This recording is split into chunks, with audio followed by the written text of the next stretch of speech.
was a world at the farthest abyss of space and time. Its caretaker was Lady Sylph, the patron goddess of fae-folk, whose empire stretched across galaxies. On that world, she cultivated the strength of her people to draw out the greatest power of magic. From these efforts, a noble hero ascended from the masses, the first human capable of sorcery. And though his tale is long and tragic, this story is not his. For where there is a first, there may be a next. Neither history nor the people who write it are kind to second place. But as the saying goes, through adversity, true brilliance will polish itself.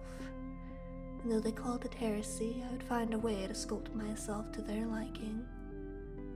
The gods are cruel and selfish beings. Even the kindest among them do not like when mortals tread into their domain. My machinations to entwine my lady's creation with my own existence certainly threatened hers. In Sylph's fury, the entirety of that world was shattered, save for one fallen star.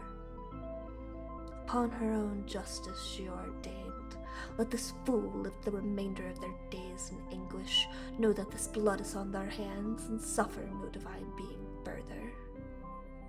She stole my link to the anchored laws, so I could never again use magic to defy her will, and abandoned me to my fate. Most gods are so short-sighted that they can only weave the threads right in front of them and fail to look beyond to the full tapestry. But there are a rare few whose great understanding was born in the visions of others, and in Sylph's misuse of laws, opportunity arose for their intervention. The goddess of chaos who wishes for an impossibility, and the god of magic who facilitates potential. They found me in the darkest of nights contemplating fate, and both offered me a kindness that no man would refuse. There is more than one way to bend the laws, and who would know better? So though I might only be a remnant of who I once was, do not delude yourself into thinking I have become lesser. I am no facade of who I once was. I have become something greater in every way. Do not think me weak, for you will find steel where others are mere glass. And if you believe me powerless, if you truly think you have taken my everything, oh dearest self, watch your back. I know what gods like you fear, and I swear upon the stars your fate shall be worse.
Hello. How are we doing?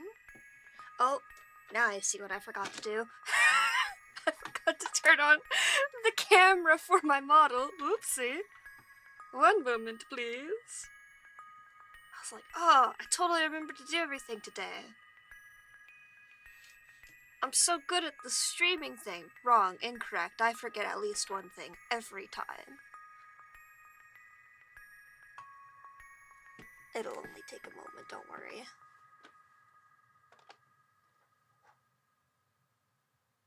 Where's V-Bridger? Boop.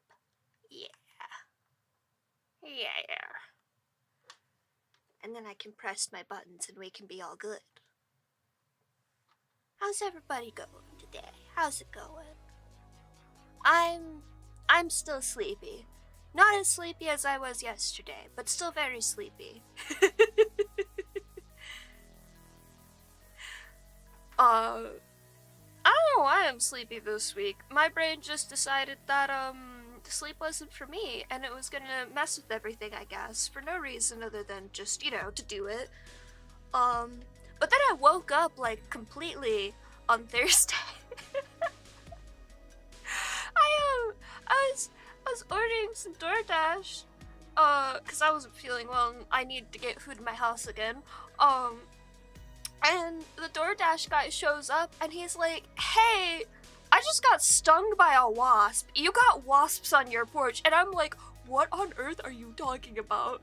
I go out on this porch like every week. I don't see any wasps. And then I look up and there's a teeny tiny nest of wasps with like 3 of them crawling around on the lantern of my porch. And I'm like, oh my god, when did those show up?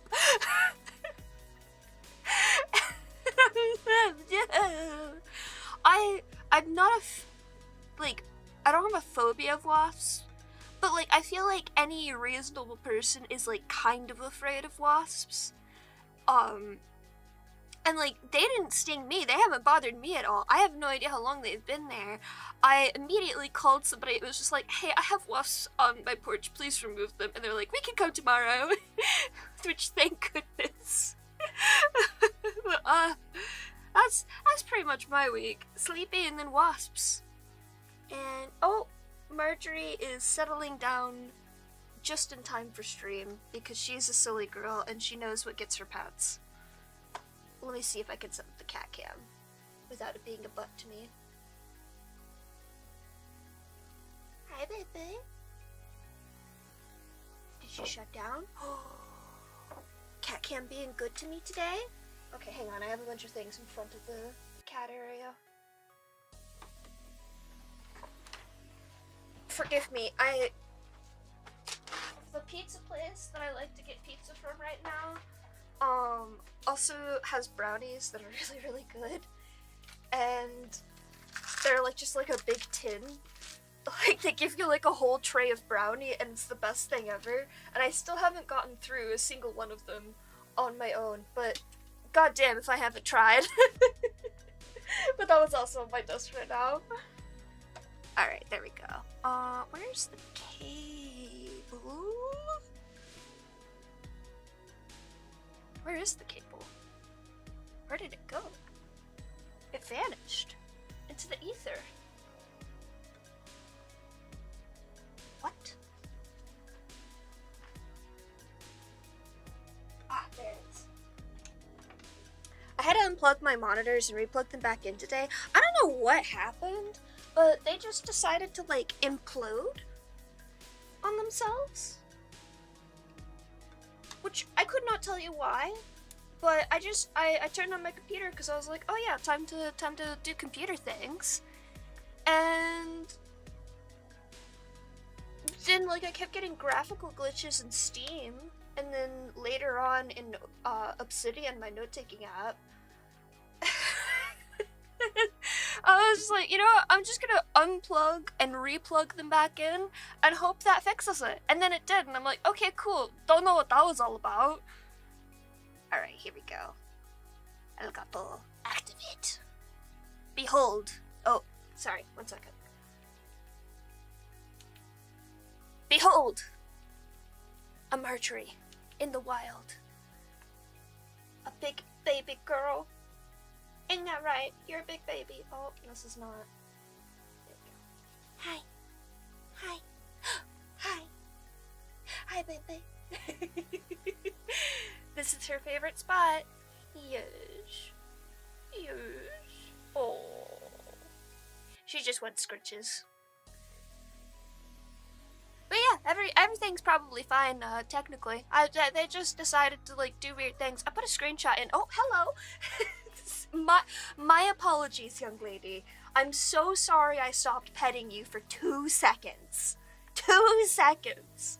To turn and point at something. Baby, what is this? Ma'am, do not put your butt directly onto the camera. Oh my god. Hi. I know. You just want attention. You know this is the easy way to get it. So please don't rub your face on that.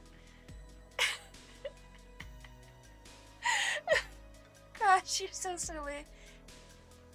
Oh, why is this doing this again?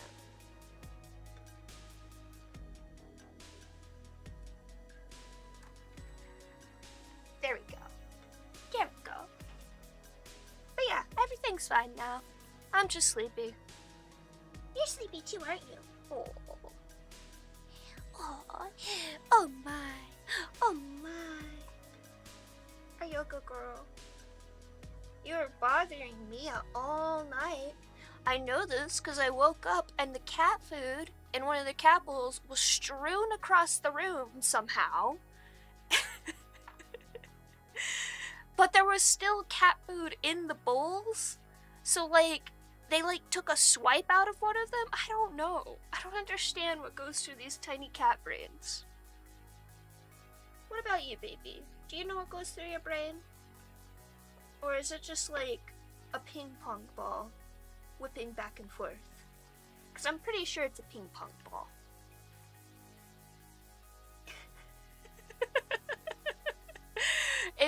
If she had it her way, these would not be art streams, these would be pet cat streams. As you can see.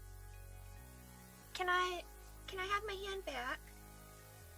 Can I have that back? I need that one for drawing. I'm right-handed, baby. Ma'am. Ma'am.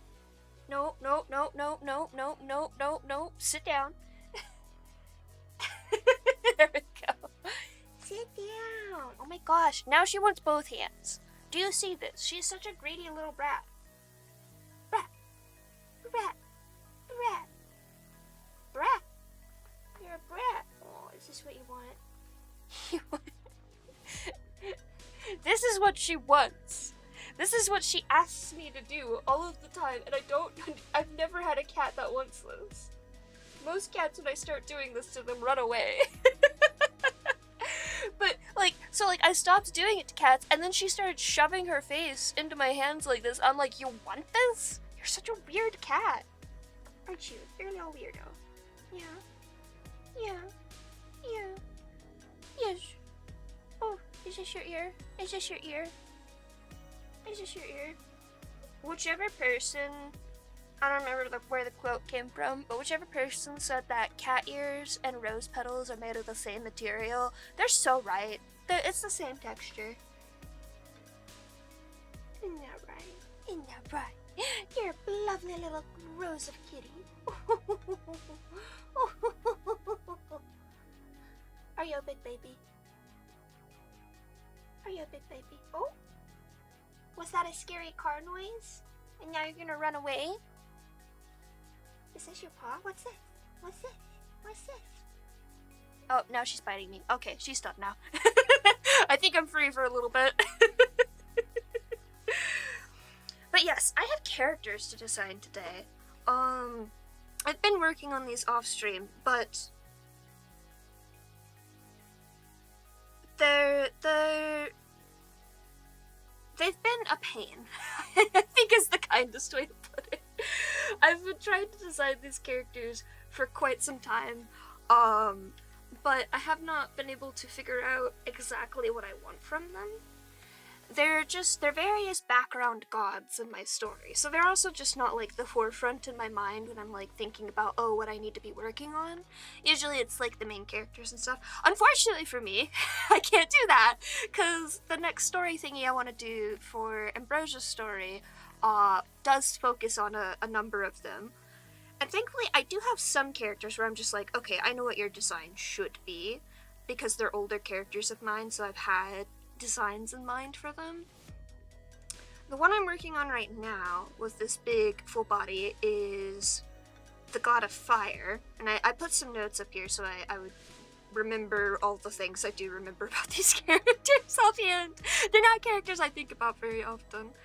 But I know I shared this in Discord earlier. This is the goddess of color and the god of curses, and they're best friends, and the goddess of color, her name is Aura. I've had her as a character for quite a while. She has gone through some quite significant changes, but I haven't done much with her recently. But I'm working on it. I'm working on her. And then I made this guy more recently when I was thinking about her and rebranding all of her business into being the goddess of color. And I thought they would be really, really funny to make best friends, because he's like extremely emo, super depressed, hates everything, and she is happy-go-lucky.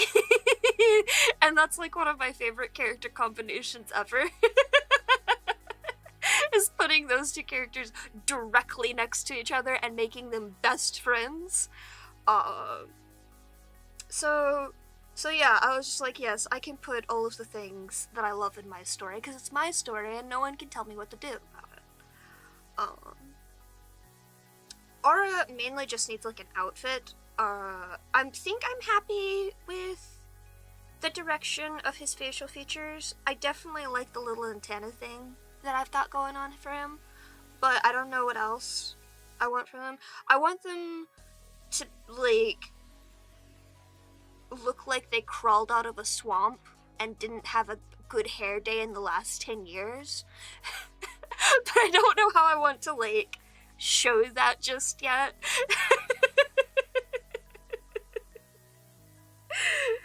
But I love them already. I adore what I have in my head for them. And they're definitely going to show up probably in the next video. I want to at least try to get them to show up because I think they're hilarious. But then I have this other guy who I have like some concrete ideas for. I think his name is going to be Hermes.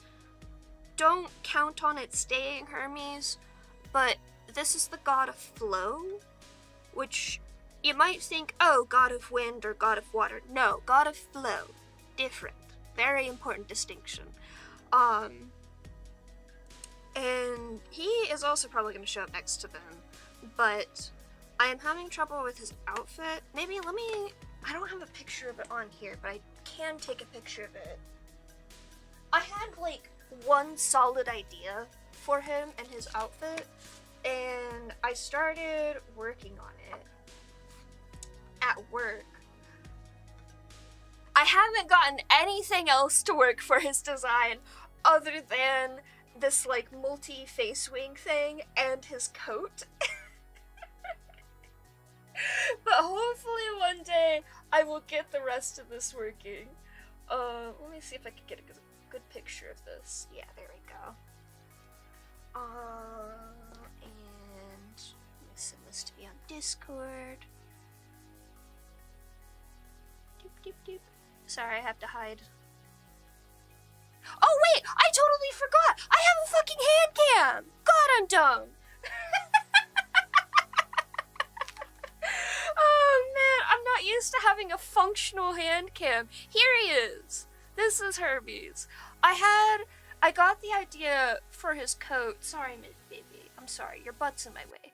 I had the idea for his coat, and I was like, I'm gonna throw as many wings on this guy as I possibly fucking can, because I think that's hilarious.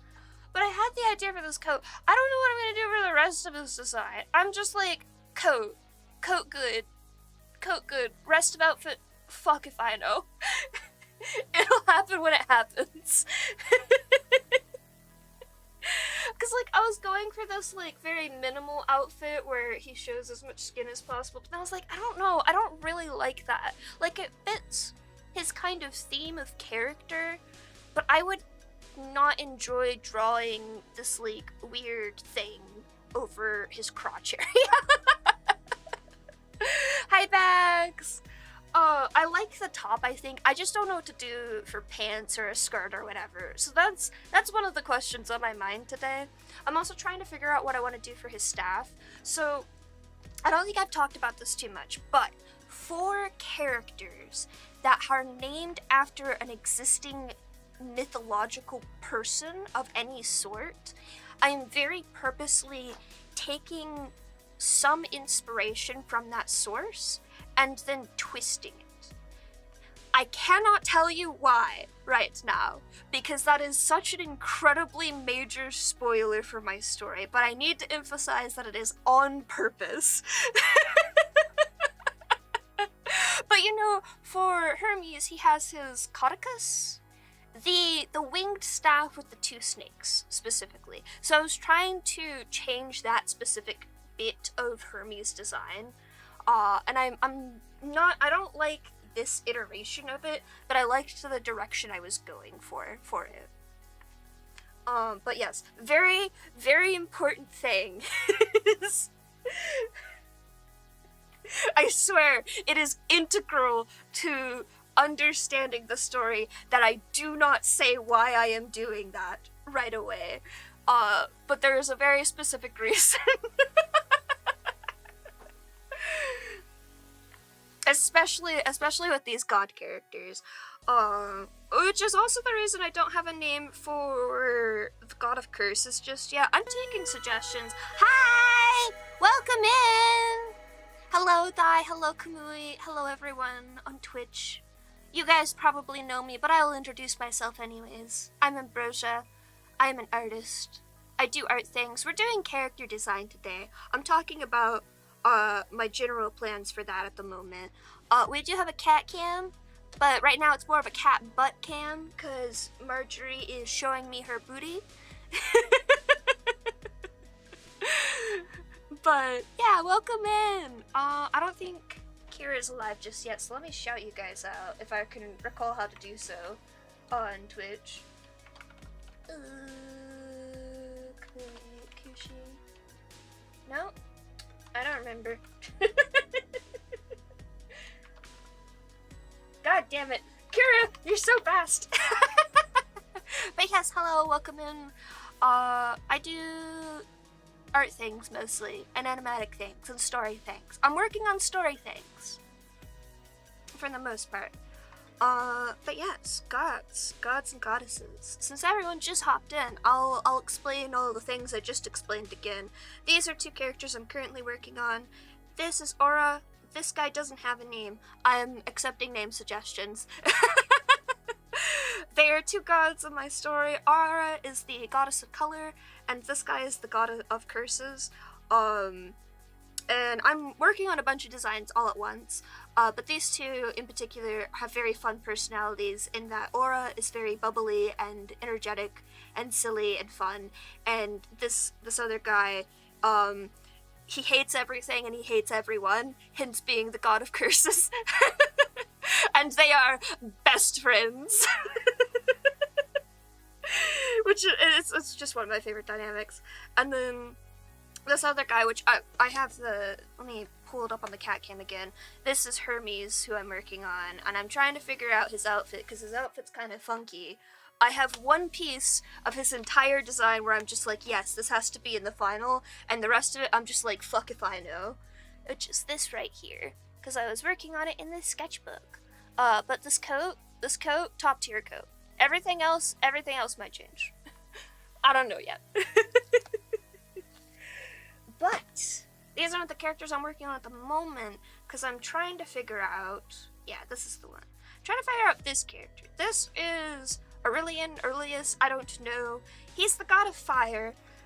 He might become a she in a little while. But this is a design that I've been trying to figure out for a while. the things I know I want is that they have to have big fuck-off horns and big fuck-off wings, because they are also the creator of dragons. And everything else is just kind of like, I don't know. Great questions. But yes. Hello, Himiko, welcome in. Let me make sure I didn't miss anyone else. Okay, I think we're good. But yeah, that's what we're working on. I was testing out some things on a character base that I own from Terra Terrific. That's this thing over here. Oh, you can't see that probably too well. This thing right here. I have kind of an idea of what I want the outfit to look like, but I also don't really have a solid idea. I know like some of the motifs I want are, if you can't guess from the name, Aurelian, very, very golden. And like sun themes, just because those are things I commonly associate with fire.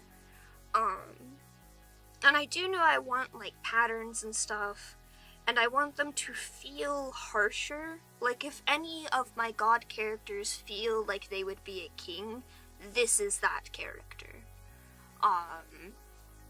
But it's hard to do that with my style and with my preferences for outfits and stuff. And let me hide a few things real quick. I can show you the board that I'm looking at in Obsidian for all of this. I won't be able to see chat very well for a moment though, unfortunately. Let's see. Here we go. Yeah, you can look in here now. Like, lots of red, lots of gold. I want it to be something flowy like these are, and just lots of patterns, which I'll probably have to find the patterns later, I guess. I have no idea what to do with this guy's hair. But I did see this also. I think this is made out of glass. Like, this side is made out of glass. But I liked the texture of this, so I might borrow this. And then I thought the sun booba window is really funny, so I'm just seeing if I can implement that right now. Otherwise, this is my board right now for various character designs in general. For these god characters, they're not for anyone in particular. I have a lot of boards. Like, I have enough boards that, whenever I open Obsidian, my computer gets very upset by the fact that I've opened up Obsidian. Give them a giant mohawk. Okay, actually, you know what? That's not a bad idea. Not for this character, but for a different character. Because I have another character who's, like, essentially the god of war. And, oh my gosh, hello, welcome in. Thank you for the raid. Let me make sure you get shouted out. Also, I know Kamui had to run to get breakfast because I was still in your guys' stream when you raided. But everyone who needs to hop out and do things, please feel free to raid and run. I understand. I'm going to be here yapping the entire time. But hello, welcome in, Raiders number 2 from, I'm deeply sorry in advance if I mispronounce this, Acreus Spin Dragon? My name's Ambrosia. I'm doing art today. I'm doing some character design and I'm yapping about my characters. And, oh no, where'd the cat butt go? Did I hide the cat butt? Oh, that's what I hit by accident. My apologies. There we go. Oh, Himiko! Okay, Himiko, I'm only live 2 days a week. Oh, art tax, please send link in chat if you'd like to share what you're working on. But yeah, Himiko, I'm always live on not Tuesdays, Fridays, and today's Saturday for me. So it's Fridays and Saturdays are the 2 times I'm live. I wasn't live yesterday because I was a tired bitch. I needed sleep. But yes, this is a live cat cam for anyone who's wondering that's going on in the corner.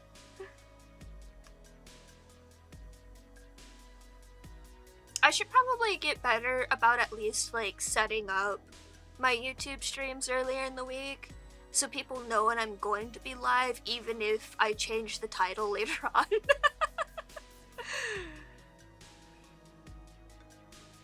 But yeah, I need to change this green. I think this green is throwing me off because this character is the opposite of green.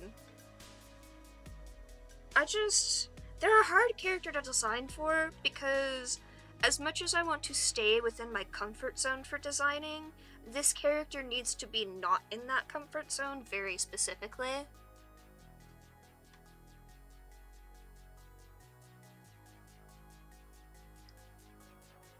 Oh, I'm sorry, Wood. Yeah, no, it's always gonna be 7 p.m. and it's always gonna be on a weekend for me, cause I do actual human job things during the week. Although next week I will be earlier than normal because is it next week? Whenever Daishima's collab is for Monster Prom 4 or whatever, whichever number it's on. Ooh, very fun. Yes, please, show. Oh, that reminds me, I need a bug ant. Yeah, unfortunately I have to touch grass because they forced me to go in the office. Okay, but for real though, why does everyone along my route to work mow their lawn, like, when I'm going to work? Can they pick a Tuesday instead, please? I'm begging. Oh my god, I'm so glad that like everyone else at my work also has extreme sinus issues, because my manager and I were complaining about it the other day. I was like, yeah, I'm not looking forward to upcoming weather, and she was like, oh my gosh, same. I'm already like stuffed up and sniffling. Like, when I was younger, I had to like constantly reassure people I was not sick. This was just how I am during spring and summer. I had to like take Nasonex daily when I lived up in Wisconsin, because somebody finally decided to be like, maybe something's wrong with that kid who keeps sneezing all the time. And then my nose finally cleared up for the first time in years, and I was like, oh my god, this is how people breathe on a regular basis?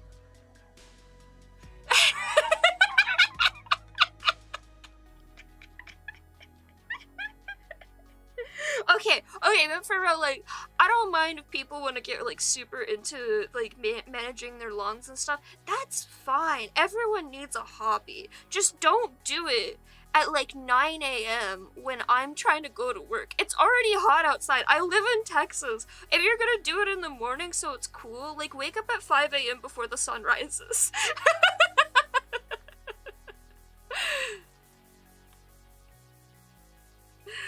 Oh my goodness.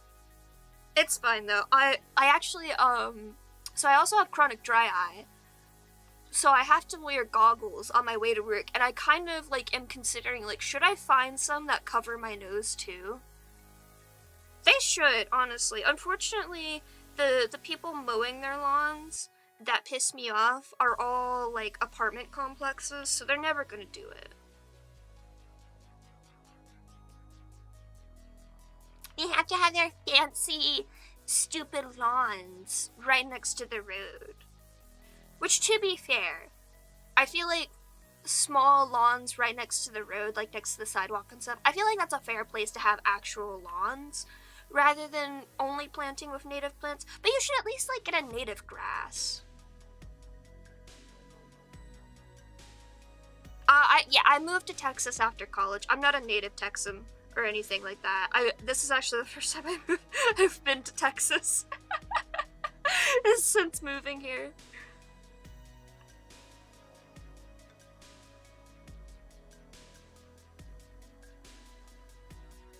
Which it hasn't been too bad. I'm actually surprised. So for people who don't know, I previously lived in Wisconsin, and I was in Utah for college, so I was expecting that I was gonna hate the weather here, but I actually acclimated really well. Like, of all things, it wasn't the weather that annoys me. Ooh, I'm on my way. I saw more cactus in Salt Lake City than I have here, and I'm kind of sad about that. Ooh, very nice. Thank you for sharing.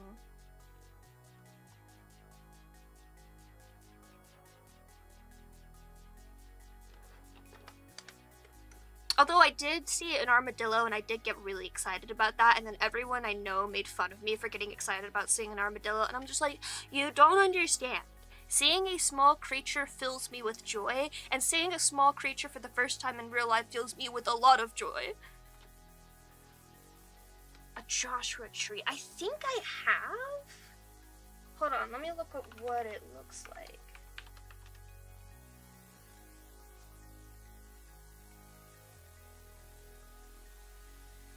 No, I have not.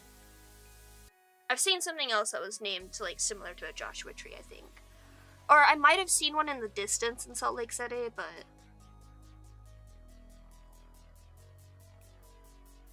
it was kind of funny though in Salt Lake. So I was only there for college, and oh my goodness.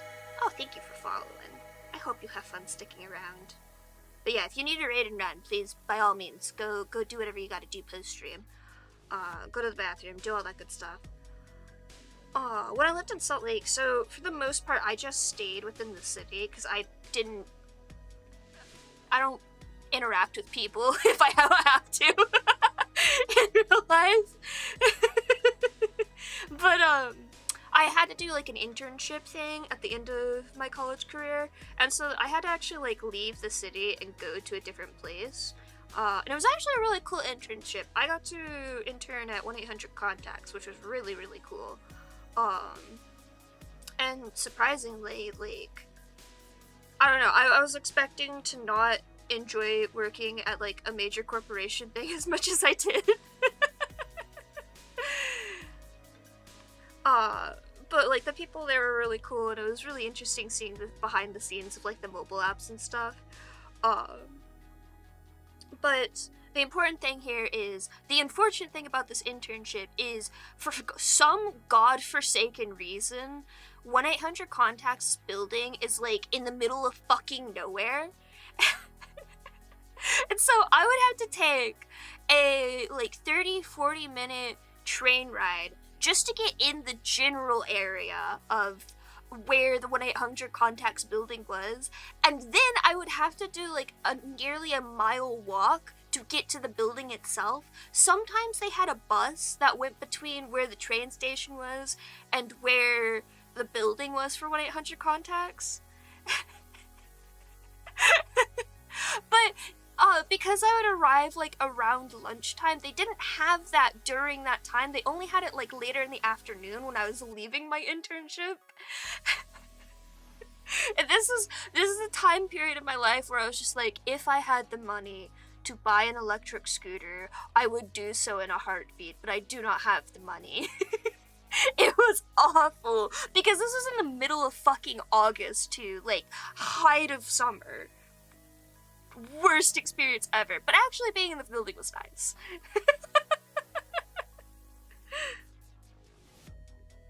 But yeah, it was cool. I got to learn a lot about like how stuff like the I was working on the mobile apps a little bit. I didn't do too much. I mostly sat there and then watched other people do work because they didn't really know how to handle an intern in the particular team that I was in, which sucked, but it was fine. I still learned a lot. But I learned a lot about how, like, differences between Android and iOS, that were different differences than the ones I had learned previously with Unity. What was else that I learned? I learned that iOS is complicated as shit. And Android is too, but in a different way. They had completely different workflows for the front end of both apps. Or was it the front end? Either the front end or the back end was completely different, and they worked off the same, I think they worked off the same back end, but they had like a different API for each because iOS versus Android is so freaking annoying to work with. I don't know what pre-Swift means. This was in 2019.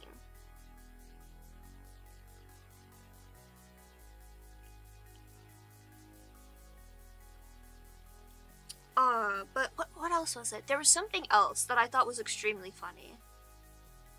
Ooh, I bet it is. From what I understood, the iOS app wasn't bad or anything. It was just annoying that they would have to completely do like 2 different workflows for it between Android and iOS to get everything to work properly. I mainly worked on it with the guy that did the backend for Android. He was a really cool guy to talk to. He didn't really understand how to teach somebody, which is understandable given his background, but he apparently like was completely self-taught. Never went to college for this sort of thing, so I was like, that's the coolest fucking thing I've ever heard, dude. Coding's hard. Ooh. Maybe. No, I didn't mess with the iOS. They wouldn't let me near it. They stuck me next to the Android guy and then promptly ignored me for the most part. And then at the end of my internship, they were like, yeah, you never really seemed like super like invested in anything. And I was just like, no one would tell me what to do, dude. I was like, dude, the only reason I started drawing every day during this internship is because no one would tell me what to do. I needed like some form of direction. I didn't have questions I needed to ask because you guys wouldn't tell me to do anything. It was a really funny internship, but yeah. Honestly, if anything, it was useful for learning like corporate culture and whatever. It did take me forever at my current job though to be comfortable with drawing again at work, because I was like, oh my god, they're gonna think I'm not interested in the work I'm doing and then they're gonna get mad about it. And then no, it turns out everyone really likes it when you have some weird quirky thing that you're doing on the side.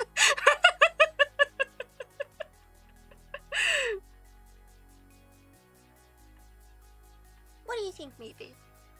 Oh, you're just a big void on the screen. You wanna look at the camera? Oh, you look sleepy. Are you a sleepy baby?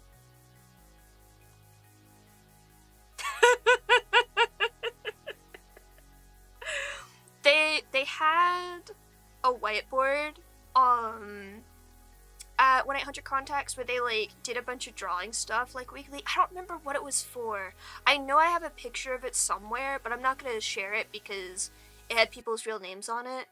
But I remember there being like a bunch of random drawings and stuff on it, and I was just like, can I add to this? And they're like, hell yeah, we need a real artist to add to this. And I'm like, everyone's a real artist. Don't sell yourself short.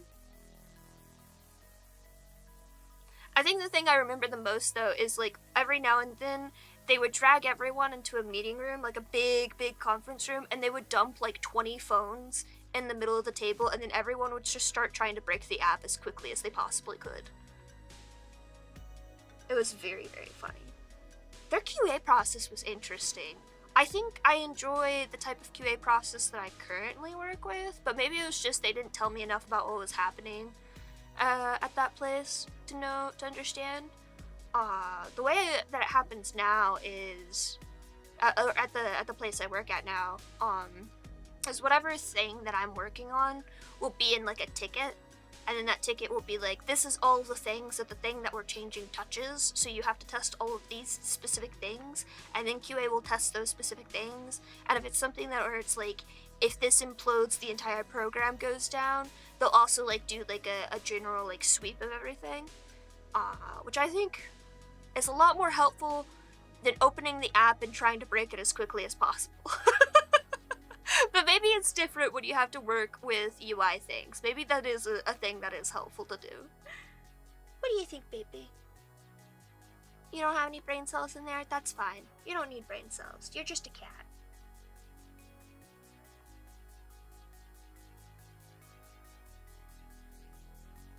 I think there's actually like some sort of rule in place where it makes it more difficult for somebody that's like my coworker to commission me or something. I don't really understand. She knows that she exists because she is a little rascal, a thief, and if she could, she would steal everything on my desk. What do you think about this?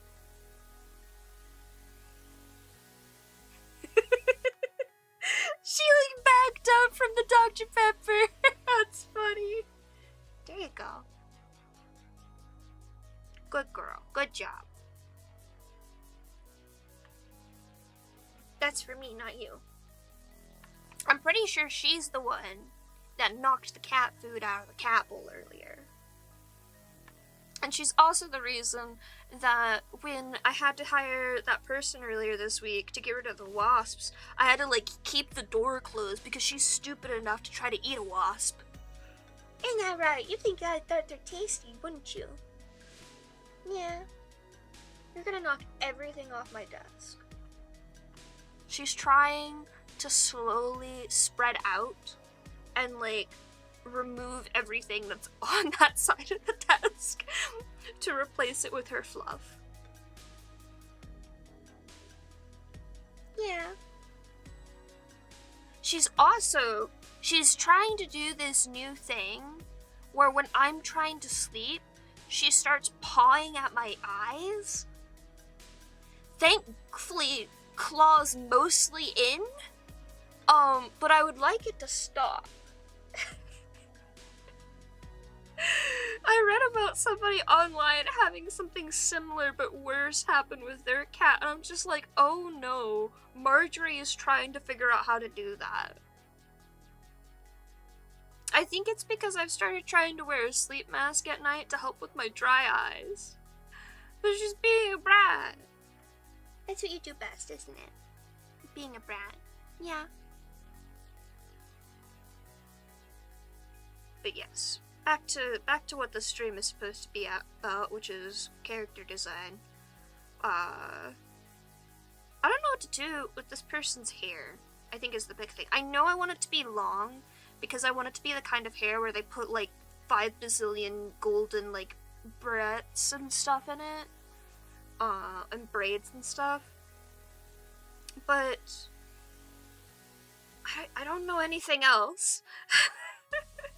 It's hard, because it's like, I want to toe the line between simple enough to draw repeatedly and also looks cool as hell for this sort of thing, but they're a very difficult character for me.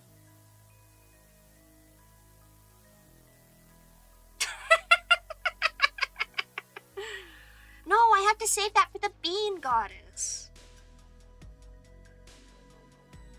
How dare you? Oh, actually, I do need to design the bean goddess. An existing character design of mine. I just need to redo her outfit a little bit. I want to tweak it. There's a couple things I don't like on it. The goddess of beans, yeah. You know, small creatures. For people who are not familiar, so the way that magic works in my storyverse is it is based off this language called the Anchored Laws, where each glyph in the Anchored Laws is like a concept. And so each of those concepts is associated with a specific god. So this god is the glyph Ka, which stands for fire and flames and heat and stuff like that. So yes, there is a goddess of beans, the goddess of the minuscule, small things, tiny things, kind of things that you want to hold on to, things that you want to protect. In a way, she might be considered the goddess of children, or a protector of children, for example.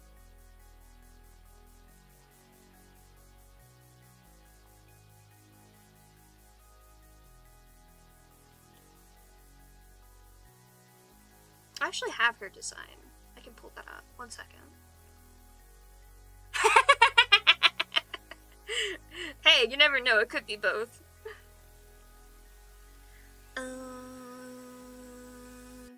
Sorry, I have a lot of characters. Also, a lot of random shit in here.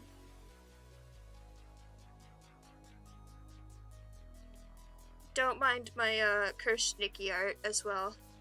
Oh, I need to do something with that. I've left my people hanging on Tumblr for... Hello?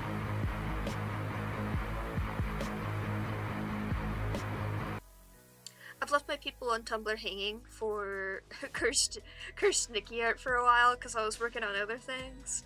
But I I have ideas. I think my next animatic is going to be my cursed Nikki animatic, but I'm probably not gonna put too much effort into it, honestly.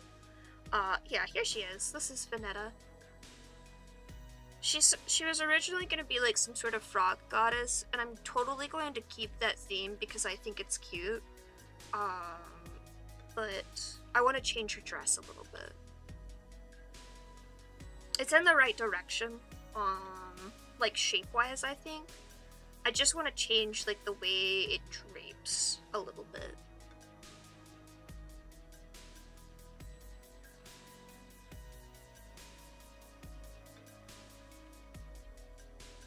I was gonna say something earlier about the mohawk thing. What was it? Oh, right, yeah, one of the characters I need to design is essentially the god of war. And I need to actually learn how to draw people with muscles for that character. But I was thinking a mohawk would actually be perfect for them.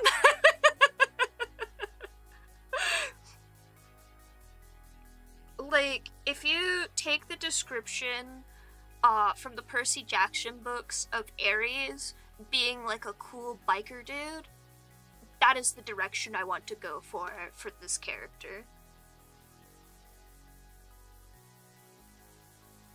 And by cool biker dude, I mean actually cool biker dude. Because I think the implication in Percy Jackson was Ares was just like kind of stuck up and an asshole and everyone hated him. But I don't remember, it's been a bit. What do you think? Have you eaten my Percy Jackson books?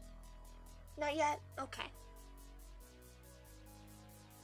I forgot to put music on for myself. I was waiting for Dai's stream to end because I had that on in the background.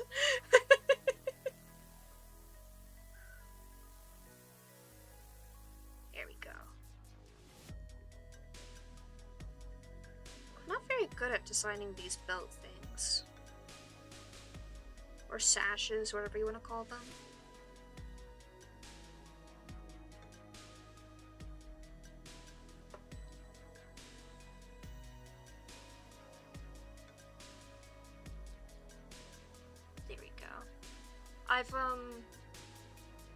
I got a bunch of the Homestuck soundtracks recently.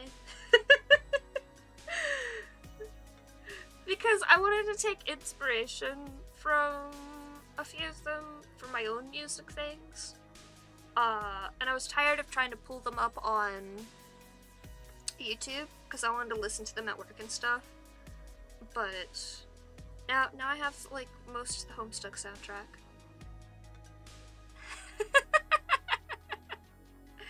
No, this is the opposite of a Kingdom Hearts character. They might be a girl. She wouldn't get any screen time if she's a girl in Kingdom Hearts. Oh my god, they cancelled the game I was waiting for Kingdom Hearts, by the way. I'm really upset by that. Found out from the Missing Link Discord. I'm so sad. We were gonna get so much good lore. Listen, I understand the conundrum of having a large game series where a bunch of the lore is in a mobile game for no godforsaken reason, but yeah, it's Kingdom Hearts. Wait, no, what? Please show? That's so funny. Have I told you guys, I used to make Kingdom Hearts keys out of paper, like cardstock and stuff. It was very fun. What the heck? That's so funny. That sounds like peak Kingdom Hearts fan thing that they would enjoy doing too, which is the funniest part.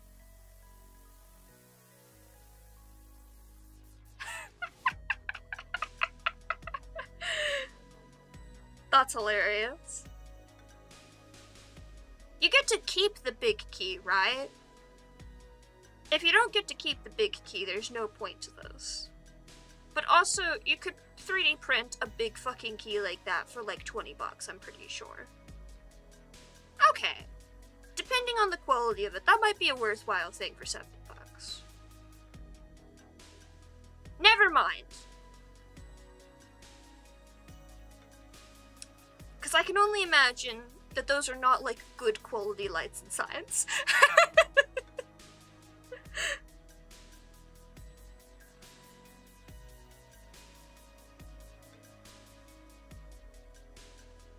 I'm still really sad, though. I was really looking forward to Missing Link.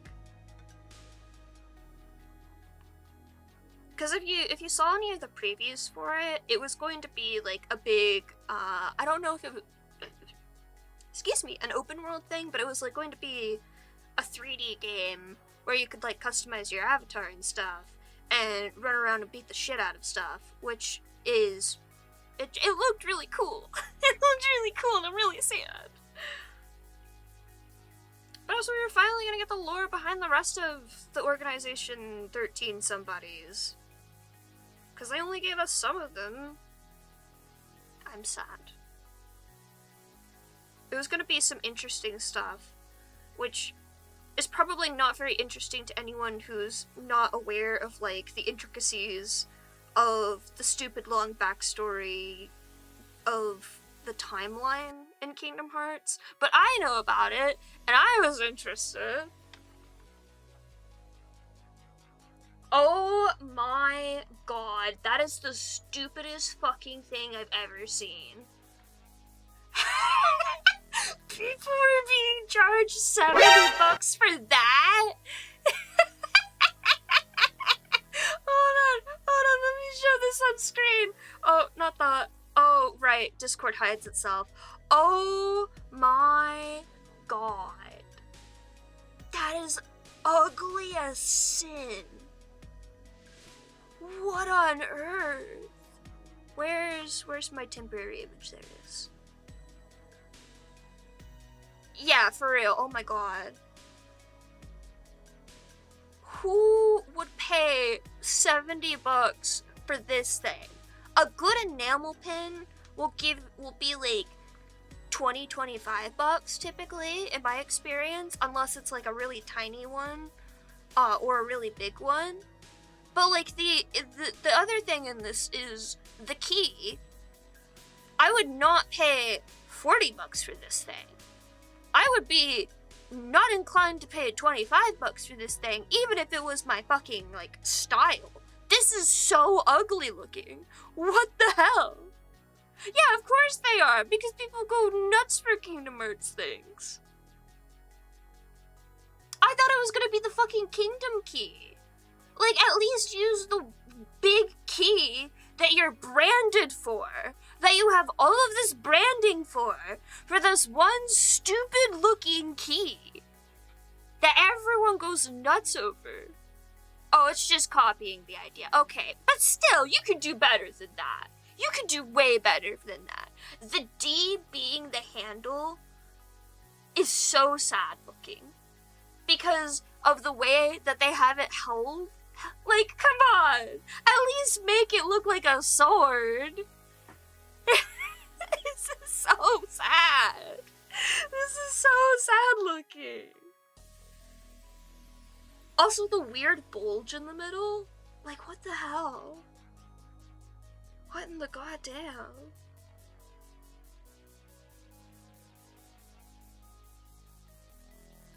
I should get a Kingdom Hearts figurine now. Sorry, that's off topic. I'm finally like able to collect figurines, and now I'm just like I need all of them. I'm still kicking myself for missing the like Miku music box one that I really wanted. And I'm really tempted to go find one that's like scalped. You just used the oh my god. I'm not surprised. Like, that seems like a really easy thing to glitch out. I mean, just look at the Star Wars hotel experience.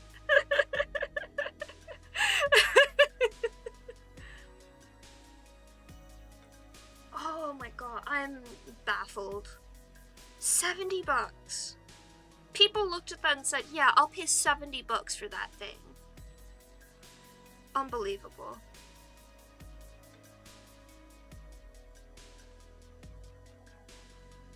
There are worse designed keyblades in Kingdom Hearts that I would pay for over this godforsaken looking thing.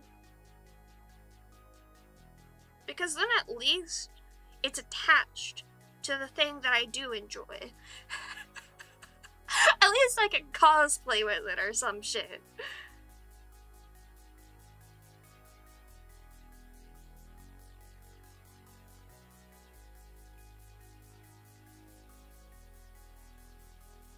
Oh, the figurine I liked, it was already like 200 plus, for retail.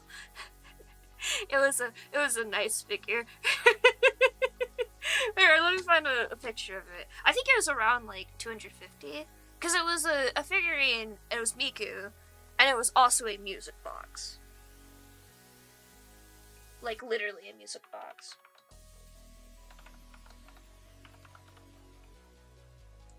I think it was like orchestral? Was it this one? Yeah, here it is. It's so pretty. It's still so pretty. She's so pretty. Like, look at that. Look at that. Ah! She's so pretty. I want this in my house.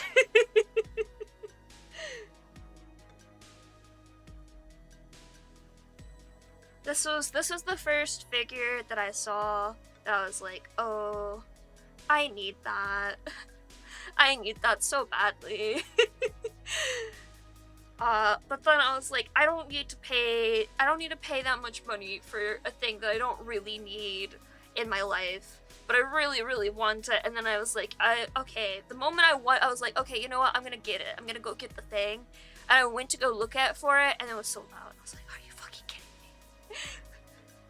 Kraken Chinese one. I'm terrified to look up these keywords, but I'm going to look them up just for you, Dai.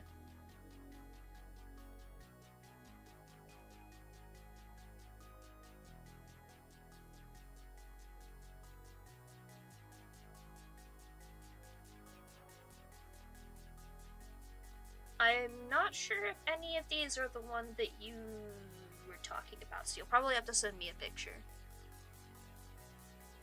But I am seeing some really cool ones. Did I end up getting one? Hold on, let me look on Good Smile. I know I ended up getting, this really pretty one of, the Apothecary Diaries, Mao Mao. I'll have to be careful because I think this site shows addresses sometimes.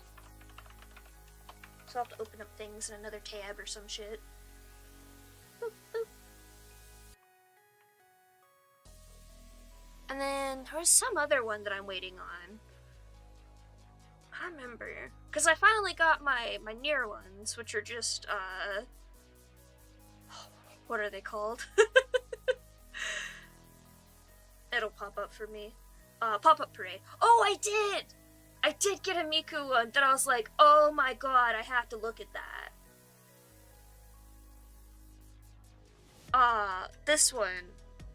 This one I did pre-order. I was like, oh, I missed my chance on the other one. I can't miss my chance on this one too. I was like, I'm fucking getting it. I have money to spend right now, god damn it.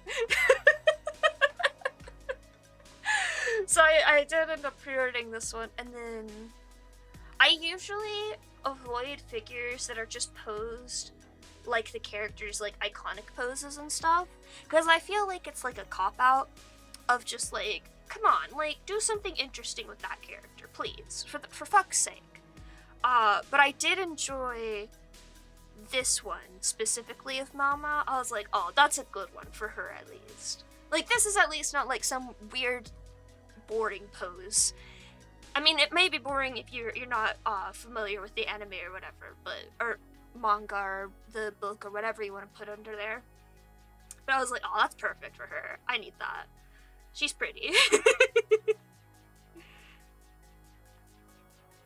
I also have one, the pop-up parade one of Mama. Am I waiting on anything else? I don't think I am. I think it's just those two. Apparently, Mao Mao will be arriving at the end of this year, and Miku will be arriving sometime next year. One day. Oh, okay, yeah, that's closer to what I was expecting. That's cool looking. Ooh.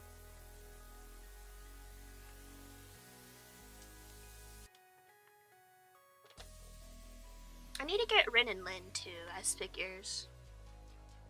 I want the ones that are themed the same as that first Miku one that I showed of Rin and Lin, but I think I've only seen like one of them, and it was like a chibi version. Yeah, it's cool. The music box Miku is definitely my favorite one, but I've seen a lot of really good Mikus. But that's also what I mean, like, with figures, it's like, Miku ones are always so interesting because there's not, like, a default, like, pose or outfit that you have to adhere to for her. People like the outfits that you put her in and stuff. But when you go to get, like, an anime figurine or a game figurine, they're always just like, let me put this character in their default pose that you see all of the time in game, and I'm just like, no, I want to see something cool. But maybe that's just me.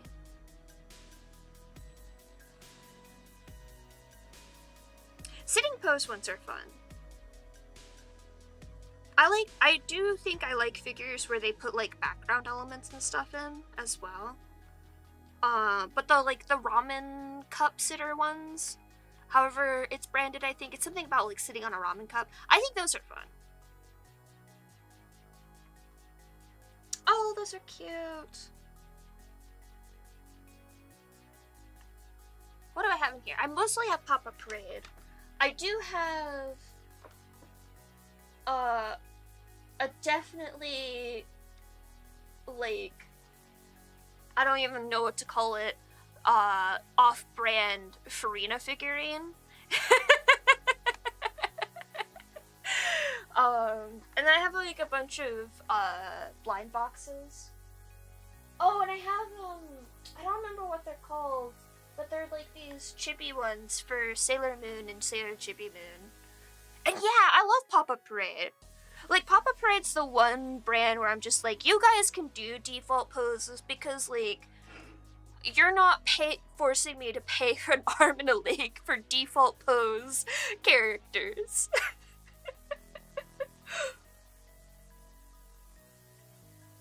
I am really upset because my brat over there chewed on my Nier Automata one. It might be hard to see on camera, but the ends of the sword on poor 9S here.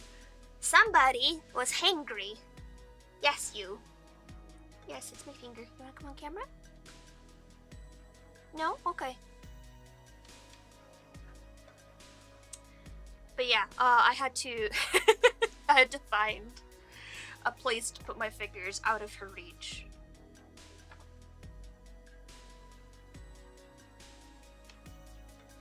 Yeah, they are, like, especially for the price, I feel like they're very accurate still, and like it would be easier once I get one of those two like actually expensive ones to come in to like compare quality.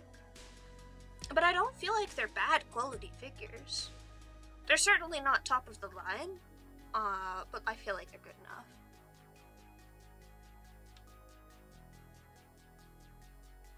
Oh, I could actually show the my bootleg. Bootleg is the word I was looking for. My bootleg Farina figurine. Listen, no one has a Farina figurine. I needed her. I needed her in my life. Oh shit.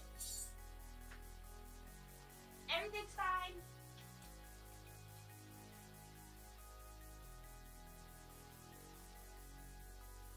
Oh, I forgot I had Card Captor Sakura too. Thank you for your beautiful tale as a backdrop for Farina, Miss Marjorie.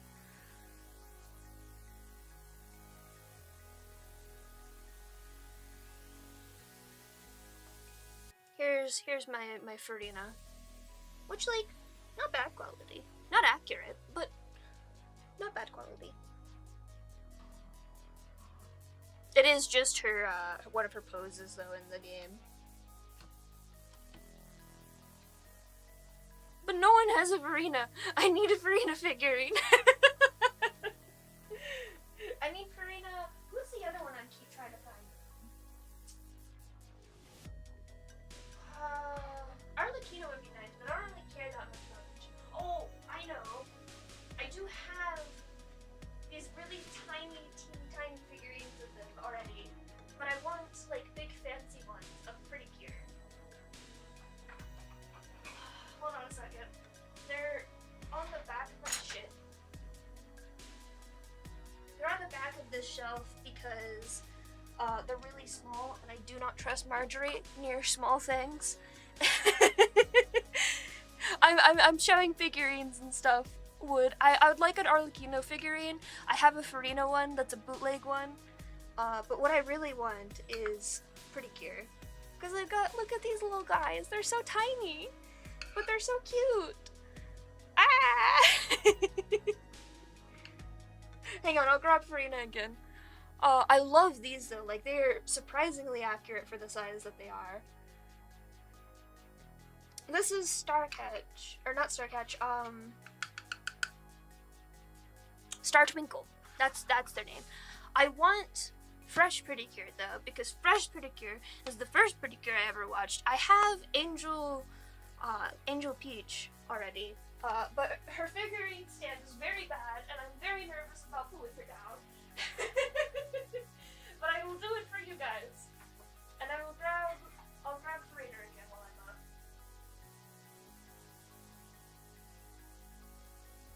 Hi, Miss Marjorie. It took me so long to get this stand to balance properly with her in it, because I don't know why. It was just made very excuse me, ma'am, I'm trying to show this on stream. Understandable. If you're gonna watch any Pretty Cure, I would recommend Hard to Catch. I think that's, like, probably one of the best ones. But I'm a big Pretty Cure fan, and Fresh Pretty Cure was my intro really into it. And so I've been searching for one of them, but because it's such an old anime, like, there's just not a lot out there for them, unfortunately. They focus on the newer seasons of their toys. No! Do not! Apologies, I have a cat who likes to bite things. Let me make sure there was no damage. Okay, we're good. My god! Oh! But yes, I love Fresh Pretty Cure, and I need the rest of them. I need to find. Fuck! God damn it! See? Whoever made this thing, they did a bad job. But it's okay. I forgive them.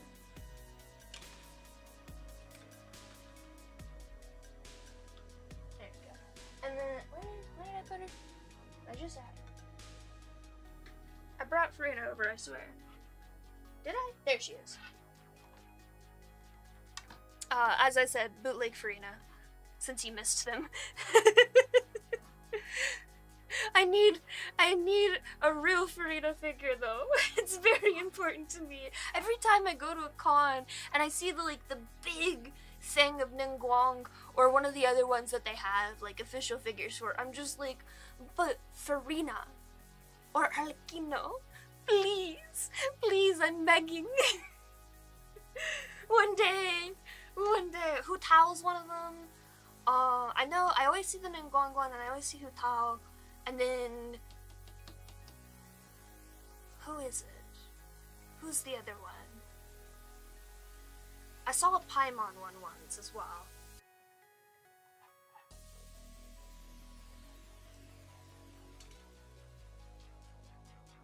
Oh, Raiden's the other one. But yeah, I don't have a large collection of anime things yet. Yet being the keyword here. I do have a bunch of Persona 5 pop-up parade ones in my cabinet. But I'm not pulling those out right now. These are in the room with me, so they're easy to pull out. Oh shit.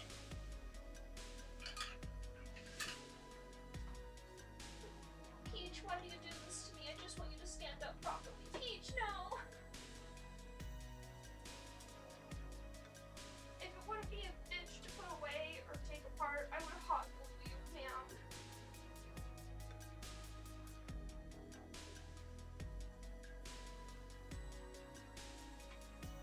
God damn it! You know what? You're sitting up there like this for now. I'll fix you later. How dare you?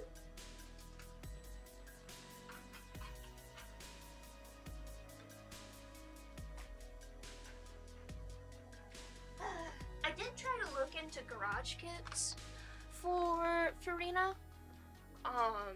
Because I figured people would be doing garage kits of her. Everyone does a garage kit of something. And the site, there was a site that had a really cool one for her, and I was like, oh, this is really interesting. And then I could not comprehend anything on that website. It was in English, but like every like piece of like the order form was really, really confusing. And they had an extremely not safe for work version of the same garage kit, and I did not want that.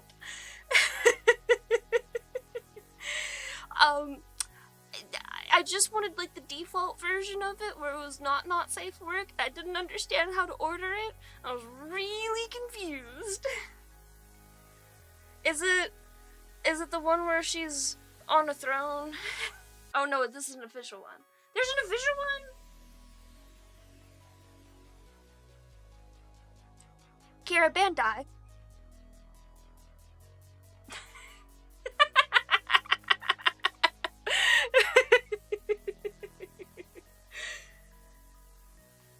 She's the fucking Archon too, like come on, give me my girl. Like I understand not giving me Chi-Chi or any of my other characters that I really like in Genshin, but fucking Farina, the Archon lady? Come on! I'll take either version of her! Folicares is fine too! I like both of them! I think their dynamic is really funny. I understand hating the Fontaine story because of how it was structured, but I do think their specific dynamic is really funny.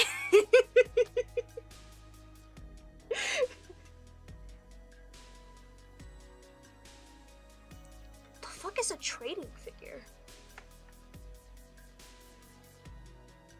Oh, I'll take it if I can find it.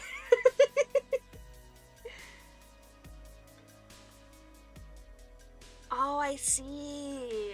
It's a blind box gotcha thing. I got it.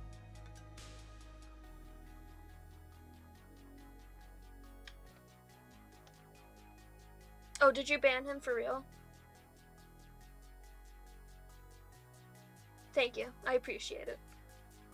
I just didn't have the Twitch chat up.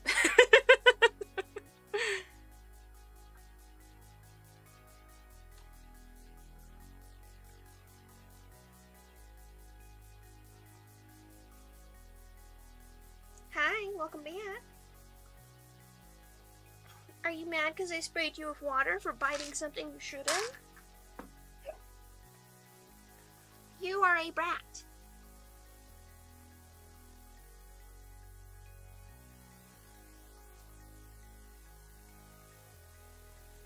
If you're wondering what that noise was, it was my dice bag.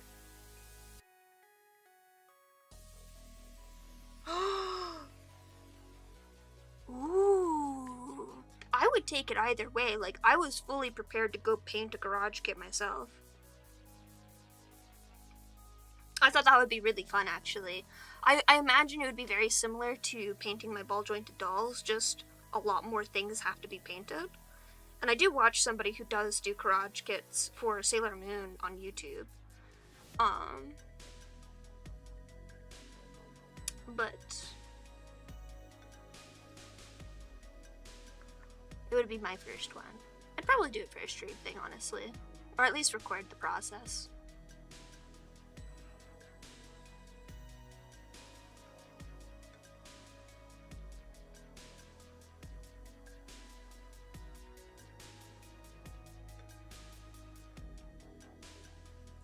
Marjorie, you're gonna come back over here. You're fine now. There's nothing for you to bite. Hopefully. Well, color me intrigued, because I've been searching for an official Farina, and I haven't seen one yet. I think I did see the plane, and I was really pissed off too. I was like, come on, of all things.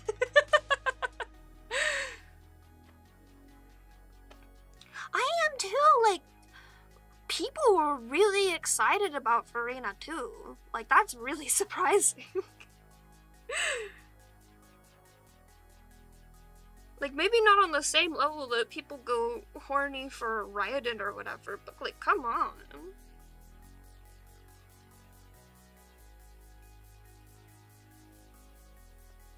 Maybe I'm biased because she's my only C6. I could be biased. But in my defense, she's just a funny little gal.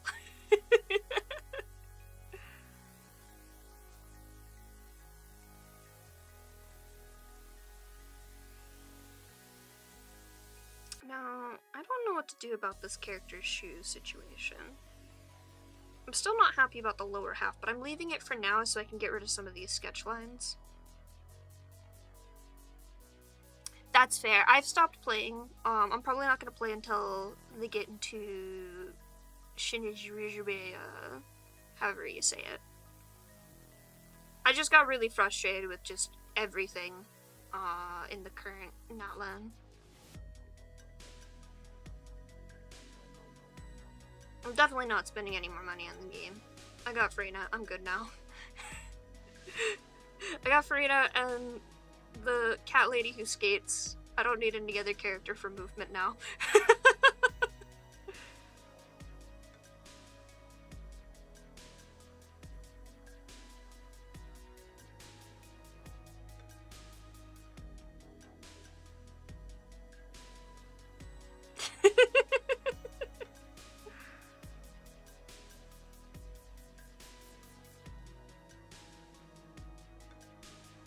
Listen, if I need a gacha game in my life, I'll just open up Infinity Nikki again. I'm good.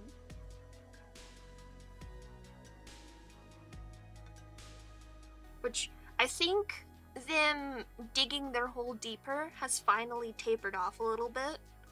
And they've stopped actively digging the hole. But boy oh boy, they're gonna have to really do something next update. For the player base. My god. I truly have not seen such an incredible disaster for a game since No Man's Horizon. Like, Jesus fucking Christ.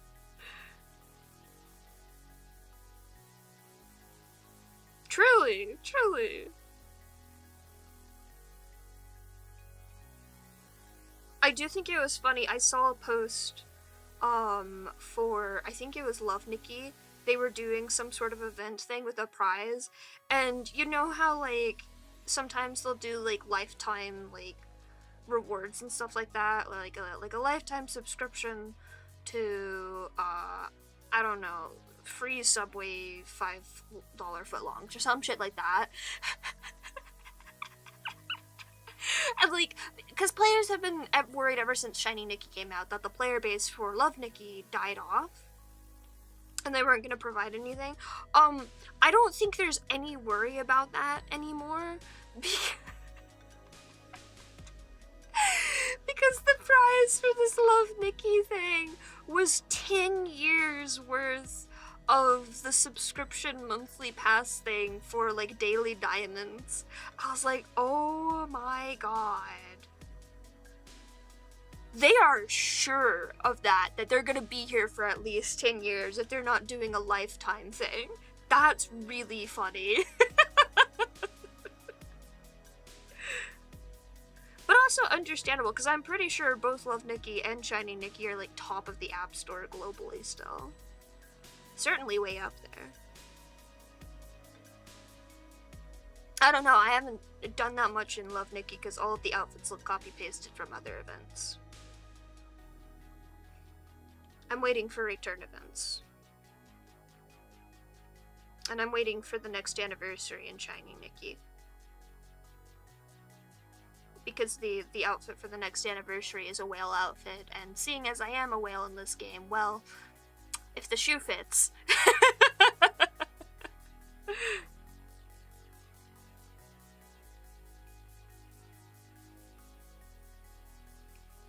My current problem with this outfit so far is that it looks like she's wearing a bathrobe. And I don't want her to look like she's wearing a bathrobe, or like a nightgown robe thingamajig. She looks like she just rolled out of bed. And I do want her to have that sort of like lazy, I don't do anything actually noteworthy except sit here and glare at people who dare like talk back to me type of thing. But like, I don't want her to look sloppy.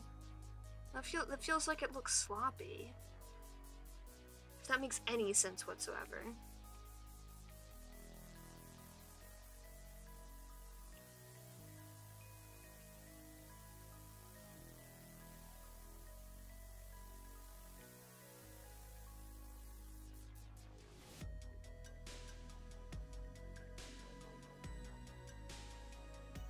Oh, I had another idea for her. Where's my cell phone?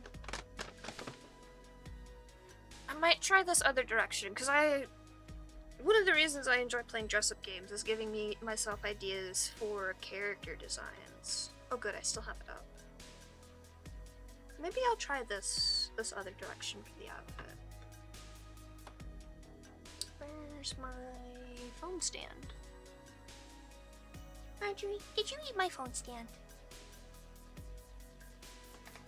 Did you eat it? Where did it go? Did you eat it?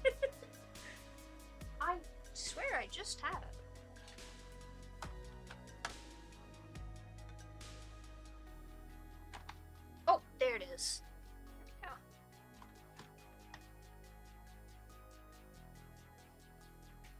I am still very bewildered by the icons I did. Hello. Thank you for my hat back.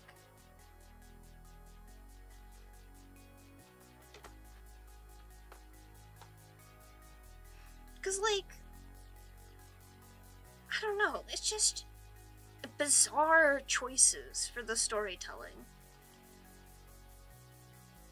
Like, it felt like, to some degree, they were trying to be like, oh, Shining Nikki players who come from this grim, dark version of the game. Yes, we will bring back the scary, scary lore. And then they proceeded to just explain said lore instead of actually doing anything noteworthy. Like, that's the thing that really gets me with the retcon, is because, like, I could be like, oh, okay, at least this is given that they returned the original opening of the game back still, and the original opening is still a thing that happened. But the thing that absolutely fucking bewilders me for this retcon is they're talking about specific things that happened during the main chapter quests that you start with the game, like the intro chapters. In one of those, and this is spoilers for the entire story, in one of those you meet this character, Giovanni, who claims he has time traveled, and he tried to gain the power to do something or other because these other guys, the fae-ish sprites, were kidnapping people. And he wanted to overwhelm them or something or other. He wanted to fight back. He wanted to gain power so he could protect people or protect himself or whatever. It doesn't matter, the specifics of it. So he made a wish to do so, and then he traveled back in time, and in this timeline, he meets Nikki. And Nikki, I don't know, power of the love defeats him, whatever. Gets back the object, solves the mystery of the crimes of the fae-ish sprites and whatever. In the retcon, when you're talking to this lady named the Seer tells you that in the previous timeline, Giovanni turned into some sort of monster and beat the shit out of everyone, and then Nikki showed up and beat the shit out of him, and that solved the problem, and then the retcon happened, and now you're in the current timeline, and what happened in the current timeline was different. And I'm just sitting there like, you couldn't put a cutscene up for this? You're just gonna sit there and awkwardly talk at me about all of this, but you're not gonna put like a picture up? Like, my god, our shitty like fireworks cutscenes had more interest in them than this fucking conversation in the Sea of Stars, this really important lore area, apparently, for this whole retcon business. But you're just gonna talk at me instead, and that pissed me off. That was just like, oh, this was rushed. What the hell? Also, I just wanted to see what his monster form was apparently supposed to be, because I swear to God, if they put that man in a plushie, I'm gonna be pissed. But seriously, like, more effort. I feel like more effort was put into putting the fucking gifties in the game than doing the entirety of the retcon. If they came back and told us that they put the entirety of Infinity Nikki's story and like the previous Nikki games into fucking ChatGPT and told it to come up with a retcon, and that's what they put in the game, I would not be surprised. I would be immensely disappointed still, but I would not be surprised. That's how bad it was, and how nonsensical it was. Like, it had just enough story beats where it's just like, okay, I can see where this correlates within the storyline, but it still doesn't make any fucking sense, nor does it make any sense of the way that you put it into the game in the first place. It's just bewildering. I do fully blame, like, whatever higher-ups were just like, rush this bit of the game into this update, fuck all of you. Because as soon as you start playing, like, the main, like, actual story content of the game, you're like, oh, this is what the update was about. This is what the update was supposed to be about. They didn't intend for this to be the multiplayer update for sure. Oh my god. Because all of that, like, except for one, like, really big game-breaking glitch, oh, that worked perfectly for me, and was fleshed out, and had lore, and animations, and character sprites, and, like, things within it that made sense. And then they put the multiplayer update next to all of that, and I'm just like, this is the worst, actually. I can tolerate a lot from a video game. I can tolerate a lot. But when you come for a video game that has, like, really deep, entrenched lore, like the Nikki games do, you can't just step on the deep, entrenched lore. I'm gonna be pissed about it. I'm just sad. I just want my Nikki lore back. My beautiful Nikki lore. What do you think, Miss Marjorie? Do you want the Nikki lore back? She's not looking at me. She refuses to look at me. She's mad because I sprayed her with the water bottle. But you saw her. It was deserved. Can't believe she tried to take a bite out of my figure right in front of me like that. Like, at least with the other ones, she had the decency to try to hide her crimes.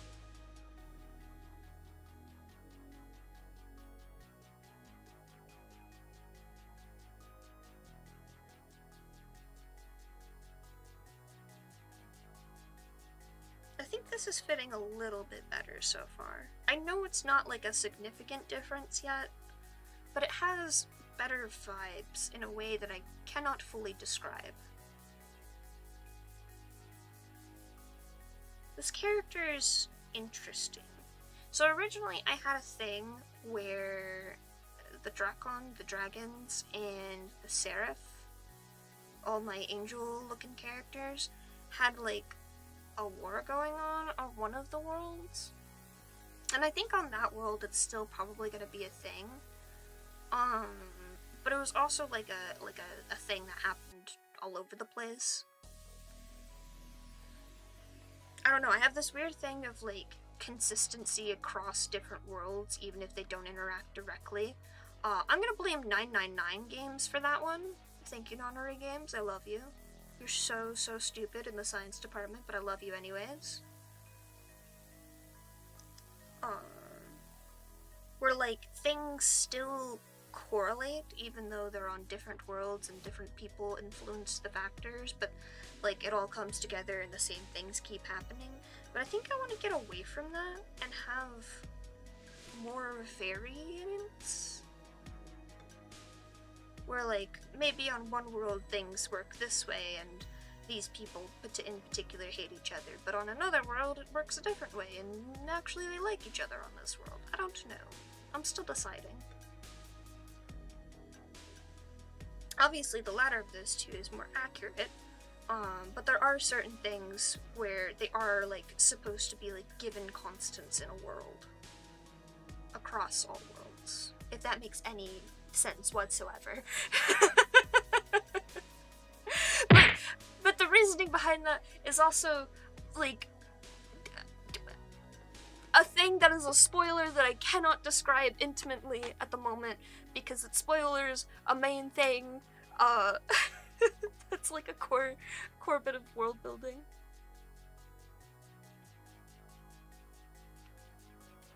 I'm doing a stretch. I'd pet my cat, but she has run away from me. You can see her in the void, right there. Hi. Hi. Hi, void kitty. Boop. You wanna come up here? Thank you for the self-care check, though. Oh, look at your beautiful eyes. Oh, yeah. Yawny kitty. Hi. Are you gonna bite me? I'm gonna try.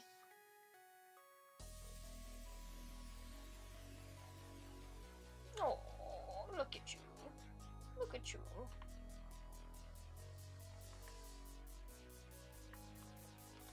I feel like I'm getting somewhere with this art style in general, though.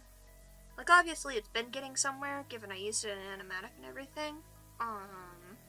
But for my sketchbook stuff, too, I put it in the server. Sorry, it was under a bag of chips. But I did this earlier in the week, and I feel like a lot of my lines are coming out a lot sharper and cleaner now, and I'm very happy about that. Please don't bite that, baby. I love this tiny little notebook, by the way. It's so small. There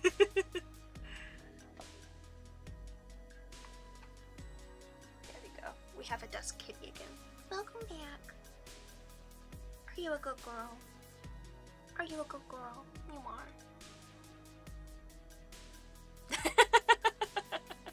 Oh, actually, no. Speaking of that, oh my gosh. I finally got Posca markers to work. You want to know how I got Posca markers to work? I used a brush instead of the marker directly. Which is so dumb. But it worked. It worked really well. One moment. I'll show. Because I've been using Posca markers on my big set of drawers that I've been painting. For backgrounds and stuff. And both of these, I used Posca for. I also used my other ones, but I was mainly using Posca colors for the gradients in the background, and they look nice now. Like, those look good. Sorry, Marjorie, I'm sorry, I got in your way. I have this big long one that I'm still working on. There's paper in this, so I have to hold it. But, like, apparently, it's really dumb. It's really dumb. So if you aren't familiar with Posca, let me show. Because I've got, like, the default Posca ones that everyone was, like, talking about. the big chunky ones. What they got? There they are. These ones, where it is just a big, like, round tip, and you have to actually like do the pump action and stuff like that with them. But what I've been doing is on my palette, I'll dot the brush on here for a little, or drop the marker on here for a little while, and then I'll use a brush to pick it up. And it just works. It works really well that way.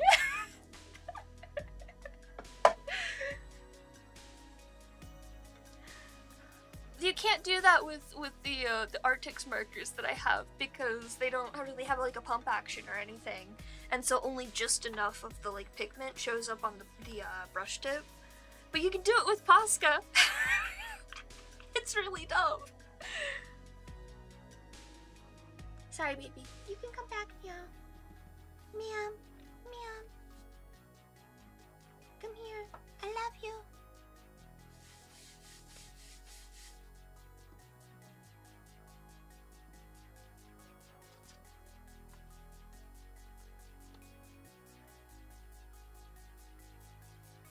I haven't figured out how to use a palette knife to draw, but I think a palette knife for painting is supposed to be done with oil paint specifically.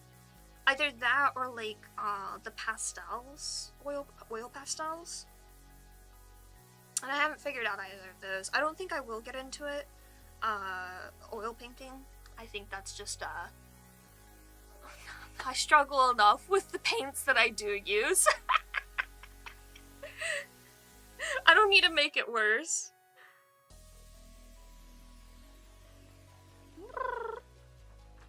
No, don't do that. Rat. There was one person in high school, I think it was, that I saw painting with oil paints. It might have been acrylics, but it looked like oil paint on the canvas. It was the coolest thing.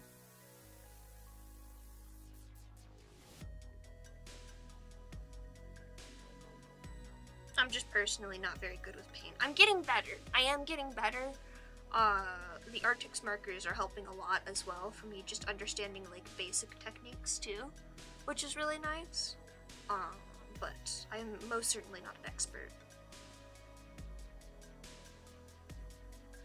YouTube has figured out though that I am interested in oil painting and keeps giving me people who do oil painting in shorts. Which I'm not complaining about. Please continue. I'd prefer them over the weird coffee grind set people who just sound like rebranded Sigma/alpha male people. And I'm not joking. It is kind of weird. Like, I know I described the like 3D printed things that they do as like torture devices, which I'm not wrong. Some of them look like a bunch of needles you would use to poison somebody with, and some of them look like just like a brush I would use to brush my cat. But the way they talk about like figuring out the best way to grind their beans and like sift the beans in the little filter thing is just like bewildering, where it's just like I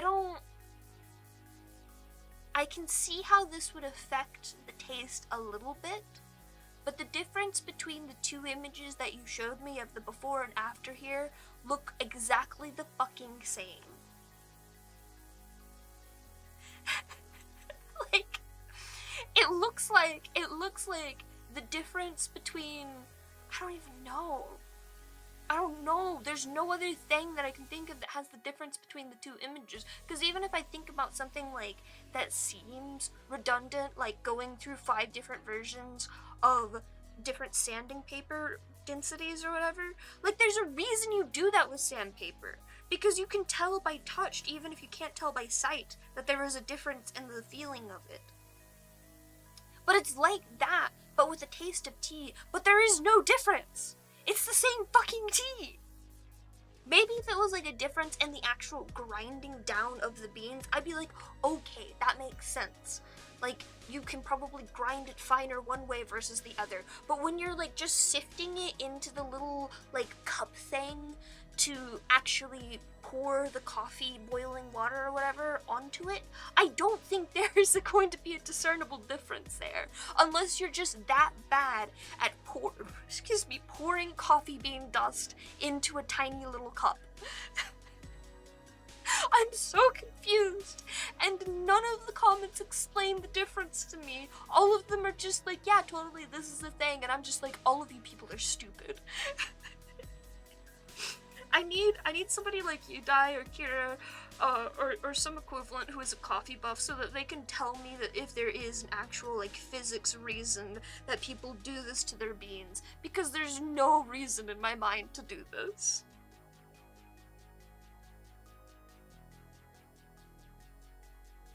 I'm bewildered. I'm confused.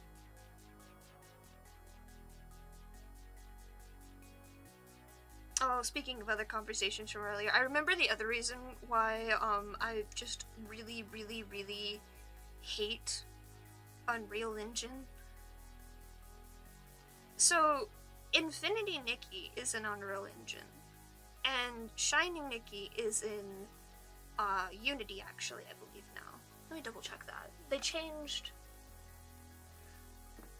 Shining Nikki engine change. I believe they changed it to Unity. Yeah, it was a customized one in Unity. Which, that just broke everything in Shining Nikki specifically.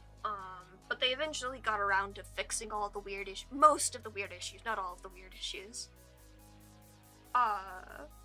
But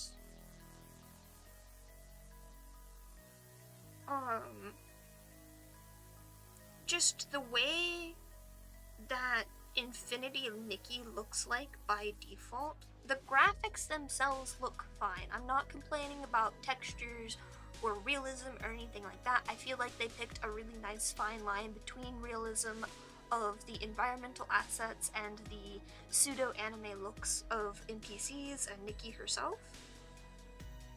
But I hate the lighting engine in Infinity Nikki so much. I think it looks ugly as sin. Especially when you're like walking around, and specifically when you're like, it's raining and you're walking around, it looks so bad. And I feel like it could be improved if they chose better shaders, or if they weren't using fucking Unreal, because Unreal shaders look like hell.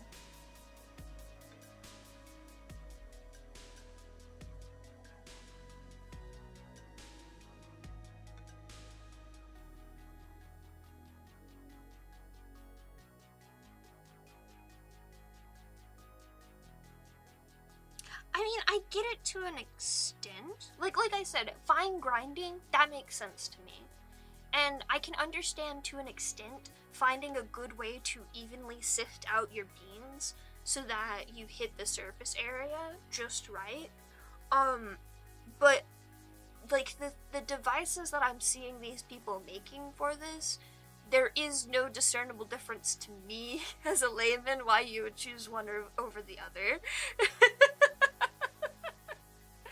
Because it was literally just like a bunch of various devices that were like a circle like this, and then a dozen fucking needles poking out of it.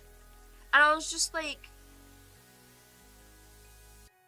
how is this different than taking like a spoon and stirring it a little bit and like shaking it around? Like, what does this do that makes it better, so much better than doing something like this? Because the only thing I can imagine this being good for is something at like an industrial level of trying to get this shit working at the same, like at a decent rate.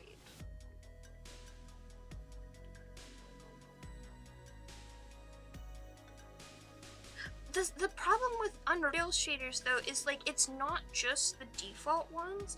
I feel like if they don't go in and make a really nice customized shader for Unreal, and the same goes for Unity.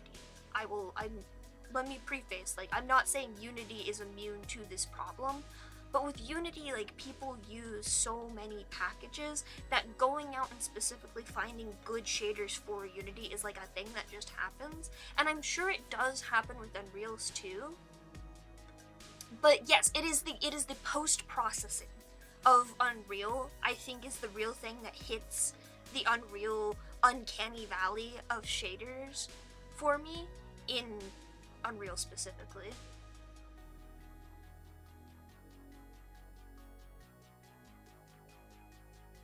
Oh,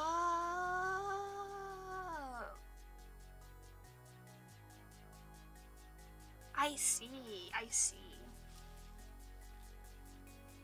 I won't lie, the person that kept showing up in my YouTube short feed that was talking about it was really pretentious about it. And not actually explaining things. He was just like, people just don't get it, why we have to do these things. And I'm just like, well, maybe you should explain it, because I don't understand. And I just think you're more pretentious for saying it the way that you're saying it.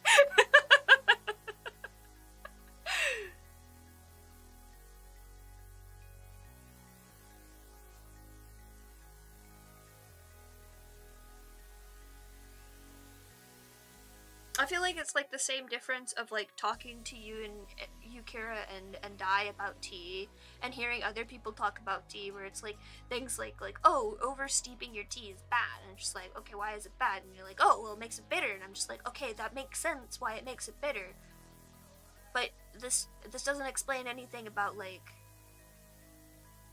not the process, but like why you're being so pretentious about exactly how long you brew tea for, and you guys explaining, oh, it's because there's a very narrow window between good tea and shitty over steeped tea. Like, it's just like, okay, that makes sense. Of course you'd be pretentious about something like that.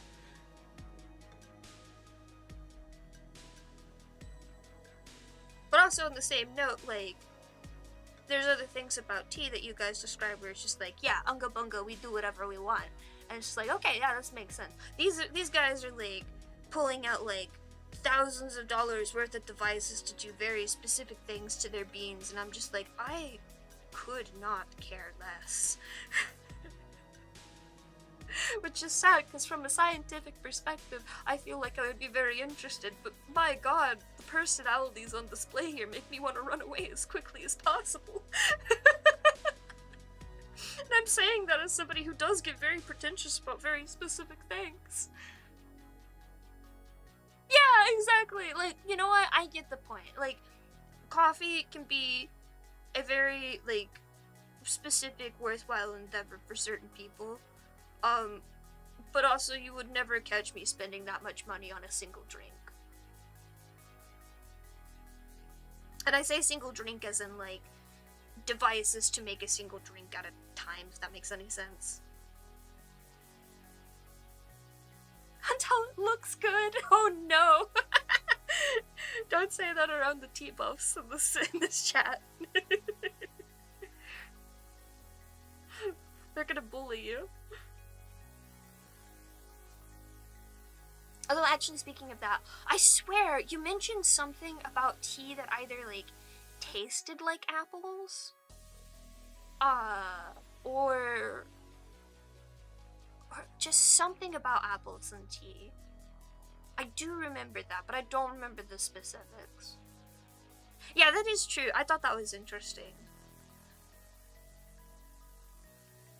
I'm sure at some point it's going to be like a historical thing with coffee as well, that it's just like, oh yes, we had all these expensive things to do coffee the right way, in this very pretentious sounding voice, in a similar fashion.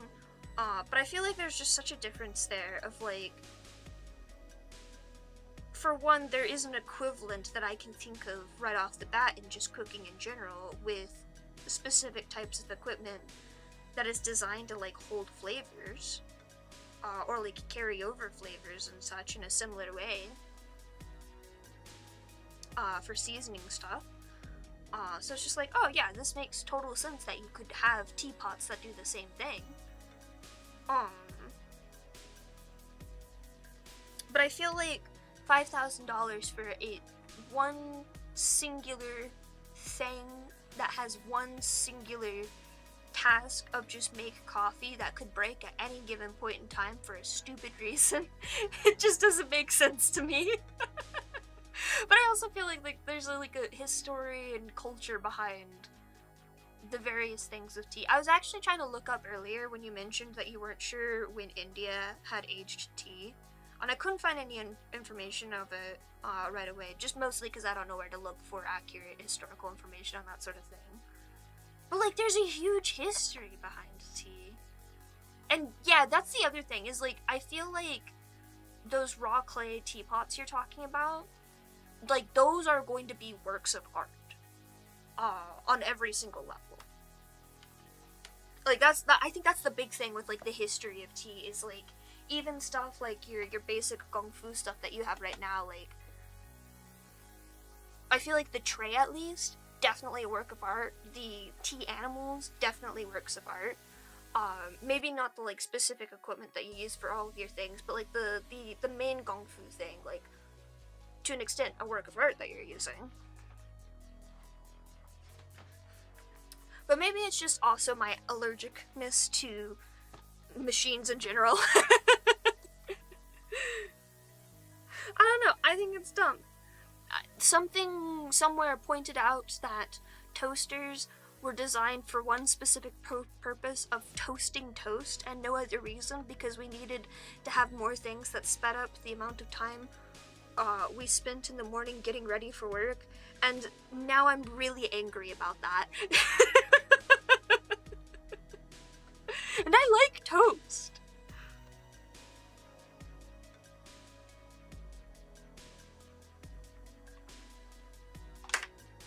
There's another thing where I think it was like people getting really mad about this one guy who like repainted this I want to say vintage, but it was like some vintage like clock, and people were getting really pissed. They're like, oh my god, you ruined that thing. This is horrible, why would you do that? And then it turns out the thing that he repainted was like a mass-produced thing. Like, yes, it was vintage, but it was mass-produced, and there's plenty of other versions of it, and also it was fucking ugly, with the original stain and stuff for it, because it was like a really nice wooden clock. But I was just like, he's turned it into a work of art, and also, like, it looks cool as hell. Like, it might not be the style of thing that you like, but people can do whatever they want with their vintage things. This isn't like some sort of like fine art, millions of dollar thing that one person lovingly handcrafted, and then somebody else decided to deface by changing it entirely. Like, that's a whole different type of restoration. This is a piece of furniture.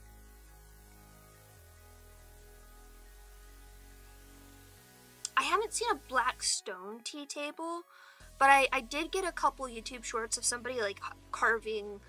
I think I sent them to you. The dude that was like using a chainsaw to carve out a tea table, and I was like, oh my god.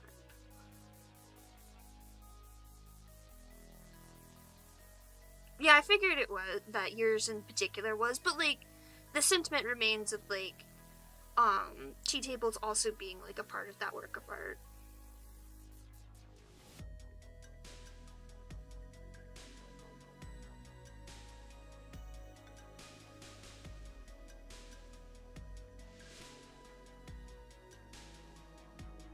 I feel like I should rename this god in particular, because I have too many fucking characters whose names start with A. And it's starting to annoy me. And I especially have a lot of characters that are deities whose names start with A, and I need to stop. I need to be stopped.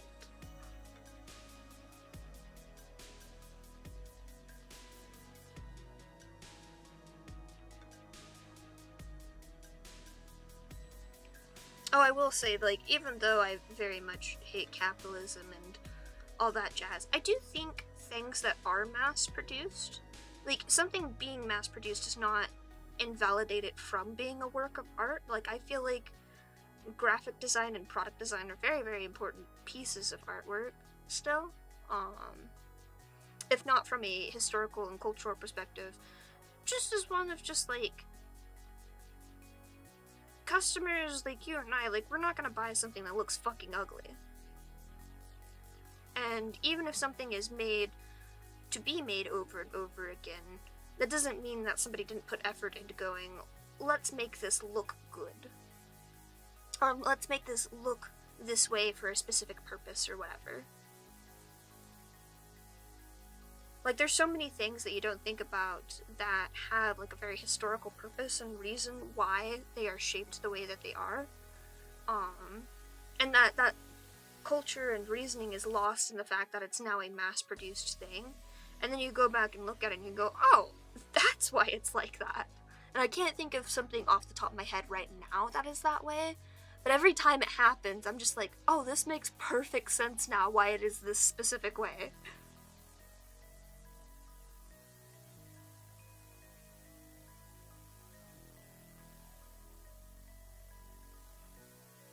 Now that's making me think.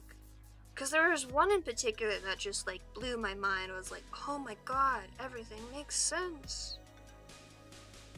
Hello, welcome in, thank you. I've been mostly wonderful. I had a wasp scare this week, but otherwise I've been fine. Just tired. Aw, thank you, those are my kitties. One of them was just here, and then she ran away from me. Oh no! The ones I had were just on my porch, and I felt so bad, because I didn't get stung, and the lady that came by to remove them, I don't think she got stung. She looked fine when she left. But the way I discovered that I had wasps on my porch was I had ordered DoorDash, and the guy arrived, and he was, like, trying to throw the food at me and, like, tell me there was wasps. He was just like, I just got stung by a wasp. I'm like, oh my god, where are they? He was just like, I don't know, I need to run away because I just got stung by a wasp. I'm just like, go, it's fine. I was just like, oh no, I feel so bad. I wish there was a way in DoorDash that I could go back and tip him more for getting stung on my fucking porch.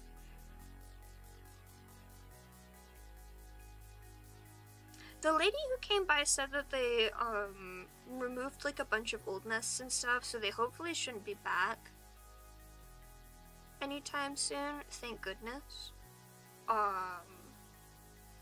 But they were, like, I have, like, a little lantern thing on my porch, like this. It has a little light bulb inside, and it was just, like, a tiny little nest here, and they were just all crawling all over it, and it was horrible.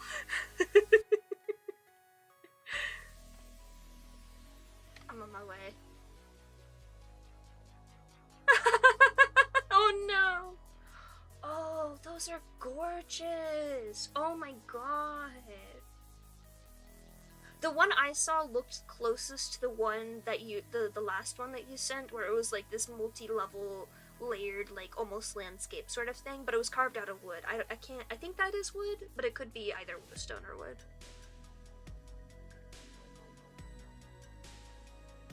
Yeah, that's understandable, dye.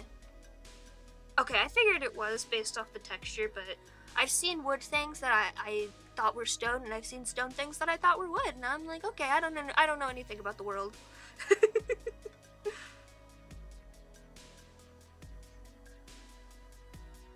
oh my gosh, those are gorgeous. The one built into a stovetop is really cool.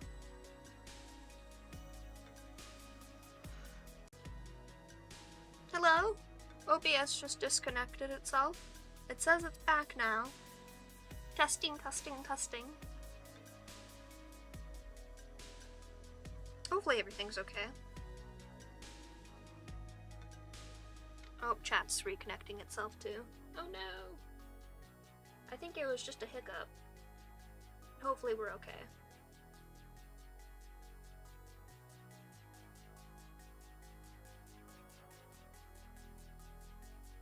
Oh no.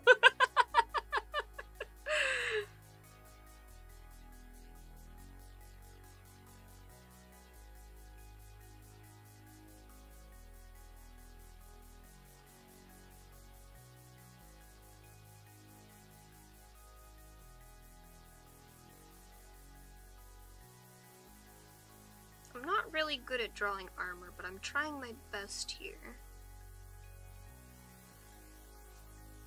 I also just don't know how greaves work in general. Is the shoe just like underneath it?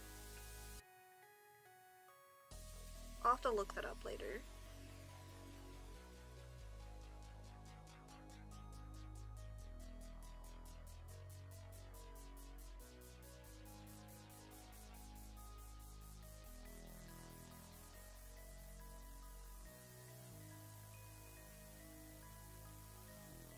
I might change it and like give this character like hooves of some sort. I know they're a dragon, but you can never go wrong with some like satyr legs. Maybe I'll make them like dragon scaly legs. My original idea for this character was like a Greek toga looking situation and then just like full on tits out. But now that I'm considering making them a girl, I don't want to do that.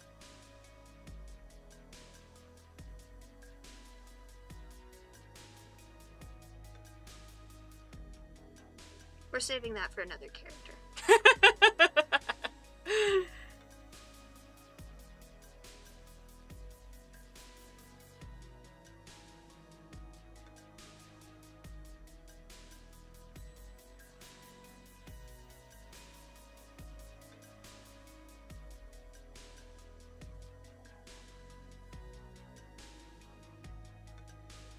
This is closer vibes-wise, I think, to what I had in my brain.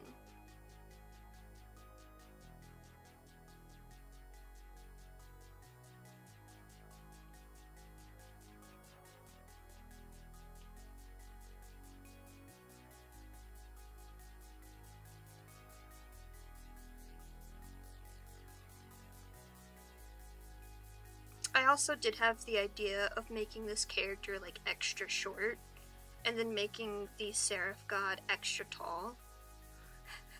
Because Drakons are for the most part very like large buff dudes type of thing, and then Seraphs are like teeny tiny. Like they're noticeably shorter than most other species. And I just thought it would be really funny.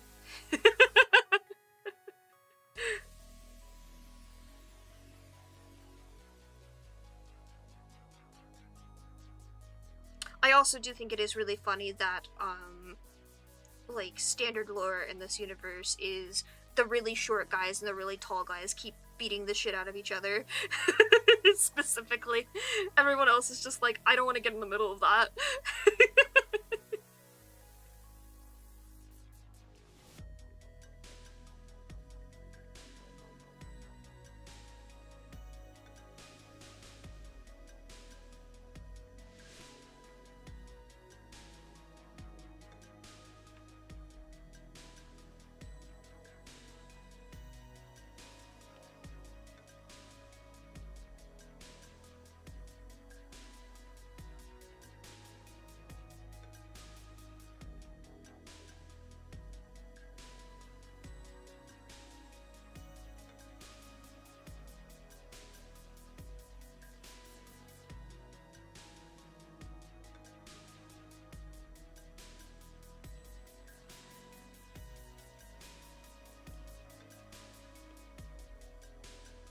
What's up?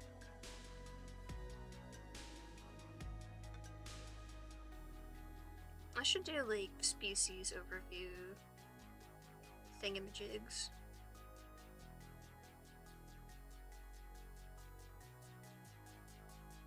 Now that I have, like, solid ideas of the main ones.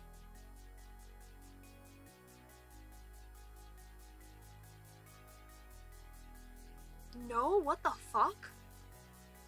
Why? Specifically, why is this a thing, not why are you asking? Who the hell is giving a snail a pacifier?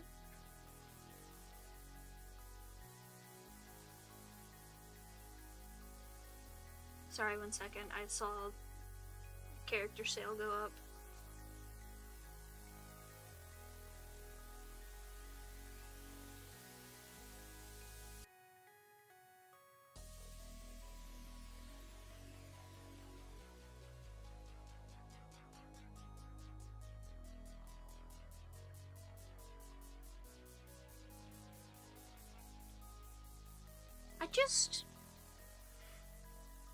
I cannot fathom what it will be happening in this picture once I see it, is the thing. Because normally when you see a small creature with the pacifier, it's because it's using the pacifier properly. I cannot imagine a snail using a pacifier properly. It's the thing. That's why I'm bewildered. Oh my god. Oh, I see. It's a tiny one. Oh, that is cute. What the heck? Oh my goodness. I think there was a snail climbing my tree out in the yard for a little while there. Because I kept seeing like a tiny white dot from my window, and I was just like, is there a fucking snail on my tree? Do I need to get that off? And by the time I remembered to go check it, it was gone already, and I'm sad now. There's always a bunch of tiny snails like on my porch and stuff, and I always have to make sure I don't hit them when I'm going outside with my scooter and whatnot.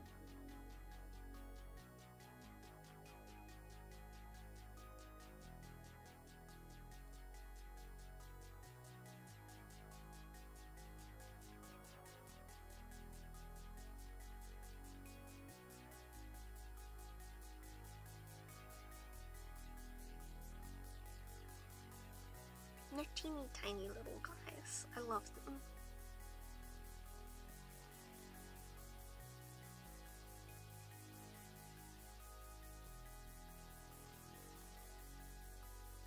Actually, I'm kind of sad I didn't get a picture of the wasp because it was really cool. The wasp nest was facing my front door, so I could see them really clearly, and it was really, really tiny. Like, I don't think the nest itself was more than a couple inches long or wide or anything.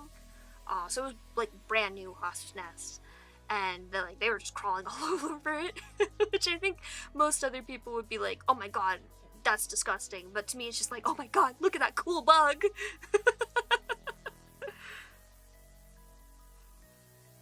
Like, not cool that you're on my porch, that's bad, don't do that, but cool bug.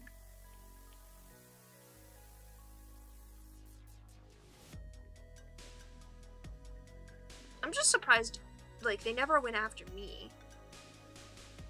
Because I don't think they'd been there long, but I think they had to have been there, like, at least a week or so. But they didn't bother me.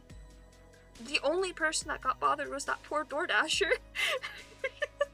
And I feel really bad.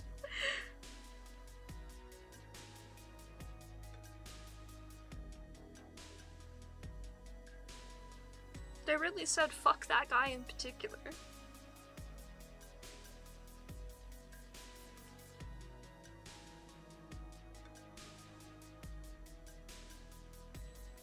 One moment, I was trying to look at the tracking information for my rocks, and I don't understand this site, because it's like some European shit.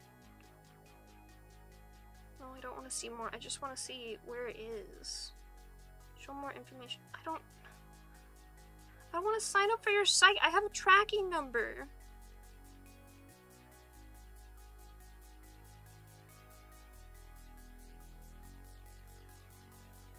It says item distributed. I don't know what that means. Where's the current tracking number?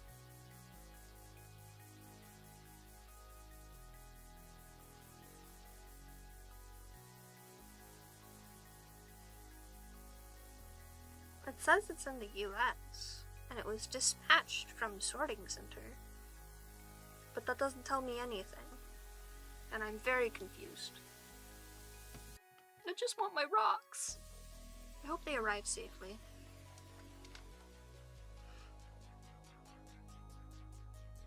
I have to figure out this hair situation, oh goodness. The problem is, I want them to have some sort of headpiece of some sort. But they have these big fuck off horns. And so, I have to work around those. This is why this character's been so hard to figure out. Because I couldn't really find anything that I had in mind for them directly. Like, even what I'm drawing here, like, I do like this, but this is not what I originally had in mind for them. It's a very different direction.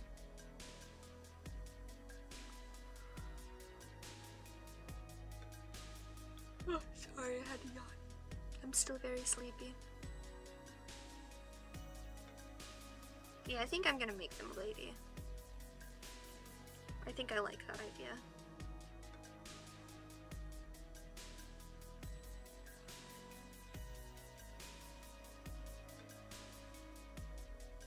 I do think it's very funny that every time I struggle with a character design, I trans their gender and suddenly it becomes a lot easier to figure out their character design.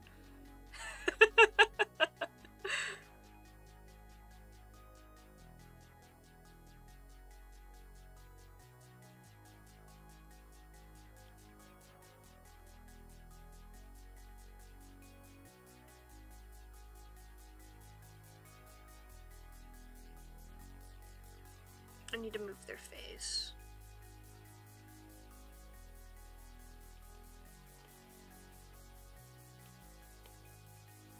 Very simple. Draw a guy, and then just say that they're a girl instead. Easy solution. Femininity and womanhood and all of that jazz, it's all made up. You don't have to adhere to anyone else's standards.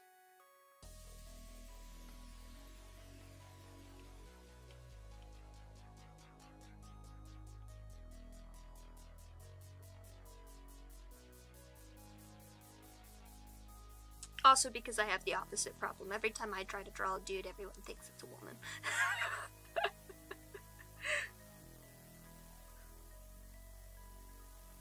Maybe if I learn to draw muscles, I'll have the opposite problem. I do need to learn to draw muscles for that war god. I also need to learn how to draw a mohawk, because I do actually like the mohawk idea. I know Dai said it as a joke, but it's actually really fitting for that character. Ooh, tasty.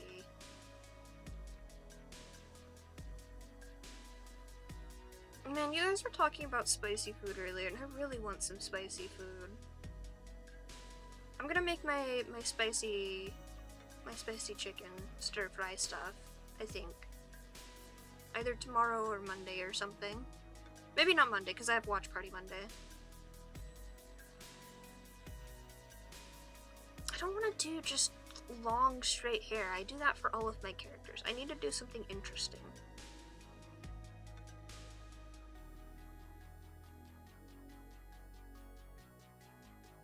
Oh, then your solution is also continue just drawing. But you can do two things. First off, find pictures of things that you like that fit this character. I personally hate Pinterest, but I do use Pinterest for this because Pinterest is very, very good at helping you find that. And just collect references and draw from those references until you figure out like exactly how you want this character to look. And like just find characters that you already like, that are already feminine girly girls that you're trying to fit into this style, and use those as references too, and like look at the things that they're drawing, look at the differences between what you're drawing and what they're drawing, and try to narrow that difference in your art. You'll get there. I understand, like, as I'm saying, I have the opposite problem where I'm very good at drawing frilly fantasy things, and then when I'm put into a situation where I have to draw something either futuristic or very masculine, I have trouble with that. And it's just because I don't draw that.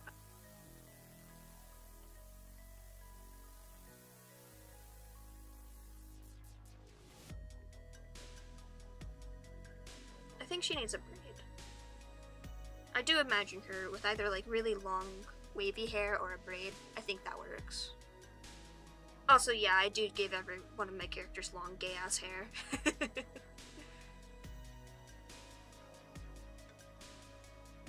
That is what I mean, unironically would. And I can promise you at least 2 people in chat right now will very much adore this character. I am one of those people. Wait, have I shown you guys Farron recently? Hold on. Let me pull up Farron. One of his references is not safe for work, so I have to make sure I pull up the right one.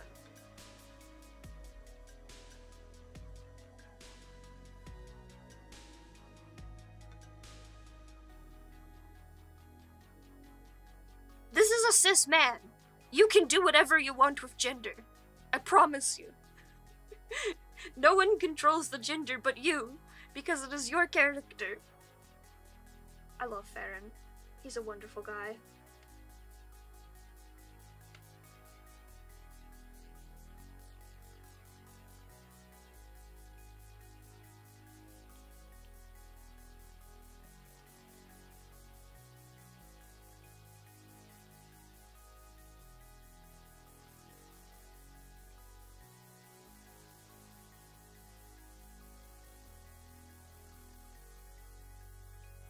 But no, seriously though, with like gender and stuff, like, the moment you start seeing it less of like a category that you have to force your character to be in, and more of just like what your character might look like, and the more fun you have playing with it, you'll probably come up with much more interesting character designs that way. I'm not saying people who don't play with it and such don't come up with character designs that are interesting, but I certainly, at least personally, have less fun with those characters.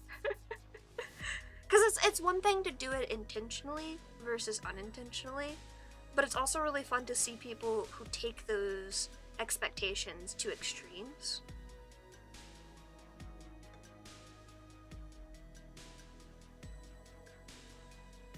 Was it tasty? That sounds tasty.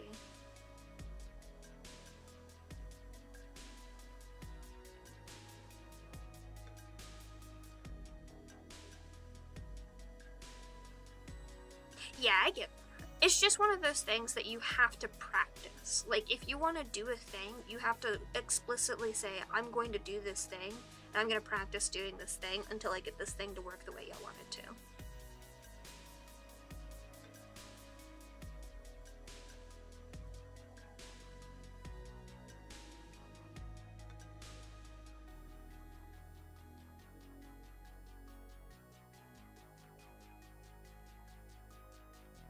I'm sorry for your loss, Wood. Spice is delicious.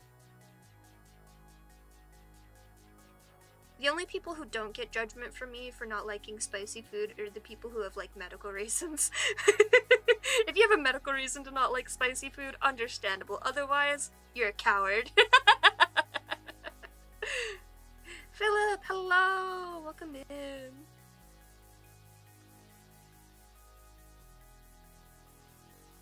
Okay, you're valid. It's okay if you have a low tolerance, but you like spicy food. That's valid to me.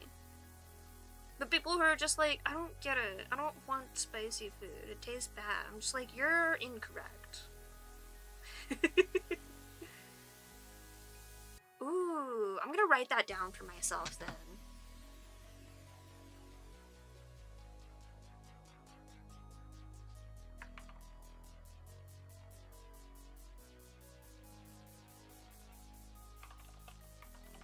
Because I need sauces that taste good but are also extremely spicy.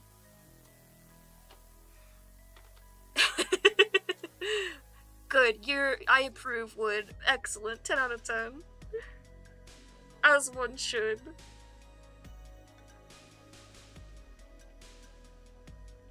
If it's not actively melting my face off, it is not spicy enough.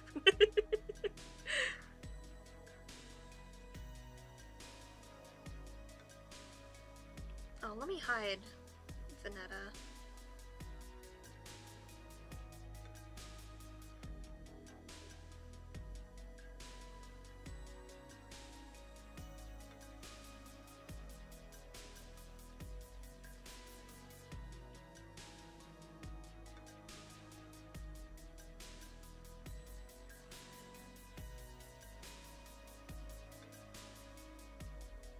I think my main problem now is I want patterns on this character's outfit, and patterns are not something that I have done a lot with, so I'm not very good at like placing them on a character. So pardon me while I struggle with that. I'm gonna do them by hand for now, and then I'm gonna go out and find people who are better at drawing patterns than me and add them to the reference sheet.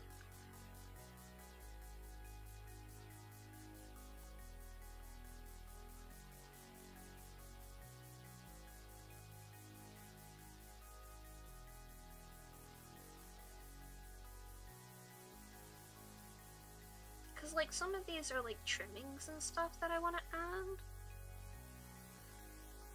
But others, it's, like, actual patterns that I can just, like, copy-paste, pretty much. And I'm okay with that.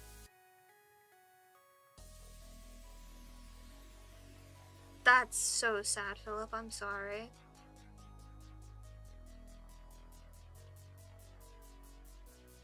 I feel like to a degree I do over-exaggerate my spice tolerance.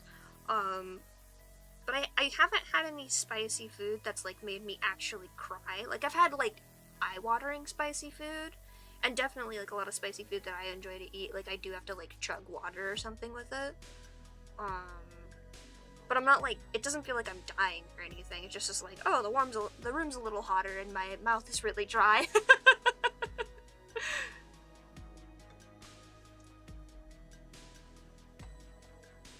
But there definitely has been times where, like, I've eaten spicy food and then the person next to me, like, is in tears, and I'm just sitting there eating normally, like, I haven't even gotten a flush on my face, and I'm just like, that hurts you?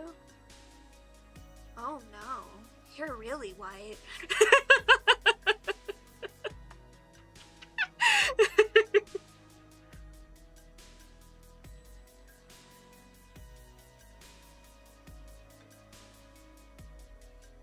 It will never not amuse me that my dad has to, like, quarantine the chili he makes for his family compared to the chili that he brings to, like, events and stuff.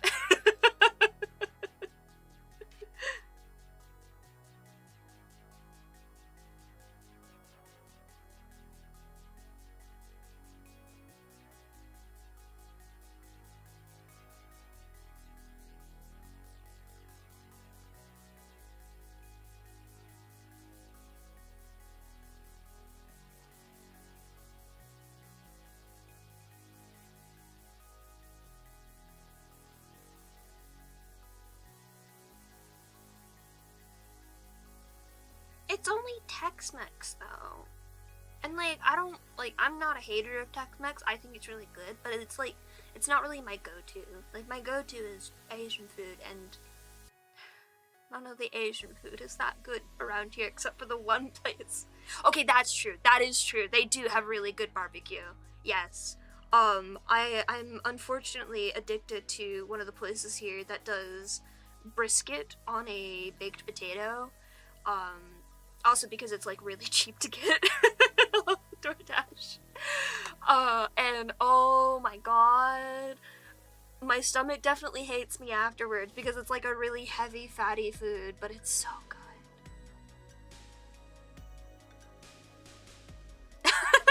That is funny. That is really funny, Philip.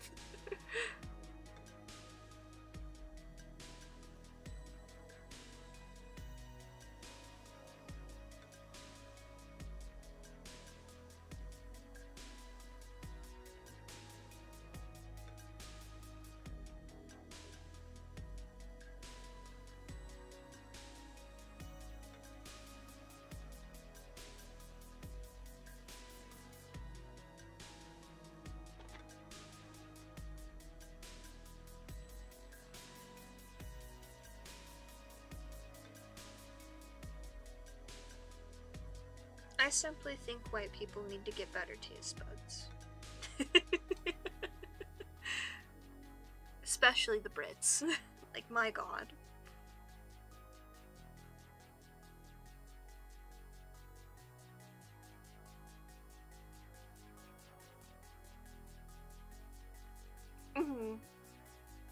I should try that for comparison. The ramen I normally get, which I haven't eaten much recently, but, like, I can just eat that with a soda. That's nothing. With, like, actually spicy food, I'll either have water or milk on hand because sodas does not tone down the spice much at all.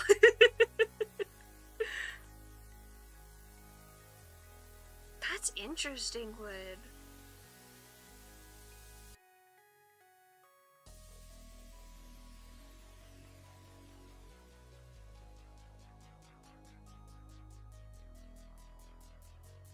Oh, Oh, yeah, that makes sense.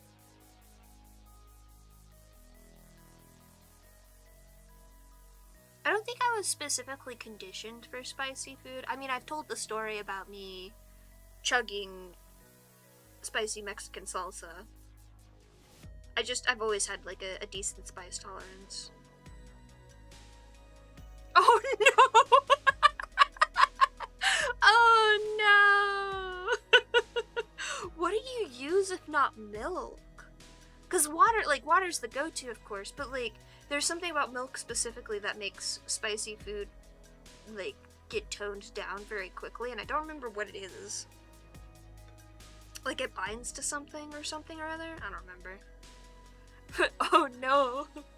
I don't know if, like, almond milk and stuff like that has a similar quality to, like, cow's milk. I would assume it does. It's, like, soothing in some strange way. Ooh, interesting.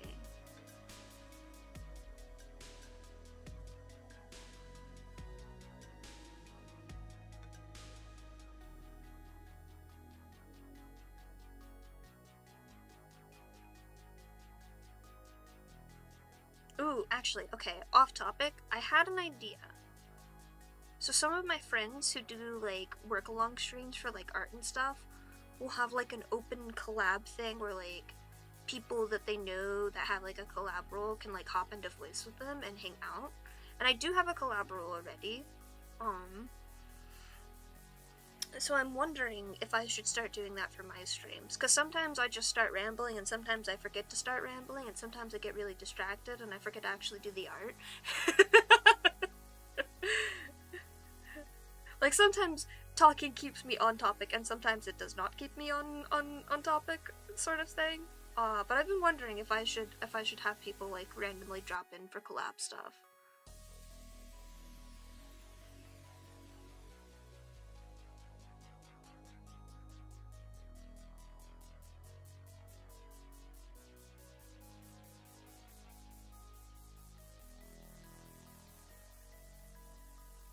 I was also thinking about just now, having a redeem for it on both YouTube and Twitch, where if you've been around long enough, you can be like, oh, let me in on the stream.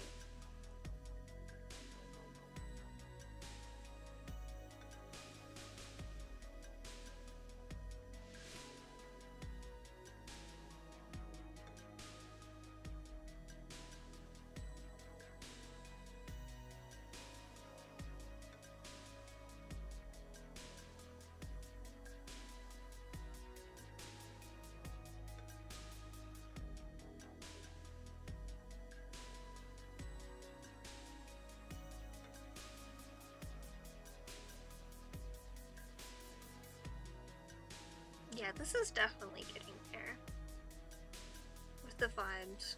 I'm still not sure about everything down here, but the upper half for sure is the direction I want this character to take. Let me get some colors on here.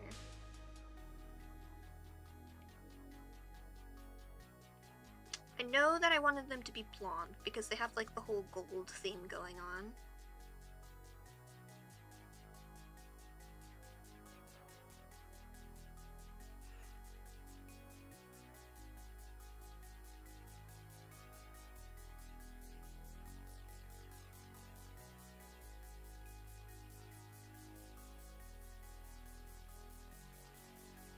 Is the green salsa spicier because of like something with peppers having different colors, or like why is the green one spicier? I hear that a lot, that the green one is always spicier.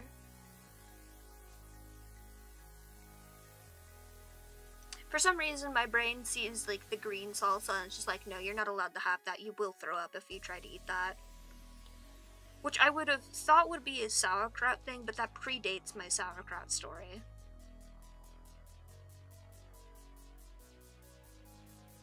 Ooh, okay. That makes sense.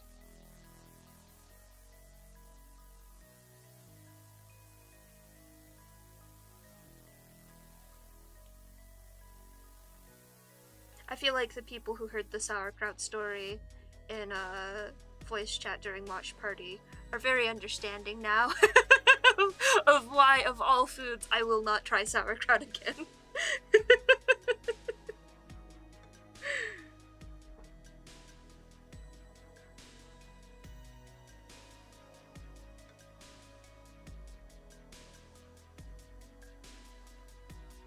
If you want the sauerkraut story, you have to show up to watch party. I'm sorry, them's the rules.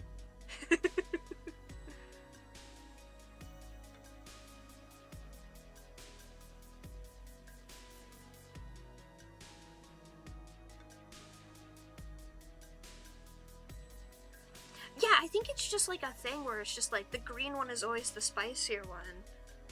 But it's not because of any comparable, like, other difference. It just happens to be the spicier one. Yes, they are always on Mondays. They are either at stream time or an hour past normal stream time. I usually leave like about 30 minutes from 7 to 7:30 for people to hop in and stuff. I finally set up an event thing in Discord. So you can see the exact time for yourself if you look in there. Also, I have to add Sword Out at Abridged at some point for watch parties, because I need to force Kamui to watch it. I need to drag him in.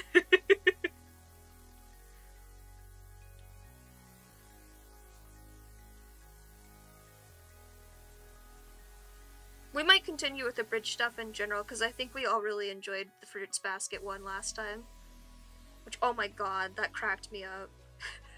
I wasn't expecting it to be so accurate to the original. I thought they were gonna go off the other end.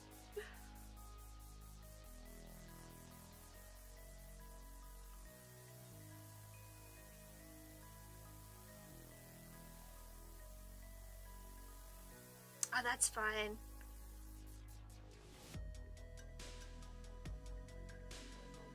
Oh, that's sad. See, like, my thing with spicy food is I don't want it to just be spicy. I want the spice to, like, add something to the original flavor.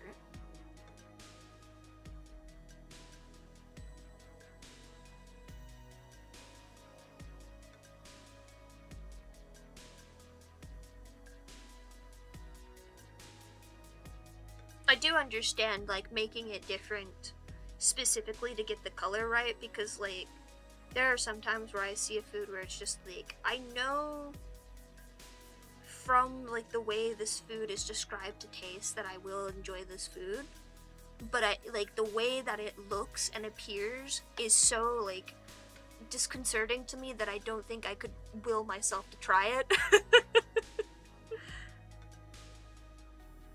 and like sometimes it's so off-putting it like actually affects the taste and it's really annoying. Hi baby. You wanna sit down? You wanna sit your booty down and stop bumping the camera, baby? Thank you. There we go. There we go. Good girl. Good girl. Meow, meow, meow, meow. I don't use hot sauce a lot. If I'm gonna use a sauce on something, it's usually ketchup, and it's only for like specific things that I'll put ketchup on. Like fries and burgers and whatnot. But my dad always puts sauce on his steaks. I don't remember what it's called. Some steak sauce thing. And I'm just like, why would you do that? You put all these delicious spices on your steak already.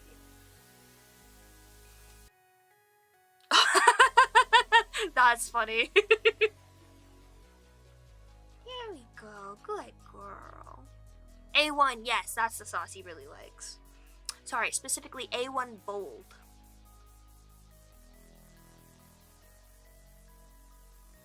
I think he puts it on some other things, but I don't remember what those things were. I don't think he ever put it on the scallops. Or put anything on the scallops other than like butter.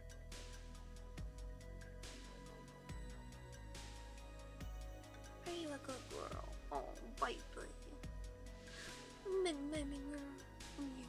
Okay, can I go back to drawing? Nope, okay. That was the face of I'm going to headbutt you the moment you pick up your pen.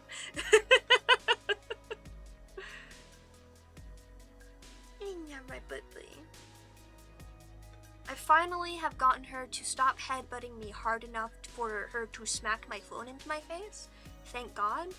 Because I think if she continued down that route, she would have broken my nose, and I mean that quite literally. But she is still very aggressive. Typically with hot sauces, you don't like use a ton of hot sauce. So that, I would say that's probably not too bad.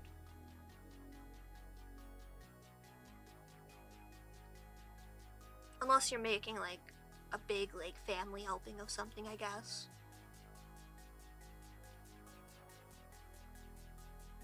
Boop. We're right on the noggin. Oh, I got you. We're right on the noggin. Oh, you're so cute. Is she just a void kitty on screen right now? Oh, wow. I suppose it also matters depending on how much, like, how many meals you're using it for. Can I turn on the light for you, baby, so people can see your beautiful eyes and face? Or are you gonna get mad? There we go. Is it a little bright? Sorry.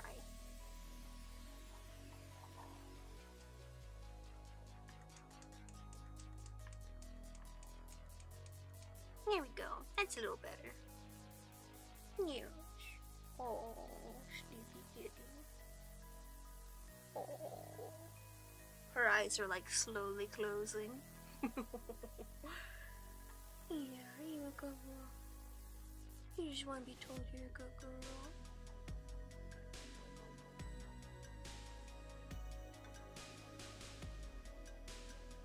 Are you purring? Is that a purr? Is that a purr I just felt? Oh, it is! You're a purry baby. Her purrs are so quiet. Like, all my other cats have big, noisy motor purrs. Where it's like, oh my god, is there like some big truck coming by my window whenever they start purring? But hers, like, they just sound like like she's breathing and grunting a little bit.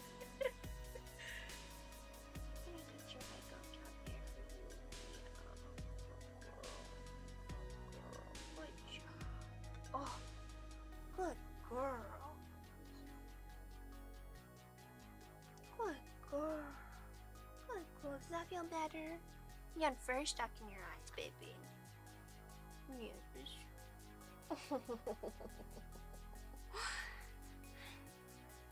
But yeah, she's so quiet, and you don't expect it, because like when she starts mewing or anything, she's loud as hell. Although I do think it's really funny that Mia has also become loud as hell. She'll just come up to me and go, meow.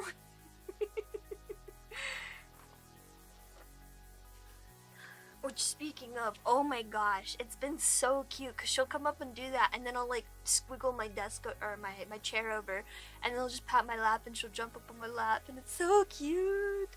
She starts purring and then leaning into me and just wants pets all day. It's adorable. I think right now she's in the other room in her little pod. Will you mew for me on stream? I want to hear you mew, because it's cute. Oh, Yanni baby. Oh, you just want to sleep. You just want to sleep. Oh, she's so sleepy. You can't see it from the angle the camera's at, but she's slowly closing her eyes. Yeah, you want to go to bed? We're not going to let you play with sharp objects. That's not safe for kitties. I am going to go ahead and open this so I don't wake you up later. Wait, I should probably move that away from you. You want to sniff? Yeah, it smells funny. Not for you.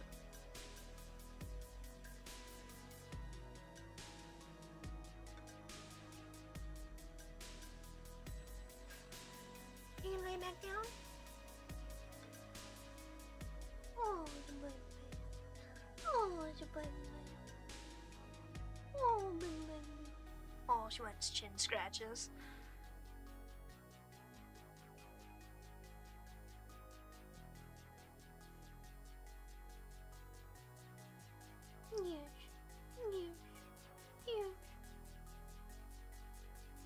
Oh, good girl. Good job. Good job. You're learning. You're learning to not headbutt me. Thank you. It was cute when you were small and harmless.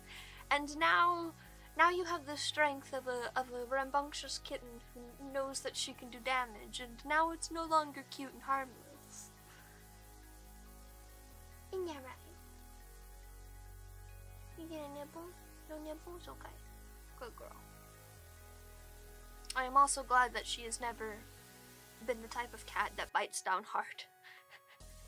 Cause that would have been awful. Yeah, now it's cute and harmful. You lay back down? No? Okay. I'm gonna go back to art then. Cue in 5 minutes, she headbutts me again. What the fresh hell am I listening to? Oh.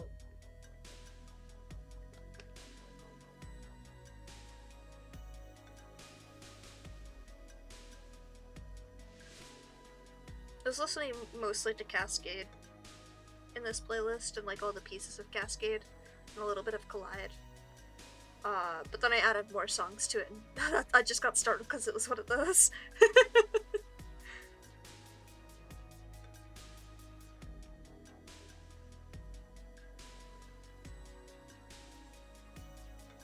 It depends on the day. Today I knew I needed something in the background for myself. Most days on stream, I do not listen to any music, actually. I am a very strange artist. I will forget that I am playing music, or if I'm not playing music, and I will just stop listening to music for like 3 hours, and that's when I'll get shit done. I do have my intro song in my playlist, though. I do listen to that outside of stream.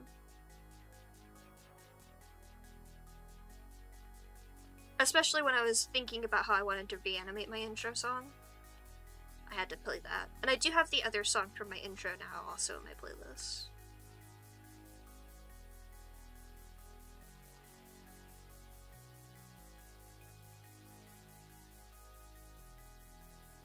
But actually, even when I'm playing the intro on stream, I also have it muted in OBS for me.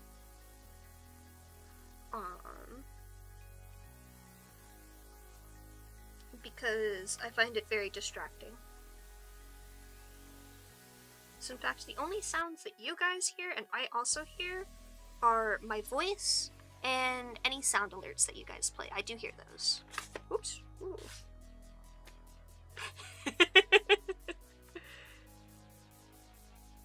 If I could find one that wasn't just like high-pitched screeching, I would listen to that, not gonna lie.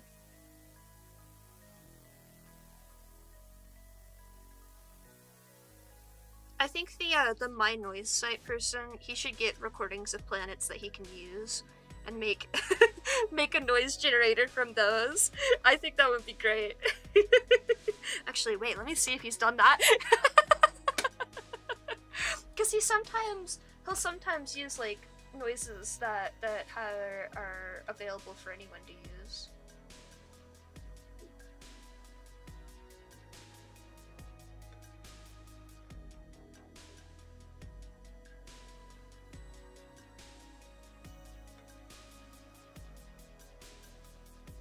Oh, it's locked me out. How the fuck do I log back in?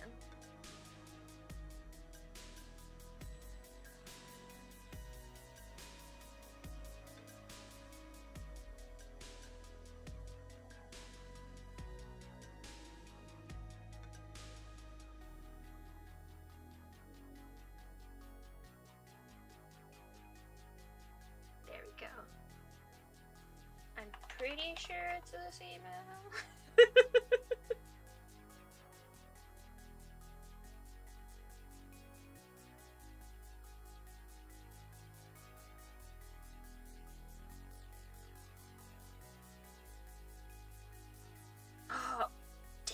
Which email is it? Fuck. I actually really like this site. I'll link it in a second. It is called mynoise.net. It has been around for ages, and you can do so much for it. Oh, I wanted to make you a new PNG die with my new model, because the only ones I have right now are kind of dumb looking.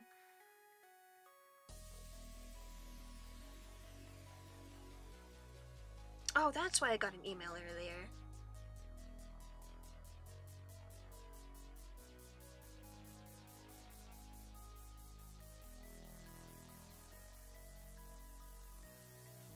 Haha. Oh, it's that email, that's why. Adulthood is having 5 emails that all do have different things. And having to remember which one you used for which purpose each time. I swear I've seen something about planets on here at some point. I know there's like a few space ones on here, but they're like sci-fi space ones.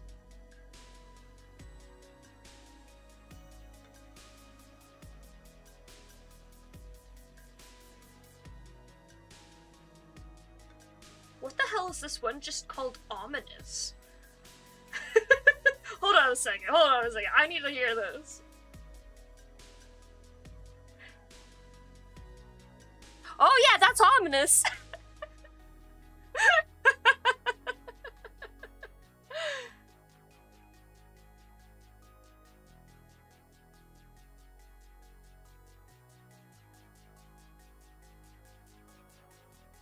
He has Northern Lights.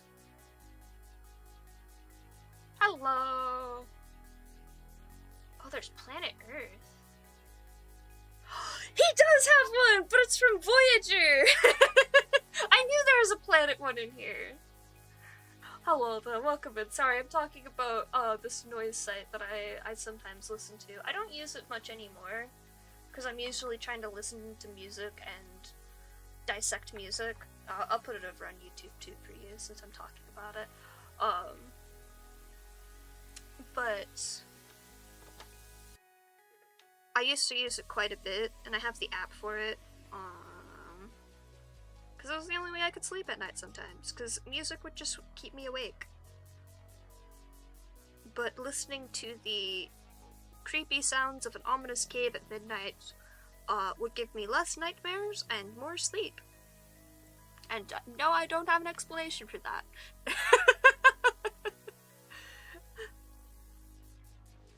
Oh, it's so good. It's so good. And it's nice because it's not a streaming thing. It downloads everything it needs to whatever, like, if you're, like, on your phone or something, and then it just plays locally, pretty much. It was made in a very smart way. I highly recommend it. The guy who built this site puts so much effort into it.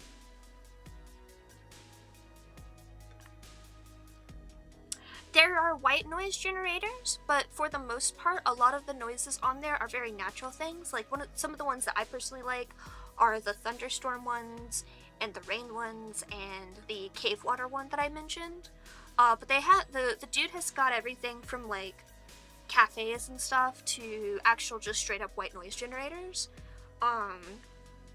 And the way the site works, it's really, really cool from like a technical perspective, in my opinion, is each sound generator has several different bars of noise in it, and you can alter each of them.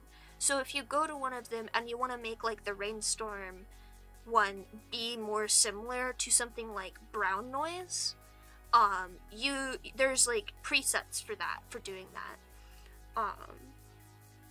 Like I like to tune it to where like the thunder is like the big thing that you hear the most of in there. Yeah, oh my gosh, like incredible levels of detail and like technical know-how. Like the dude records the sounds himself for the most part. Like he goes all over the world and collects sounds for this. And I cannot imagine, like, the level of sheer effort to dissect each of those recordings and get, like, the individual sounds from them, too. It's so cool! You're okay, Kira. Welcome home.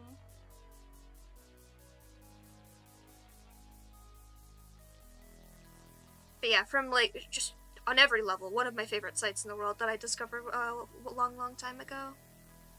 I try to shield them whenever I can.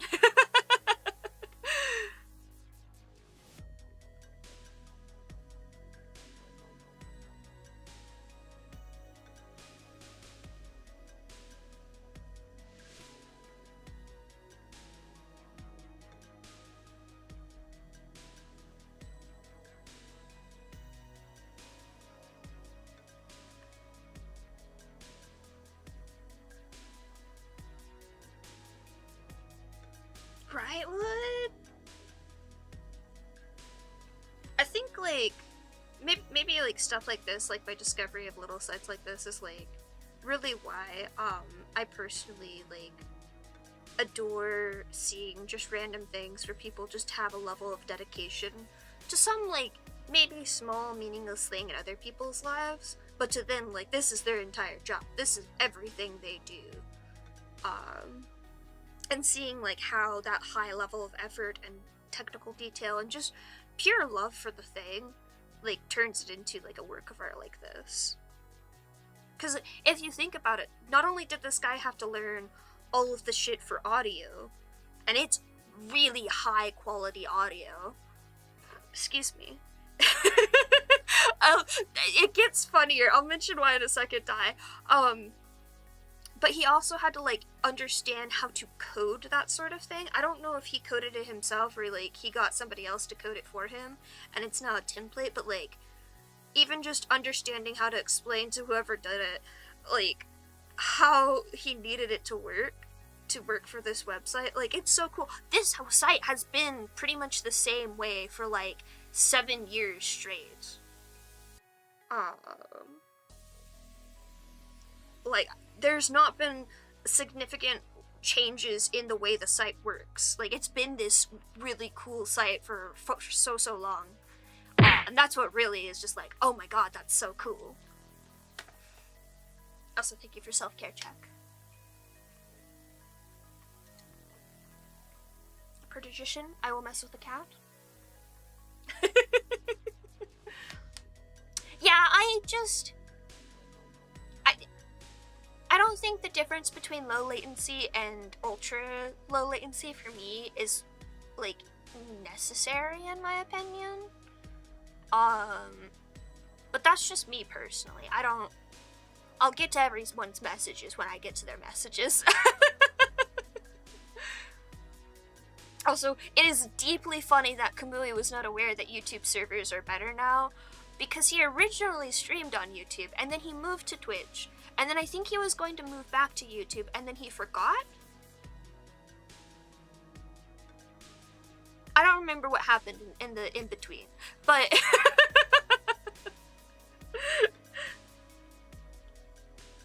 I was trying to tell him about the stuff that both of us use for streaming back and forth. I think I forgot to link it to him. But hopefully I can get him to multi-stream.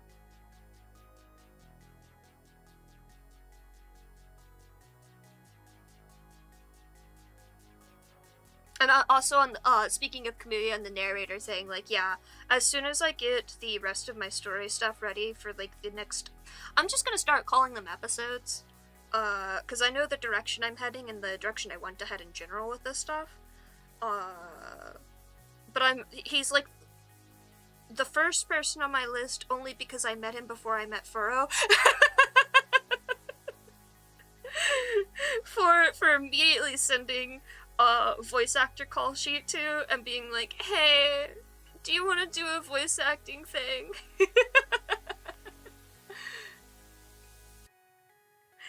Please, because I know I want him to do a narration thing at one point. I know exactly what I have in mind for that too, but I don't know if he's interested in voice acting in general. I will also send that to you, Dai, but I don't... Maybe a couple of the characters, actually, on my upcoming one. I might want you specifically for, if you want to do it. But I think a couple of them they might need a skill level that you don't have quite yet, just because of the nature of those specific characters, unfortunately. But damn it, your voice would be really good for them.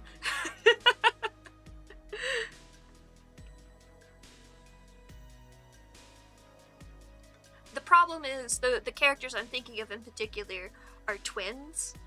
And one of them is like, I guess dreamy is the best way to think of it. And then the other one is like, also like soft-spoken dreamy, but also an asshole.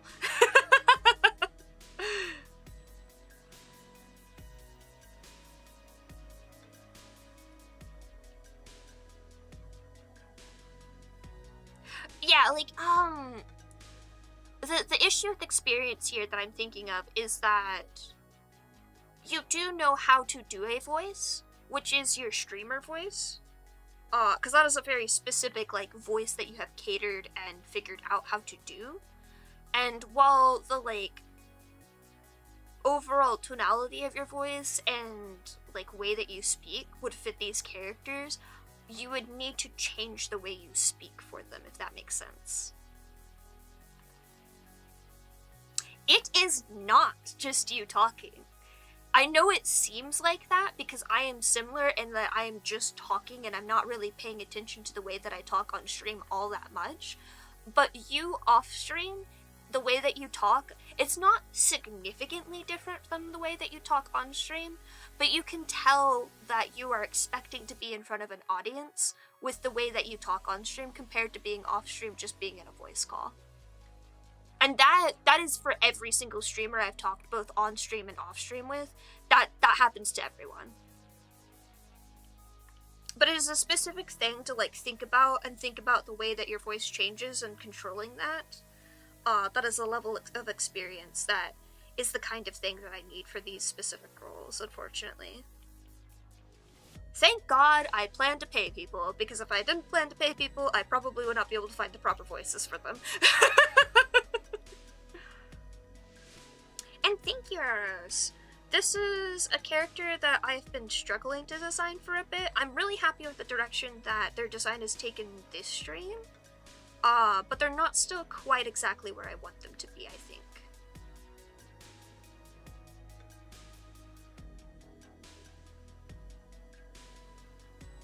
That's what I mean, Died. Like, it may, like, code switching isn't an active thing necessarily, but I need it to be an active thing in this case. Because the characters that fit your voice do not have that customer service thing, so I need you to take the customer service thing out of your voice. If that makes any sense.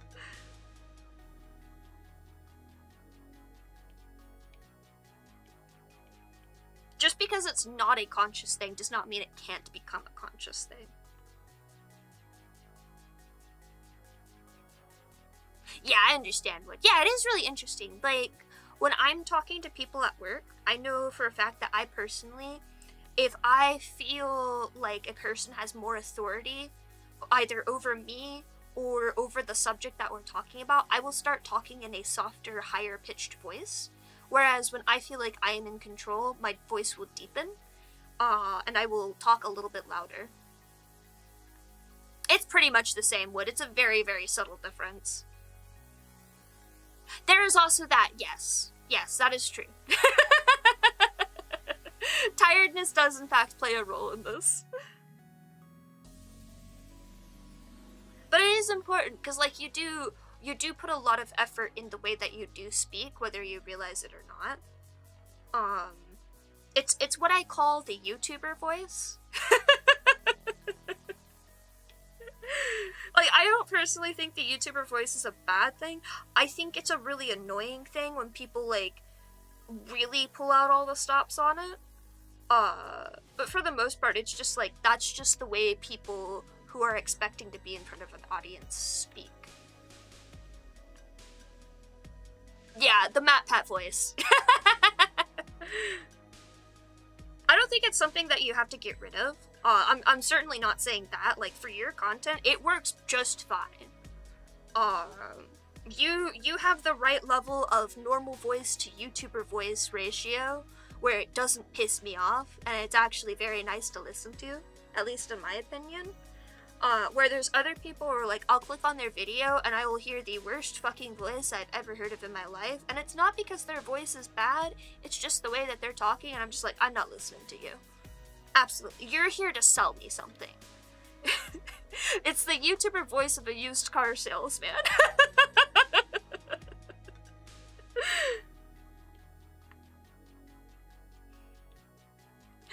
But yeah, like, I think my problem is a lot of my characters, I hate using the word demure because it was like a big meme thing for a while, but a lot of my characters fit in this like demure, distinguished, a little bit pretentious category. So like you have to break away from the YouTuber voice to really get into that category. Yeah, exactly, Wood. Exactly. Like, it's not overdone or anything. That pisses me off. When it's overdone, ugh.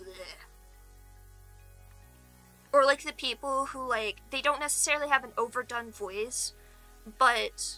And you do not do this, Dai. This is not something that you do. This is, in fact, something you do very well and pleases me whenever I witness it. But there's other people where it's just, like, they will talk for, like, 30 seconds, and they will say, like, 200 words in that 30 seconds, and I'm like, oh my god, this is a YouTube video. You can sit here for 20 minutes. You don't have to cram this into a TikTok.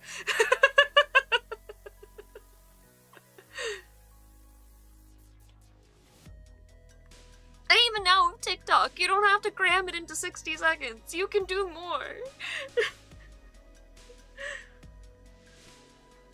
There are very few people, I feel like, at least that I've heard, that toe that line between YouTuber voice and just talking to people voice really well. One of the artists that I follow who does like story time on their YouTube shorts over gouache and acrylic paintings, I like the way that they do it as well. It's a similar thing where it's just like, this is the YouTuber voice that you're using, but it is not overdone. It is toasted just the right amount. You don't talk too fast. I think if English is a second language, you might talk a little too fast for those people, but overall, you talk at a good speed.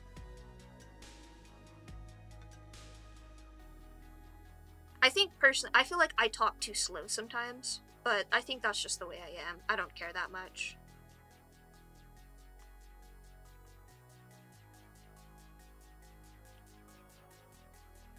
Oh, I wish I had my reference on hand for the gold that I draw sometimes. Because this should be the fancy gold.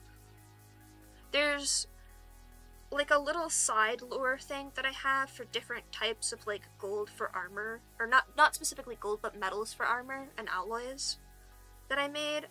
It's on my Tumblr somewhere. Yeah, that's just the ADHD. You're fine. The other thing, like the important thing that you do, even though you do talk very swiftly sometimes, is that you enunciate words very clearly. And that's the important thing. No matter how fast you talk, as long as you're clearly saying the words, most people they're gonna notice that you're talking faster, but they're still gonna comprehend you just fine. And that's the other thing, like there's the YouTuber voice that is overdone, and then there's the YouTuber voice where every word they're saying is incomprehensible. Where it's just like, you figured about half of this out, my guy, but you need to figure out the other half of it real fast.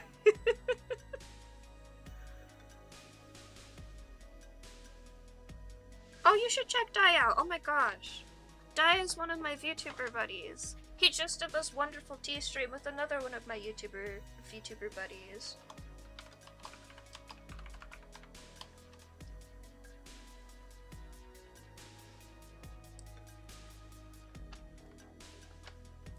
If you like chatty people, his streams are fantastic. Was your tea delicious? I won't lie, I zoned out and I was just enjoying listening to both your voice and Kamui's voice the entire time.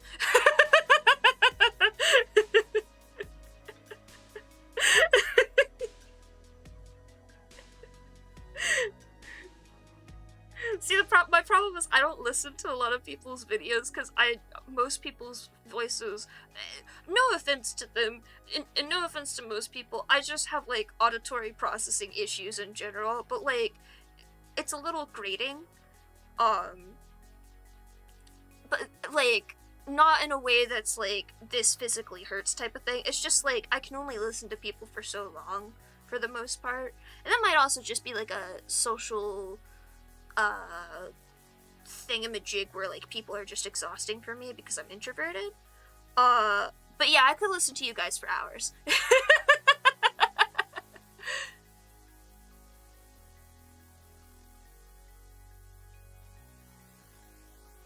Oh, hell yeah! No, that was a given. I knew he was going to. As soon as he said, yeah, I have the order page open, I'm like, oh, that man's buying some tea, huh? You got him in one.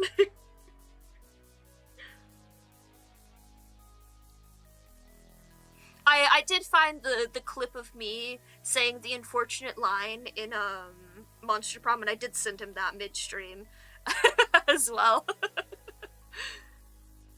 Oh, yes. Oh my gosh. He talks a lot about Australian rates versus what other people pay for a lot of things, and it's really, really bad. Like, $10 is so nice to see for him.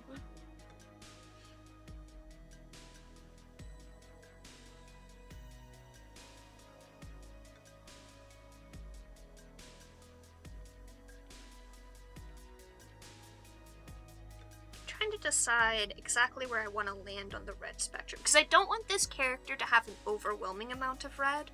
They are supposed to be a golden character, but I think some hints of red in their design would be really nice. I think it'd be really fitting, especially because they are supposed to be the god of fire.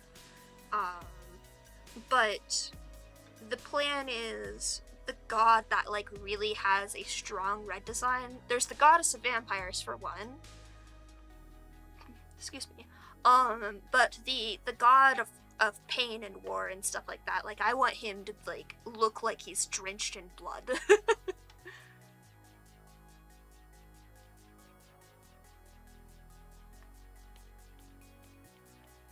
I do have to learn how to draw muscles for that character, though, unfortunately. I'm gonna have to, like, go find all the people who do, like, art of, like, I don't even know. There's like specific artists that do, like, all the muscly characters, but not like the, like, extremely super duper buff ones. The ones that, like, land in between like the crazy anime ones and the anime ones that are just actually twinks with abs painted on. It's a very specific category. I need to go study their art and figure out how the hell they do that. I'm not drawing 20 abs on one character. Oh my god. That's so funny.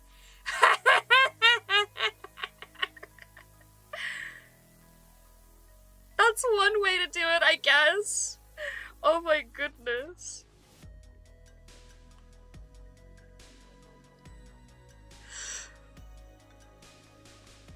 I'm still sleepy, I guess. I had a yawn again, sorry. Oh, Marjorie is just a big ball of fluff in the corner right now.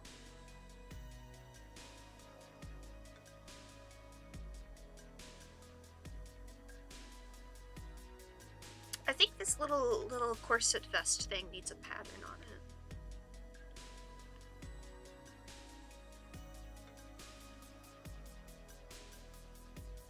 Where's my references for patterns?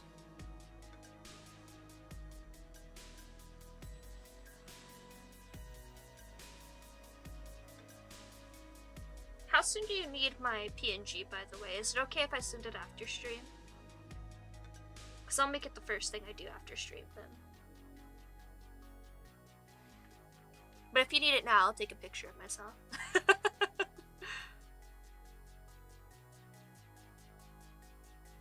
Okay, yeah, I'll do it after stream then.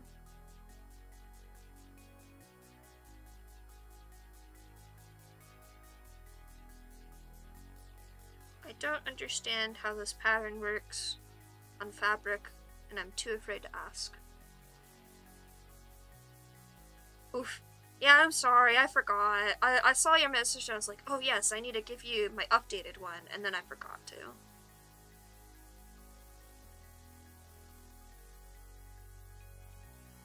I am not a tea drinker. I have been convinced by both Shima and Kira, my mod, to try tea. I've only had one tea before, and it was like low quality garbage that was also made poorly, but I am interested in trying some. I'm unfortunately a very picky person in general, especially with the things I drink, so it might take some time before I have any recommendations.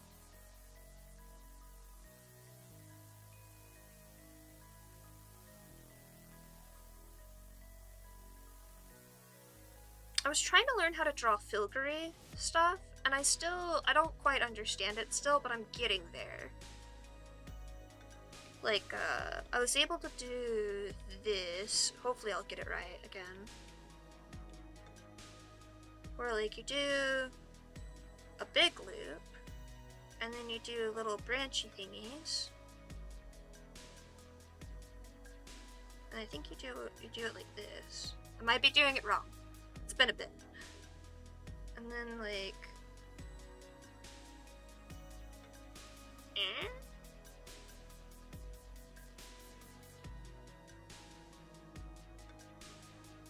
something like this.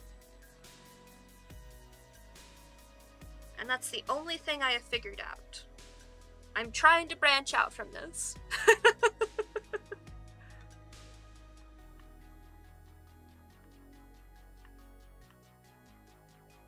Yeah, I feel like there's like enough breadth of different types of tea that I will definitely find something I like. It's just finding the right category. Whatever, like, get me far away from coffee, though. I didn't really like the taste of coffee. Like, I liked the, latte? No, mocha. Mocha's what I liked.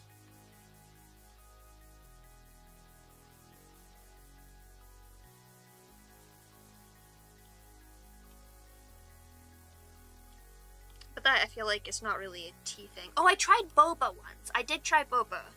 But I don't know if that counts really for this. When I went to ChippyCon in Cali, my friend brought me out to boba, and it was tasty. Although I think I nearly choked on a boba. As one does the first time. Yeah, that's what I figured. It definitely tasted closer to like a milkshake than anything.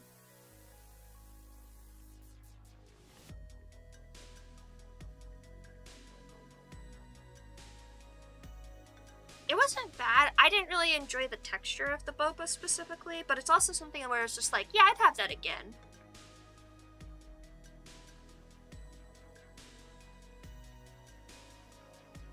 Just not for me.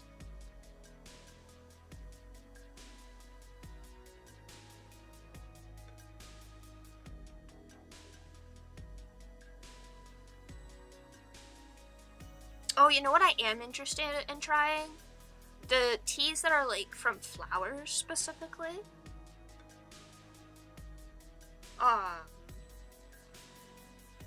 Just because I don't think I've had anything that's like been close to that sort of category for food. I'm not sure if I would enjoy the taste of them, but I feel like it's just one of those things where it's just like, this is cool enough in concept where it's just like, I want to try it anyways.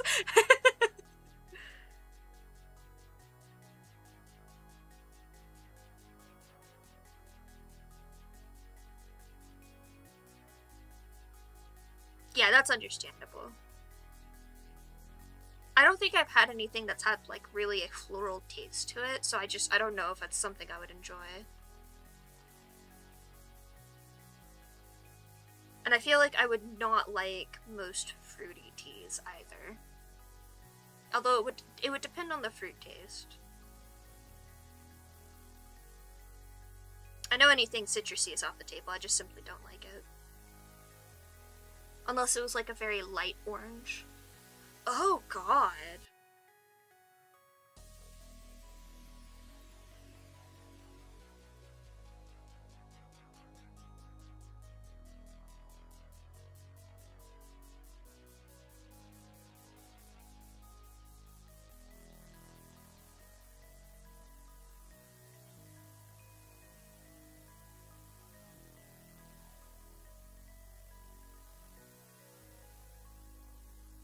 I think I'm intrigued enough to try green tea again and hopefully not have shit green tea.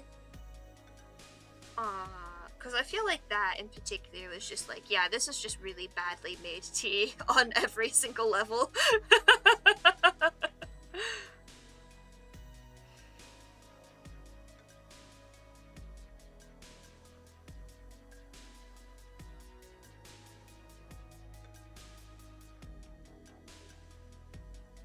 Oh, absolutely. No, it was trash.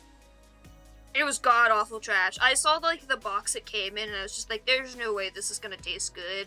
And then, like, the person who made it was not even, like, a decent cook in any way, shape, or form. Like, I could probably outcook this person, and I barely know how a stove works.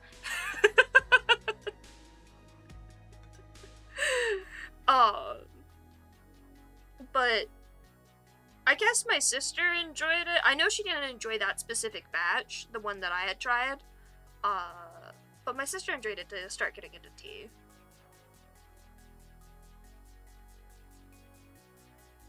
She had like a collection of teacups and stuff. I think she still does. They're very cute.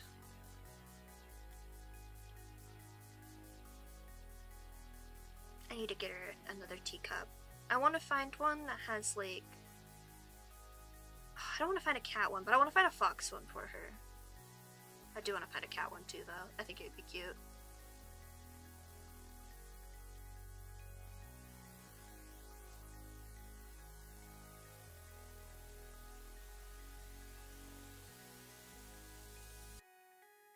Oh, I did want to go to that tea, like I mentioned, I'm probably going to try to go to that tea place that you mentioned was local to me.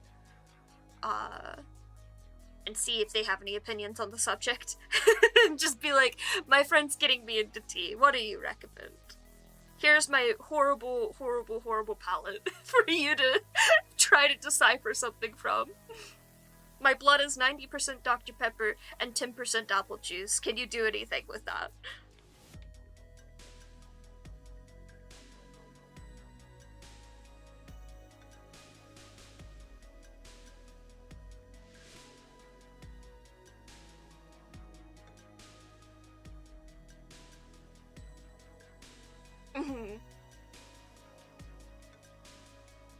I will tell you about my experience, and if they let me take pictures, I will take pictures.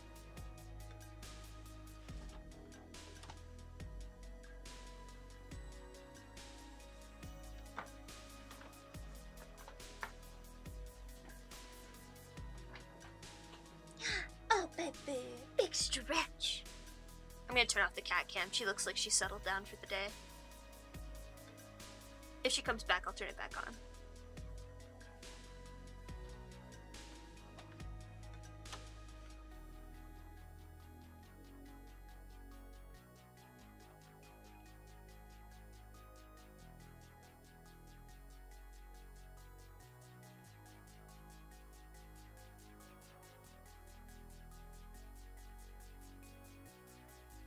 Oh, baby. What does character wear lipstick? You are! Everyone's a crab. You can change what your crab looks like as well. I think... I know one of the commands is hat. And then there's wings, and I don't remember the rest. Maybe if I do commands? It's from Stream Avatars. There's documentation for it.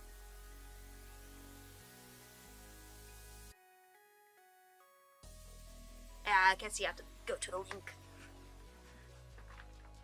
Wait, do they not have a physical location?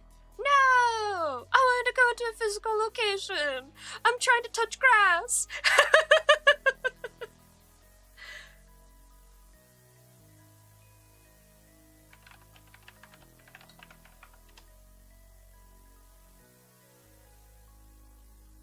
Yeah, no! Rest in pieces. I guess I'm not going to the tea store.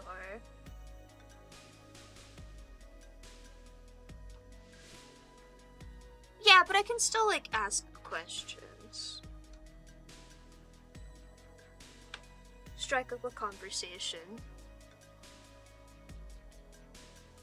Look, I'm a small town girly, okay? I like going to places where the people know me by name because I show up so often.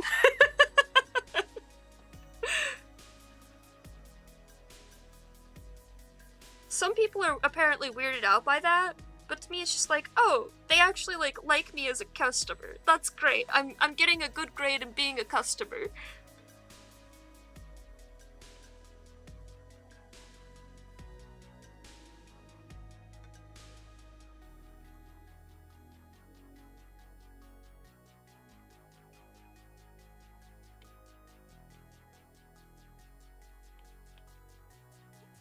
It is very nice. So the restaurant that is like my favorite restaurant ever. Every time I walk in, they're like, same as usual. Like they don't even hand me a menu anymore. I'm pretty sure the next time I go in there, like they're just gonna be like, go ahead and sit down. We'll get your order out. They won't even ask. Actually, I think that did happen last time. I think they were just like, we'll get you ready. You just want the same as normal. Like, the waitress didn't even walk up to the table. She waved across the room.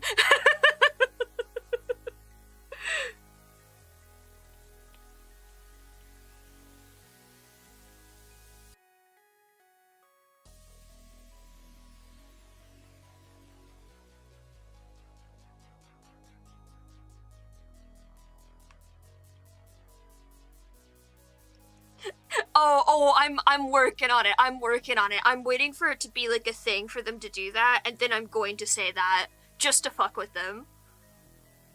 They know my dad too, so like they're probably surprised that I don't try to prank them on a regular basis.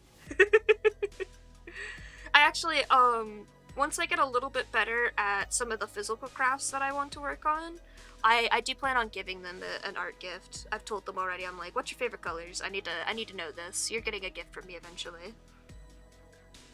I might do a painting for them, honestly.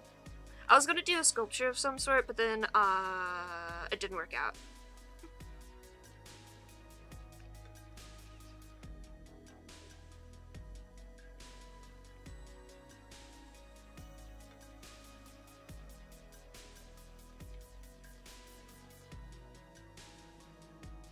They are sweethearts, though. It's always nice going there. It's also mildly nerve-wracking. It was mildly nerve-wracking at first because, like, white family in an Asian restaurant, and everyone else is very much not white. But it was mainly just because we always went on off hours. And me going on my own, I usually go during, like, closer to like actual normal hours for people, and I was just like, oh, okay, there are actually white people here too. They don't think I'm just a freak. I don't know if they've seen my art. I might have shown them one or two things, but there's always just that like slight fear of just like, oh god, they think I'm a weeaboo. When at the same time it's just like, they don't care if you're a weeaboo, you're giving them business. As long as you're not a fucking weirdo to their faces, they're not gonna give a shit. Hi! Welcome back! Are you gonna go right back? No, you're just gonna show me your butt, okay.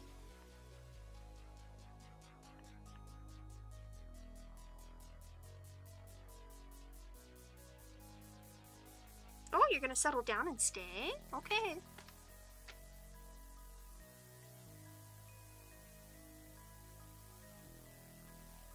What was it my dad did last time?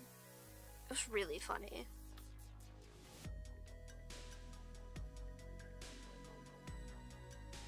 Oh no, I'm thinking about the pizza place. We've gotten to the point in our lives where we fight over who gets to do the bill. And before the like waiter came over to the table, he was already pulling out his wallet and I was already going for my purse, and then he beat me to it still. I'm like, God damn it. I'll fucking get you next time.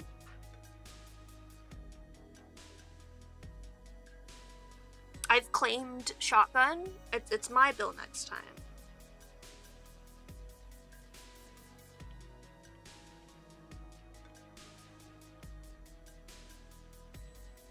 And if he tries to pull any shit, I'm gonna tell him I called shotgun.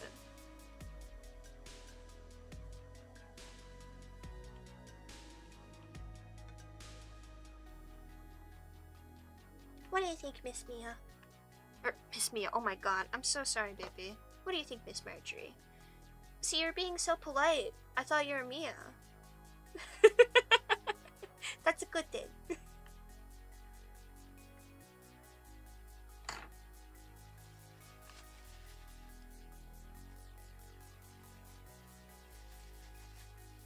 You know what? I'm pleasantly surprised. I think this character needs some more patterns on their clothing. That are patterns that I do not have the capability of drawing by hand just yet, so I'm gonna have to practice them. And I think there needs to be more things like jewelry and stuff for them, but this is what I was wanting out of this character. This is the correct vibe. I need to put all this in a folder. She is! Here, hang on. Let me move the camera real quick. You wanna say hi, baby?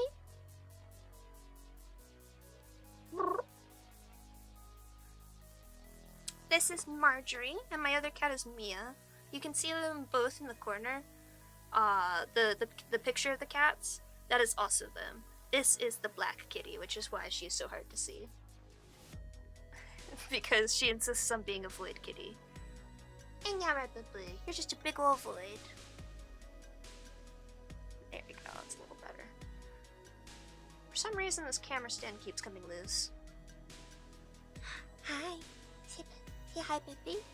Oh, there's your beautiful face. She is incredibly soft and fluffy.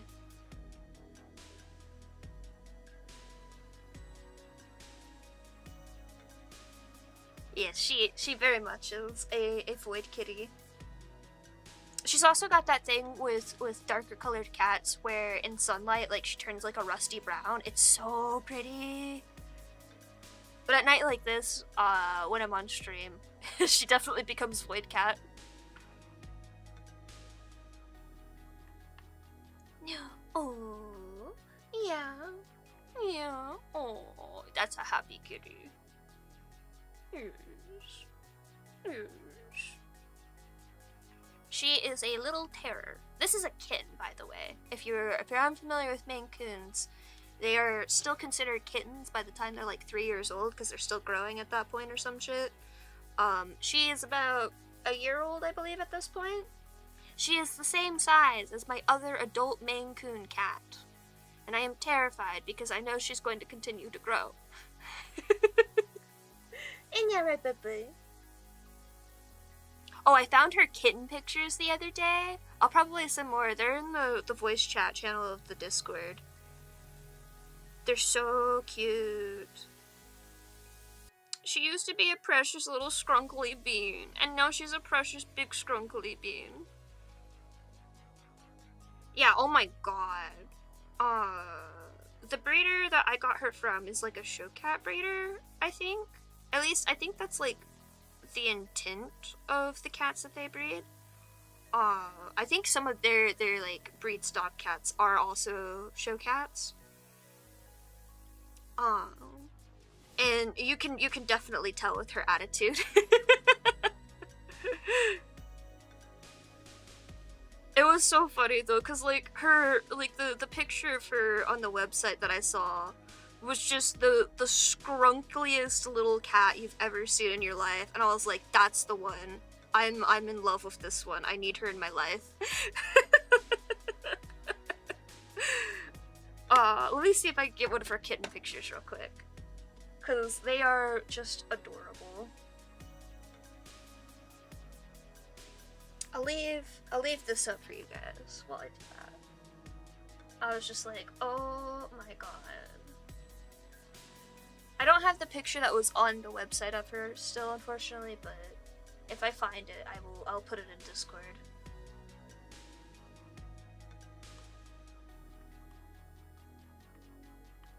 Let's see. Yeah, this is the correct folder. Now to find the correct image. Oh wait, this is 23. Maybe she's coming up on 2 years old? Maybe I don't know anything at all. Or maybe I combined these. I'll have to see. Let me find a picture in here of her. Because a bunch of these are Annabelle pics. I think this might be combined.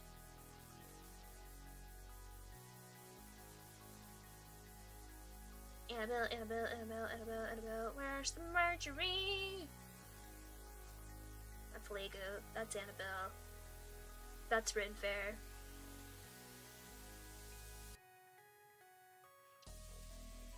Those are all the videos. Those are all Shiny Nikki. This is from like a phone export thing that just like was everything I exported. Here we go. Properties. Oh, maybe she is 2 years old. I'm a dumbass. My apologies. She still has a year to grow though. Like, she's gonna be terrifying. And I love that for her.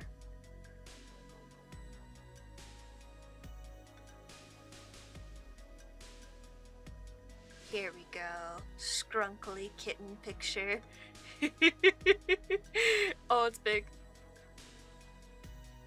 It is! You just have to do the Discord command.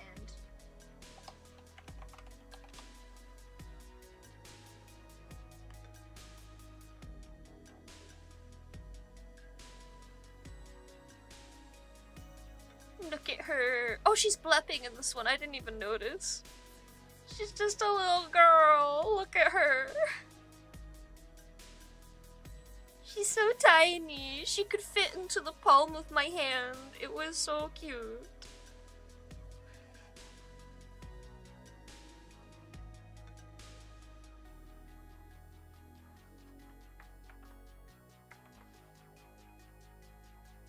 My precious little bean. Now she's my precious big bean. She's winking in this picture, by the way, because when she first got here, she had a bit of an eye problem. A little bit of an infection. Because she had to do, like, a big travel trip to get all the way here. Because I think she came from, like, Virginia or some shit. But then, she was so cute. Trying to find a good one that, like, really shows her size.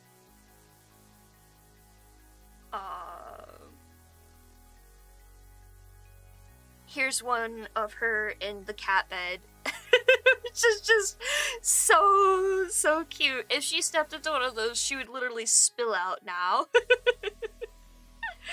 She's just so tiny. I will never be over it.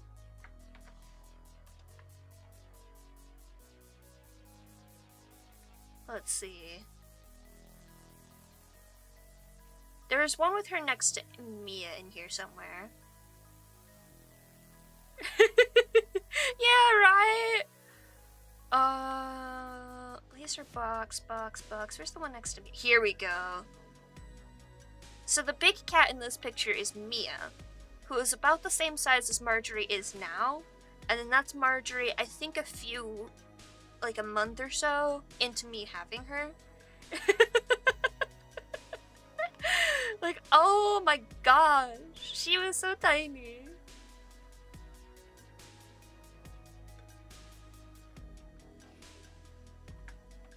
And then my favorite, absolute favorite picture of Marjorie, I have to go grab it real quick, is when I put a harness on her for the first time.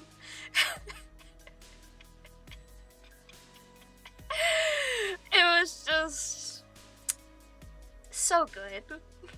Where is it? Where's the harness picture? There it is.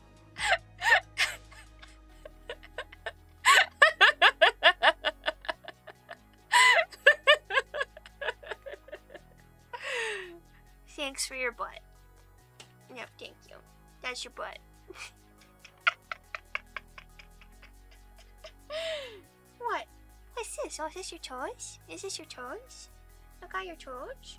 Oh, give me your toes. Oh no, I got your toes. Oh, she got mad at me.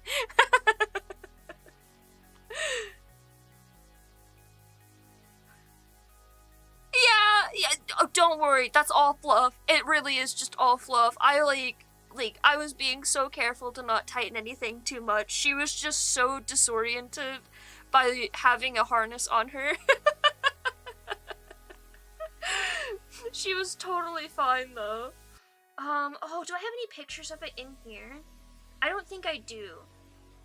But when I spayed her, instead of putting the cone of shame on her the entire time, she did have to endure the cone of shame for a couple of days, but I ended up getting her, like, a medical vest thing, which looks very similar to a harness, but it, like, is a little bit more full body. And I can't take her medical vest away from her. She is so attached to that thing now. It's like a baby blanket for her. She has been shedding through the roof this entire time, but I'm also used to Maine Coon shedding through the roof their entire lives. She definitely still has a little bit of that kitten fur, but she's definitely getting more adult fur at this point. And I got her when she was like a few weeks old, I think. Let me check. I could probably check my email and find out. It's usually between like 6 to 8 weeks, I think, or something. Because I think her birthday is in like June, and I got her in August of that year, I think. So about 8 weeks.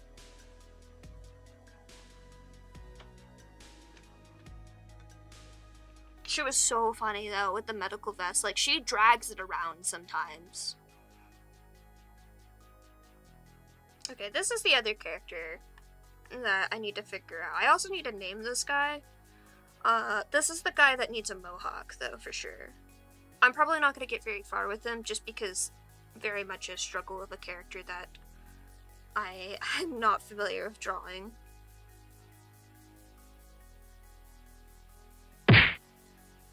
Oh, thank you. Where's my one that I just looked in? There we go.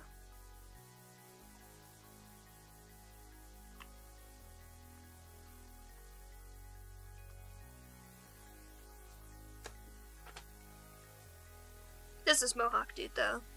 Thank you, Dai, for that incredible image.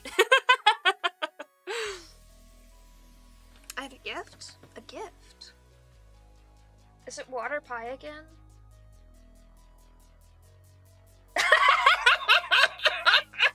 Wait, I'm gonna make that an emote. Holy shit. One moment, everyone. I need to make this an emote immediately. Oh my god, thank you so much.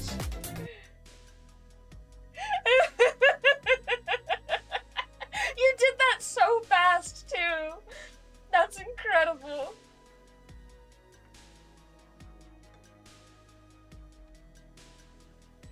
That's fine. I'm gonna upload it twice so it can be a follower emote and one that people can use everywhere.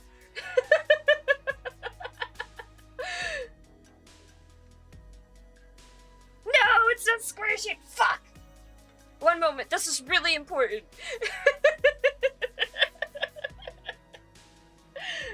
I didn't have a Marjorie emote yet. I needed one. This is perfect. I wish I had the derpy Benjamin picture that my sister took of that cat. I don't even remember what was up with him in the particular picture, but he like woke up or something, slightly disoriented, and my sister could not stop laughing as she took just the most incredible picture of this cat.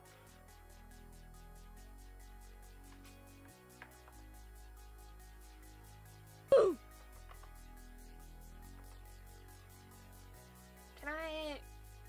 Can I please crop this properly, sketchbook? God damn it.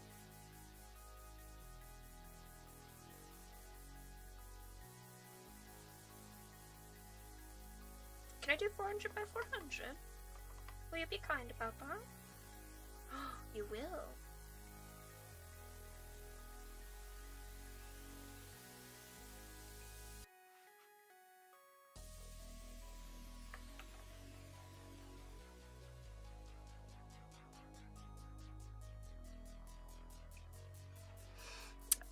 It's not that it made it hard, really. It's just the way that it does a crop.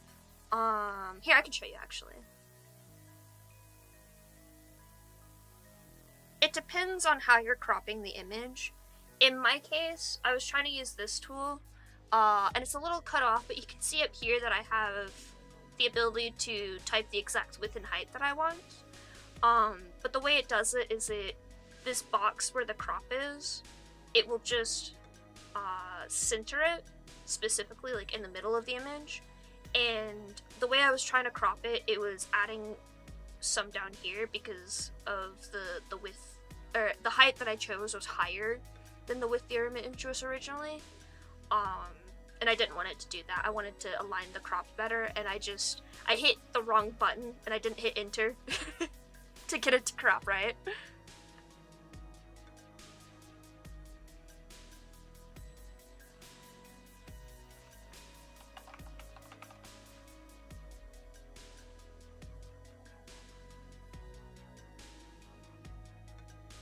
Okay, it's still uploading.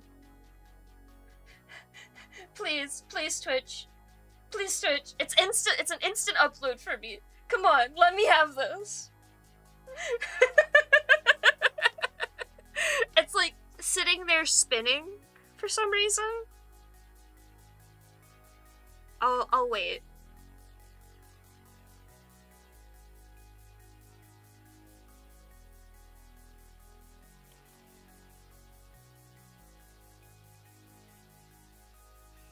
But yeah, this guy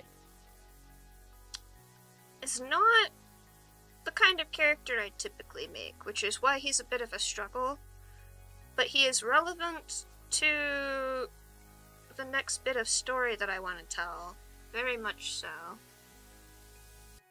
So I have to figure out how to draw him. I don't really make a lot of characters who are like particularly violent.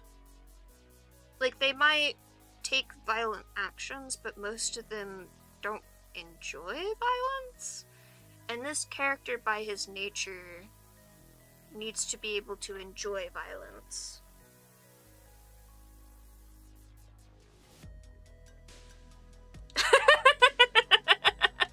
Yeah, I would. That's why I did the punch sound effect. I didn't have a good... Oh, I could have done the Breath of the Wild, like, cooking noise. I have that somewhere. But then I saw the punch and I was like, oh, this is perfect.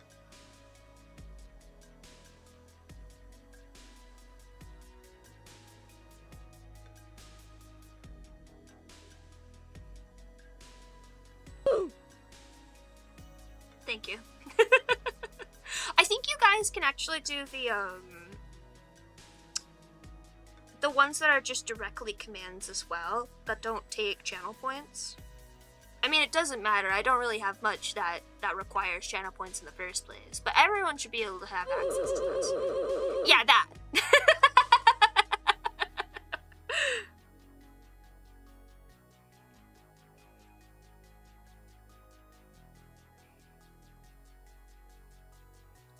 I'll eventually have a command that has the list of commands.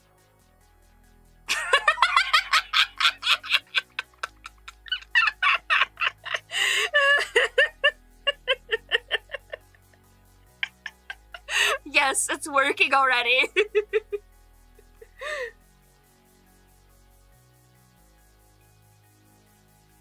Okay, Twitch is having a panic attack about something, so I'm gonna resize this once again and see if I can get it under 100 megabytes.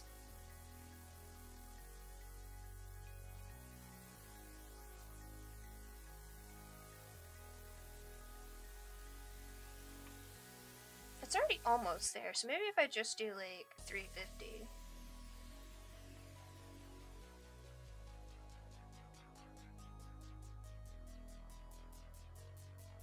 Come on, Twitch. Give me my emote.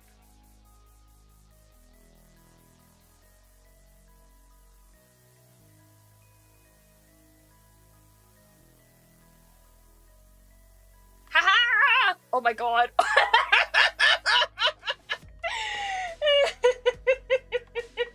Oh my gosh. It is incredible.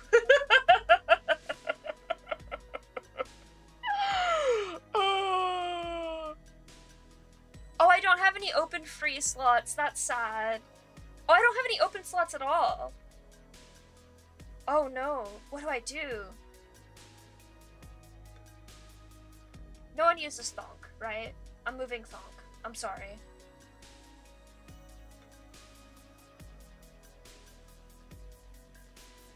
Oh, it won't let me move thonk. Let me move thonk!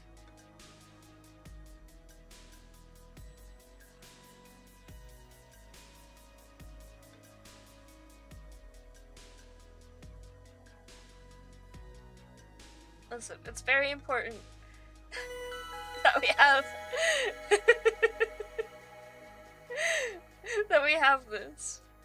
Thonk can go to tier 2. No one uses thonk except for me.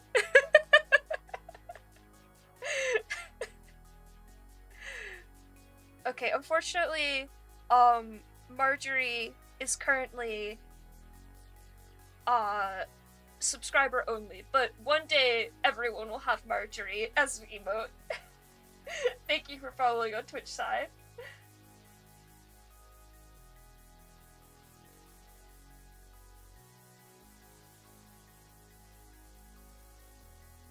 Behold.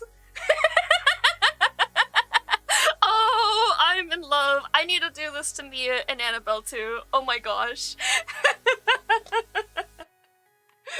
This is possibly the best gift you could have ever possibly given me. Noodle, we have a new emote thanks to Daishima. Look. Look at her.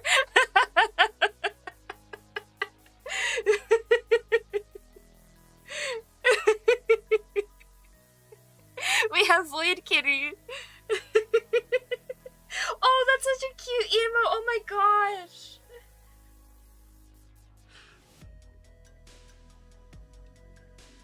It's wonderful. I'm always gonna have an Annabelle emote for sure.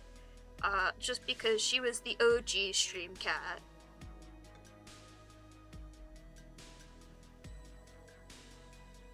But yes, welcome in. I hope your day was good, Noodle.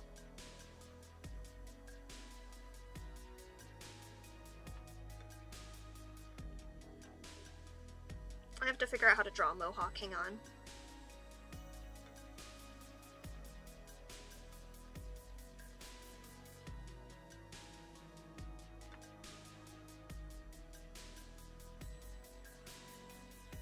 Ah, I see, I understand. Understandable.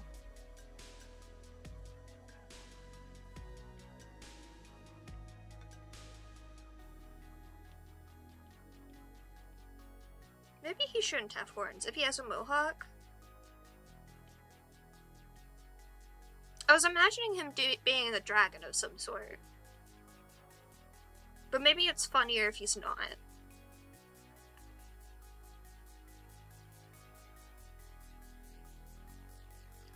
This character has absolutely zero design or any like design in mind for them at all. I threw on the ear veneers just to see if I liked them. I kinda don't. This character though, I have not done any design work at all. Like, I had the concept of this character's personality in mind, but that's all I had. I'm gonna put a temporary ear in, because if I don't have an ear there, he looks really fucking weird. No! Don't lick me! My cats do that enough.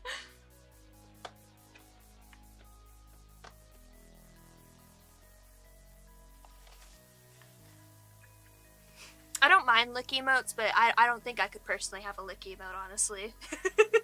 Yeah, okay, yeah, alright. I was about to say, I need to put as many spikes as I can physically put on his ears as soon as possible. But I feel bad because I feel like I need to have like another character who also has the same number of spikes on their ears and like clothing and whatnot, and have them not be an extremely violent fucking character, because this guy would murder you without even thinking about it. But I also feel like he would put as many sharp things on his body as he possibly fucking can.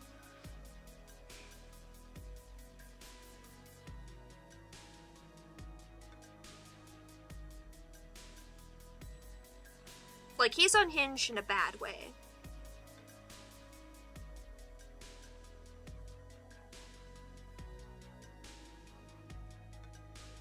I should give him snake bites. I haven't had the opportunity to give any of my characters snake bites yet. Oh my god, Di, never say that to me ever fucking again. Listen. Ambrosia the character would also murder a guy.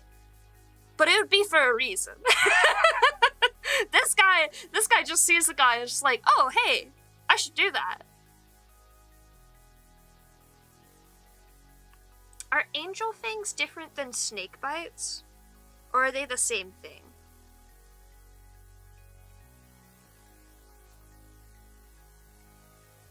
He should look like a cactus by the time I'm done with him. That guy in Boku no Hero is gonna wish he had as many swords as this guy has spikes. I'm going to hate drawing this character, but that's fine. I don't want to draw this character very often. Oh, interesting.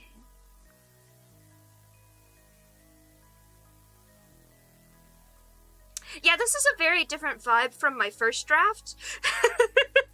This is accurate, I think, though. This is what this character's vibes are.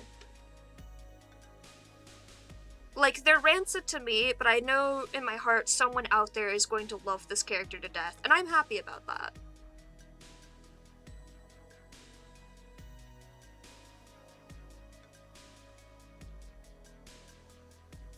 I thought about getting snake bites.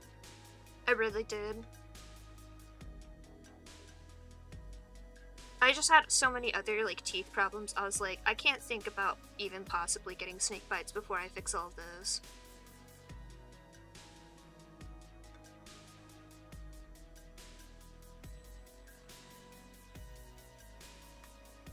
Also, that's good to know. I don't know too many piercings. I know, like, a bunch of the cartilage ones because my sister got some. But the only ones I have are just normal earring piercings. I do want to get either a cartilage piercing or at least a second piercing on both of my ears at some point. But I also just don't wear piercings often enough to really have it count or, like, matter. I get annoyed by them. Even when it's just, like, normal piercings. Hi, welcome back! I should give this character a chihuahua. You're so right.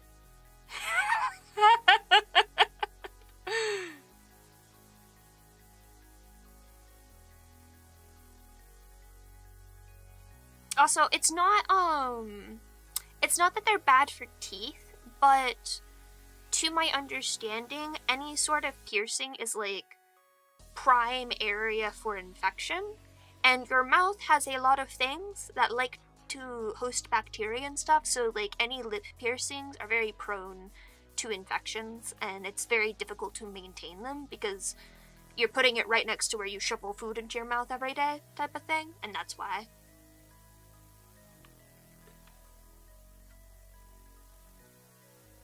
But for me personally, like, I just have a lot of TP problems. I'm home free now, finally. I gotta keep it up. And I was worried because this week I was still having pain from biting on things, where my last filling was, but that has eased off as of today. So I think we're okay now. Also, industrial. I know that term. I'm not remembering what an industrial piercing is at the moment.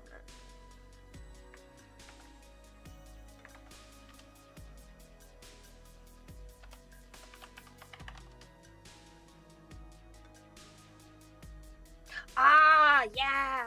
Yeah, I I think that would be a lot of fun. I know I would not like it personally just because I would have a bad time with it, but they look so cool.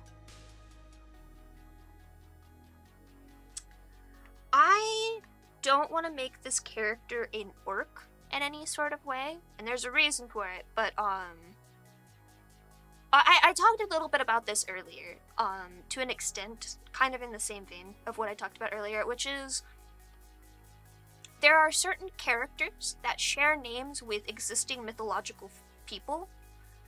Like I have Hermes, I have Astra to a degree, I have Aura, the goddess of color that I mentioned earlier. I have a few others, Hephaestus and a few, most of them are Greek mythology just because that's what I know the most about, but I also have a few from Norse mythology, and I'm working on trying to learn more mythologies and incorporating them in, and there is a specific reason that I am using those names, outside of just enjoying those mythologies and paying homage to them. But I'm specifically, when I do take one of those characters, while I will hint towards the original version of them in whatever mythology, I'm like specifically deviating away from that. So like this character, their current working name is Ares, but I'm going to change that because I have too many Greek gods in here in the mix at the moment. And there's certain things where it's just like I'm leaning hard into like the cliche of it in a way.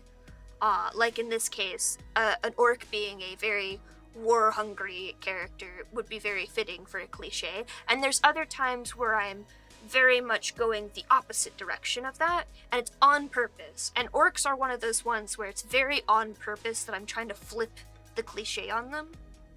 Orcs and elves. Because elves are typically like your fancy, long-lived, elegant creature things. And in my story, they can be that, but for the most part, they're a bunch of mechanical junkies, actually.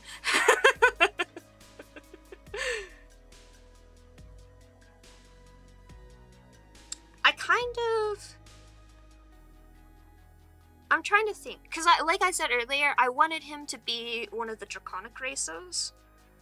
And I feel like he would still be very fitting for that. But it would also be interesting to leave him as a human. Because this is human. Humans and elves are in the same category of races, by the way. Like, their general species name is Elfkin, and there's differences between elves and humans, but they're all under the same category.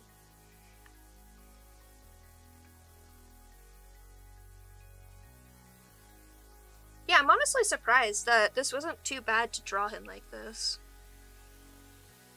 I should give him a gold tooth.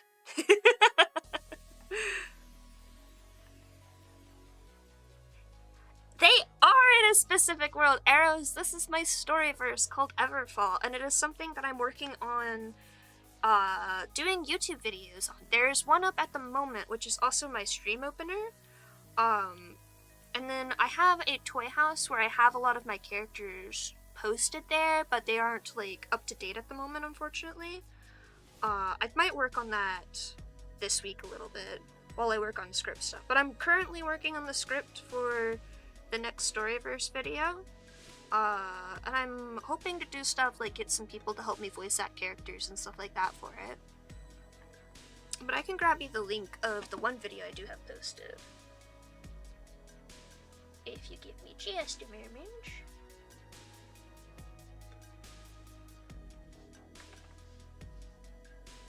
Also, my eye is bothering me. One moment, I need to get my eye drops.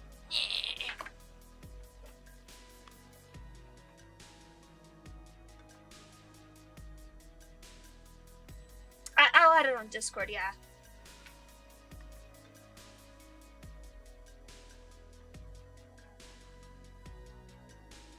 It's my right eye for once. Usually it's my left eye that starts freaking out.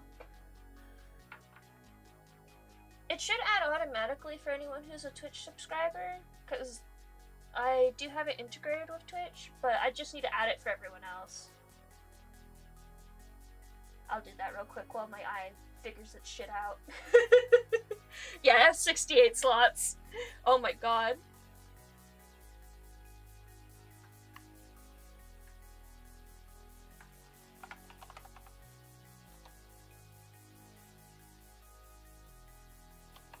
Marjorie is now emote on Discord as well. It's just Marjorie. Ugh. Dry eye is the worst.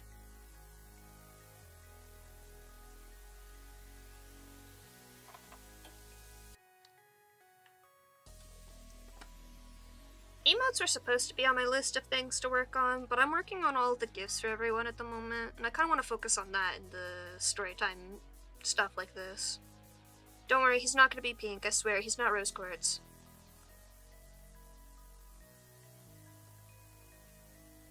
I'm trying to think about his character in general. I feel like he's absolutely the kind of guy who, like, is into that alpha male shit, but less of the, like, grifter bullshit that's happening on social media and more of just, like, he thinks he's hot shit because he can beat the shit out of people. No, I can't make him blue. He'd think that's a sissy color. This is what I'm saying. Oh, you know who I should have made blue? I should have made the curse guy blue, but he's green. Shit, I should still add some blue into his design. Just as a bit. This guy. I was thinking about changing the blue. I think I should change it to be the like, really dark blue.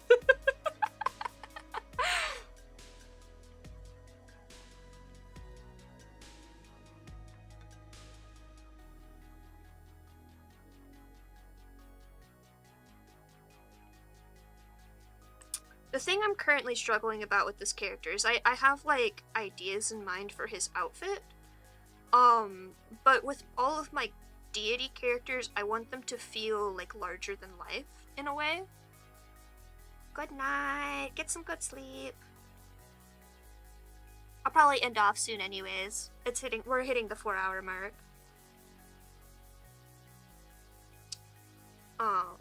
It's hard to get in a mindset that makes this character feel larger than life, because right now I'm just imagining a teenage boy with a leather jacket and a bat masked with a bunch of screws. And I feel like that's not the direction I need this character to end up in.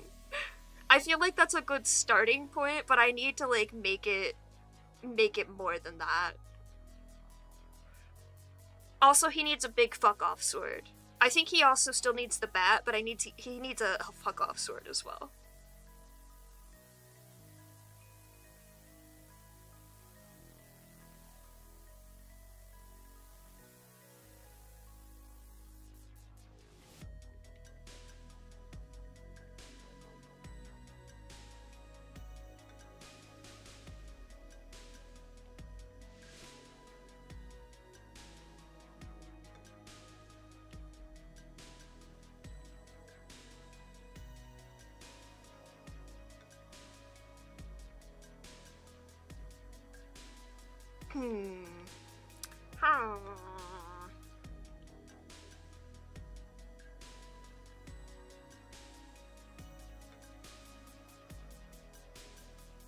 I'm gonna have to think about how I want to do the shaved parts of his hair so that it feels like a lighter color there, I guess.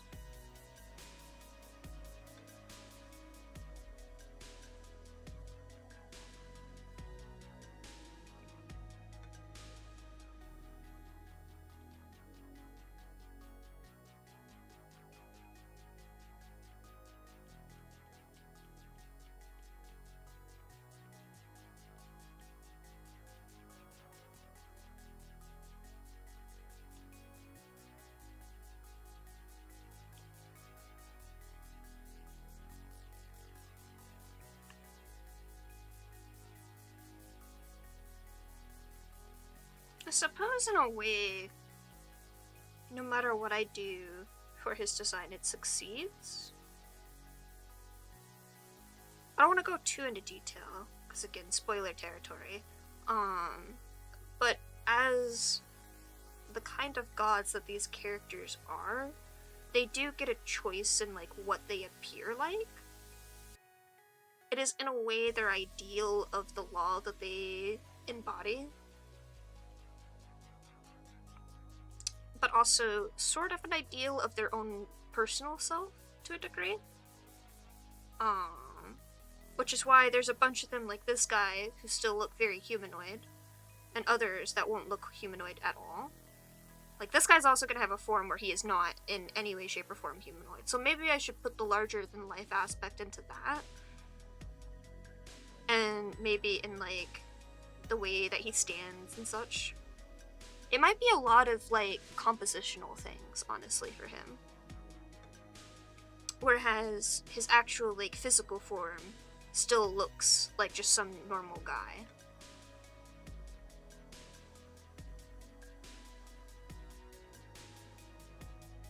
Because that is a thing I've noticed.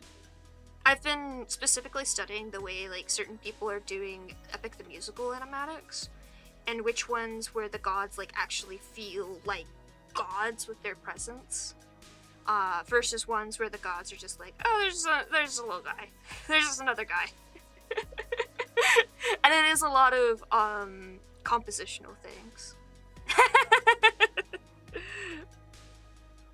Would I have been so tempted to do an animatic of Astra and Ambrosia to one of the 2 Hermes songs? So much.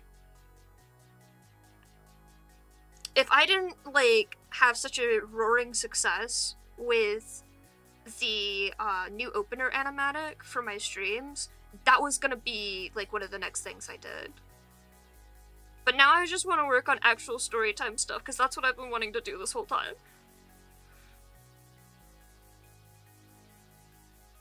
Right! Right! Right! God, you're so right. Hermes is like the ideal Astra, but slightly more of an asshole.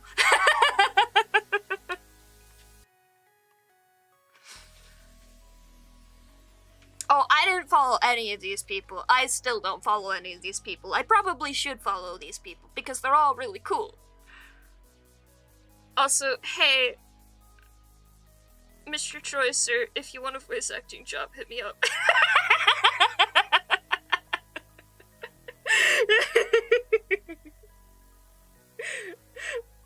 Listen, I have something in the works. I found Epic the Musical, as I do find all of my music that I listen to, through various animatics on YouTube. Some new trend for animatics will come out, and then I'll get spammed by them because YouTube knows the one thing I watch on YouTube is animatics. And I have been traumatized for weeks by just random Epic the Musical things. I had no idea what Epic the Musical be. Until somebody, I think it was Noodle actually, was just like, oh my god, please listen to it right now, right this second. And then I listened to the whole thing and I was like, oh, you're so right. Why didn't I listen to this before? And yes, Eros, Epic the Musical is a retelling of the Odyssey in a musical format. It's not a real musical. It is somebody's, like, what's the word? Theoretical, I guess, is a way to put it. And he made it over, I think, mostly on TikTok. And then it also came over to, like, YouTube and stuff. And he got, like, a bunch of fans started making big animatics of it. It's very good. Yeah, definitely a passion project for sure.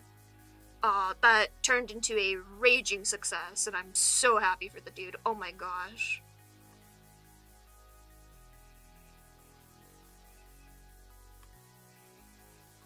I highly recommend it. Like, even if you just, like, watch it through animatics on YouTube, like, it is so, so good.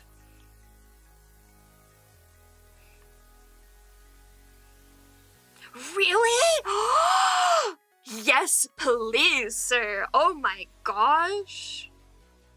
Like, I cannot stress enough, like, one of the best things I think about Epic the Musical, in my personal opinion, is in a lot of the songs, I can hear the way that he would be putting these characters on a stage for directing.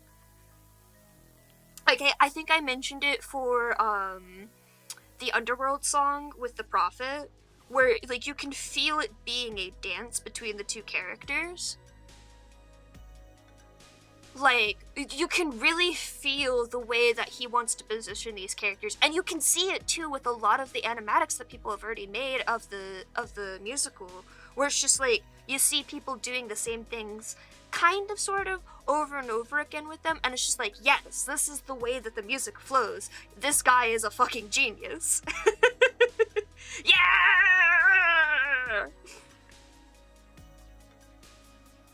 I need to watch that animatic again. It's really good.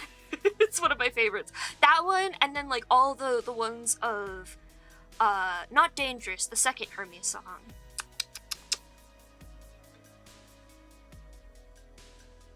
I forgot what it's called. Either one of the Hermes songs would really fit for Ambrosia and Astra's dynamic. But I think I wanted to do Dangerous for the two of them just because of the wording of it. What is the other one? Oh, Wouldn't You Like? No, I'm mixing them up. Wouldn't You Like is the one that I wanted to do for Astra and Ambrosia.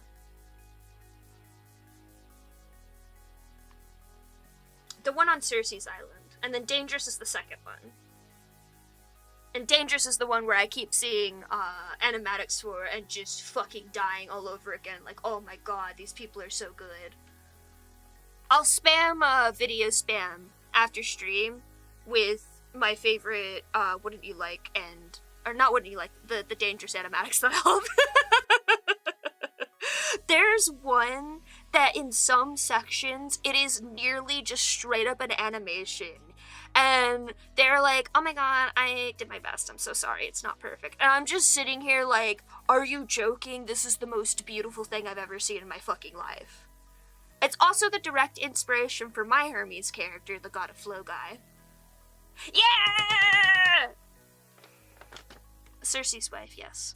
It is really disorienting, by the way, to be also into the Hades 2 game, and running directly into Odysseus, and Odysseus there being like same kind of vibes as Odysseus in Epic the Musical, and being like, okay, they're different characters still, but like they're still similar enough where it's just like, okay, yeah. And then running into Circe in Hades 2 and putting her next to Epic the Musical Circe and being like, what the fuck happened here?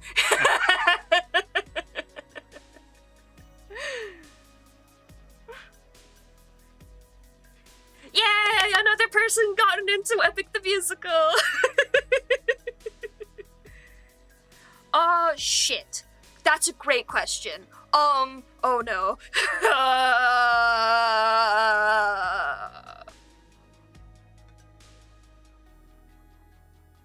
Oh no. I have to listen to the whole musical again. I'll get back to you on that, Eros.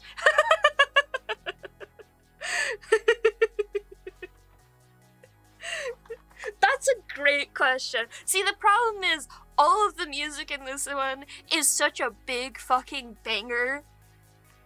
Like, he nailed it on every single song, and I cannot stress that enough. So it's really hard to choose favorites.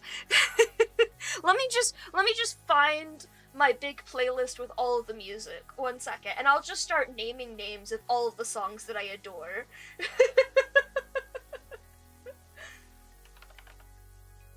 Here we go. Thank you. Also, shout out to him, because on Spotify, he made a playlist with all the songs together instead of being like all the other dorks that go on Spotify and keep all of their shit in separate albums. Like, come on. Good night, die. Okay, let's see. Warrior of the Mind.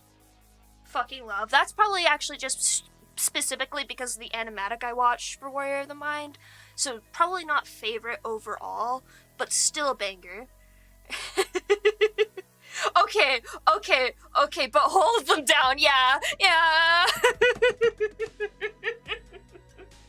I think if Hold Them Down wasn't about what it's about, it would be my favorite, because tonally, like, musically, tonally, that is what I really like in music.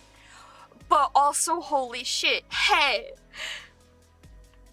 I do have to say, on the other side of that, like, I feel like, on one hand, the one thing I don't like about Epic the Musical, but I understand from a storytelling perspective why this happened, is that Odysseus's actions, for murder specifically, and betraying his crew, are things that he focuses on as Odysseus's crimes, and what change him as a person.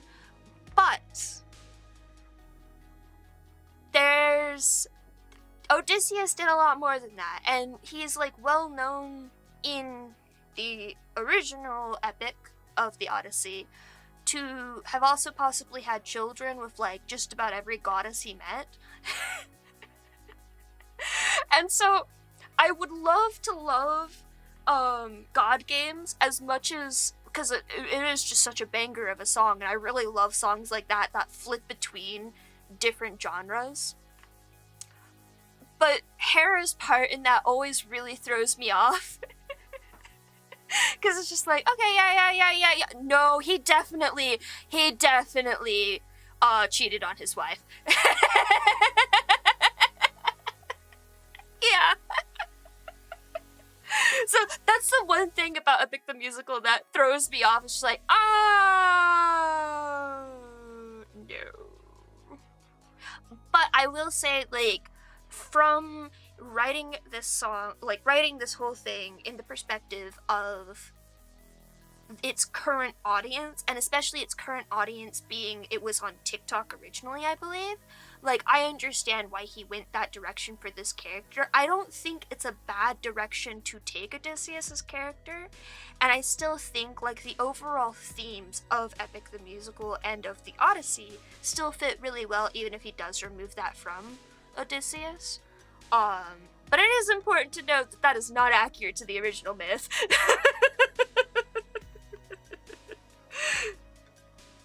Because on one hand, like, I feel like it does really help tie God games itself together, as well as just that whole arc in the story.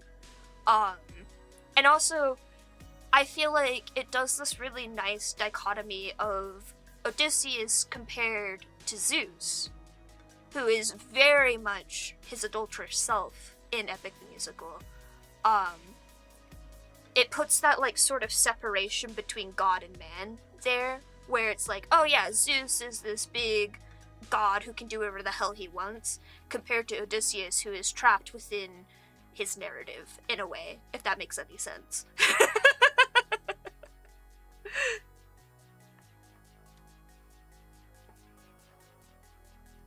I should read the original epic. I've mostly just kind of read, like, spark notes of the Odyssey, because it was never an assignment I had in school, but I very much want to read and compare. I just, like, I knew that going into Epic the Musical already, and then I did more research afterwards. But I also think, like, I don't know, I feel like audience is a very important thing when you're writing something like this, especially if you're trying to rewrite something that has already been written as a mythological thing or some sort of folktale. I think that's a really important consideration to make. Because comparatively, I think we have, like, a really good comparison in the musical realm of a bad way to do that, which is Hamilton the Musical. Where it's one of those things where it's just like, I see what you were trying to do here, and I don't think you, like, completely flubbed it with Hamilton, but mistakes were made. Yeah, I think that's the big thing, is just, like, I have to work my ADHD around getting into the style of it, but I've read, like, really shitty translations of web novels at this point in my life, and I've also read Homestuck, so, frankly, if I can get through the entirety of Homestuck, I can get through the Odyssey just fine. Every once in a while, I'm jump scared by Miku Binder Thomas Jefferson, and it scarred me for life. And every once in a while, I'm blessed by the guy who cosplayed Miku Binder Thomas Jefferson, and then I laugh really hard.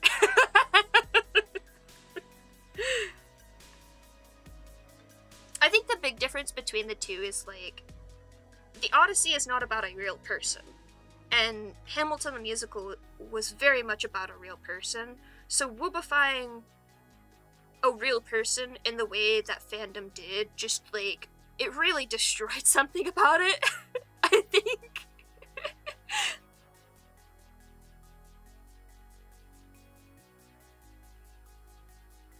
Oh, right, I was trying to find songs that I really liked. Odysseus, like the song Odysseus, goddamn.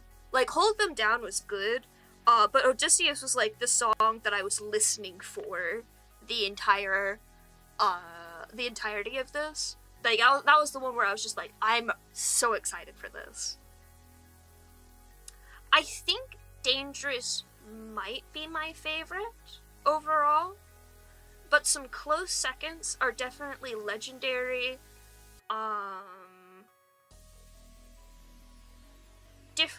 not Different Beast. Different Beast is up there, but it's not one of my top ones. Is it Skilla? It might be Skilla. Skilla might be my second favorite.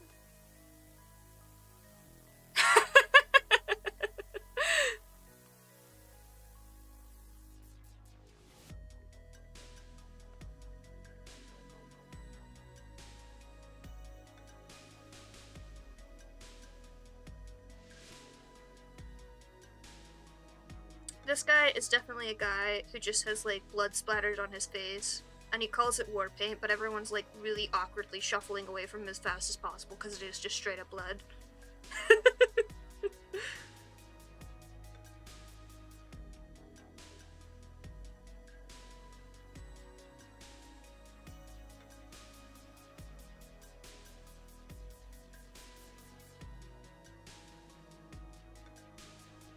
I know Hamilton had a thing where they had, like, a little spinny board thing in the middle of the theater. I don't know how common that is for theater. I'm not really particularly into theater, but I occasionally get into it because of it being, like, a mainstream thing. But, like, I hope for the actual Epic the Musical, they either have something like that, or something similar that, like, changes the way the stage is and used. Because I feel like that would be super useful for a lot of these songs.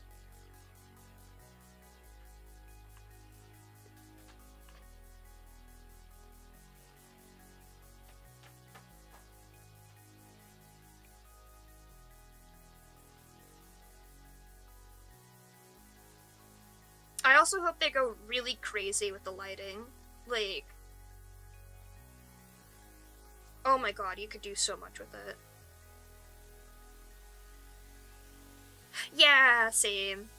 There's a lot of problems with Hamilton the Musical, but you know what? Some of those songs are pretty good. I still listen to them. What's the one? The Room Where It Happens, I think, is my favorite Hamilton song. I'll still listen to that. Like, goddamn.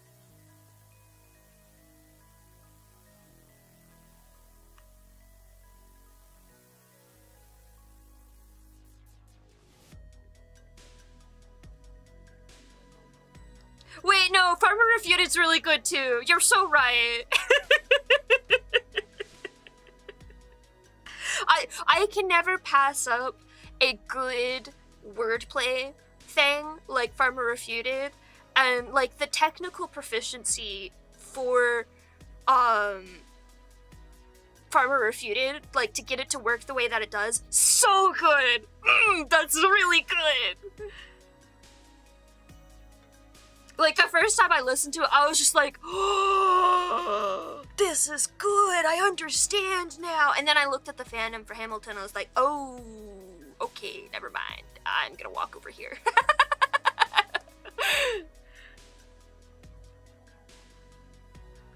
Right? Oh my god, it's so cool!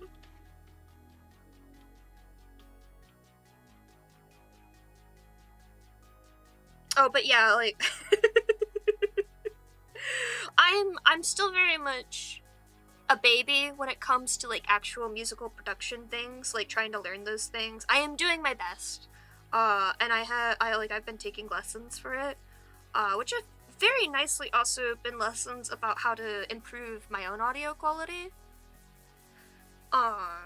Like the editing for the new opening that I have, my music instructor helped me figure that shit out. She's so kind to have been like, oh my god, let me help you do this real quick.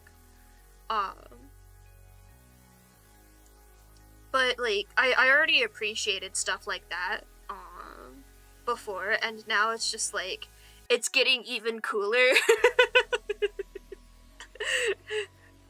I'm always the kind of person, like, if I don't understand a joke and I need you to explain it to me, like, the explanation is never going to make the joke less funny to me. Even if I understand the joke and you explain it to me, I'm still gonna laugh even harder at the joke. Because then it means I'm on the same page as you. But I feel I'm like that with everything. Like, the explanation only makes me excited.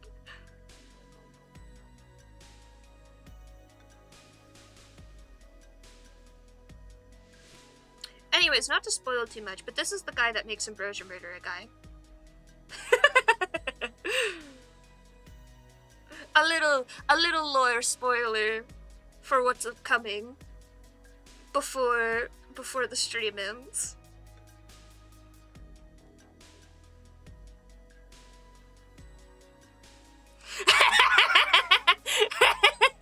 wait, have you not seen the one Ambrosia picture where they're like covered in blood but everyone just calls it jam?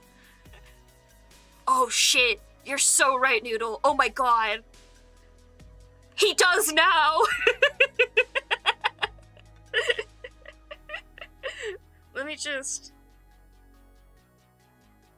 put that there for me to remember later.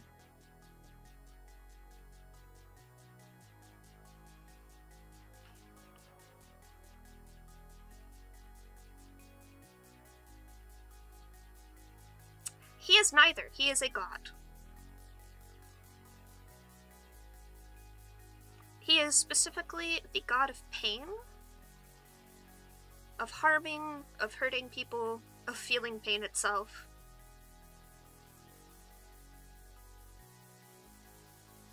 Mostly of harming, though.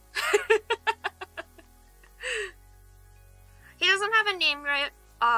Working name Aries, just so I can keep him sorted in my brain. But I am happily taking recommendations. Yeah. Because I feel like he's the kind of guy who would think dragons are cool because they kill people. Like, major Chuny vibes from this guy for sure. So he would definitely be like, yeah, dragons are cool.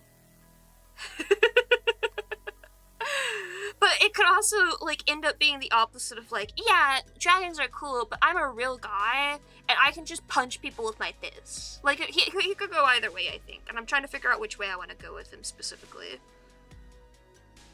Do I want to make him Abyssal Black Flame Dragon from Omniscient Reader's viewpoint, or do I want to make him Ares from Percy Jackson? That's my current conundrum. Which, oh my god, speaking of Omniscient Reader, this isn't a major spoiler, so I don't mind talking about it for that, because there's a lot of things. But Black Flame Abyssal Dragon as a character makes me laugh so fucking hard every time he comes up in the story.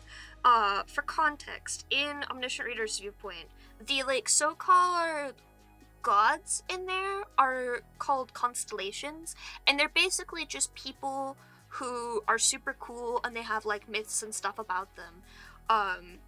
Abyssal Flame Black Dragon, or whatever the hell his name is, he doesn't have, like, a specific mythology associated with him. He is a edgy chuny who ascended to the rank of Constellation just because he beat the shit out of everything and was, like, super chuny about it. And, like, has, like, super shonen anime names for all of his moves and stuff.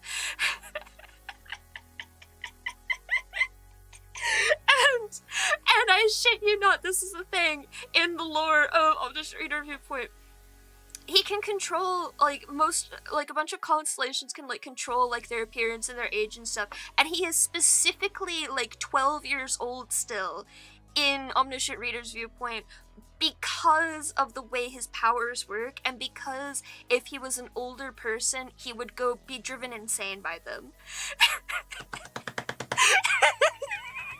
And it makes me laugh so much. And I love the art for him too. Be very careful, by the way, looking up art for Omniscient Reader Viewpoint if you want to get into it, because there is some spoilers in the official art.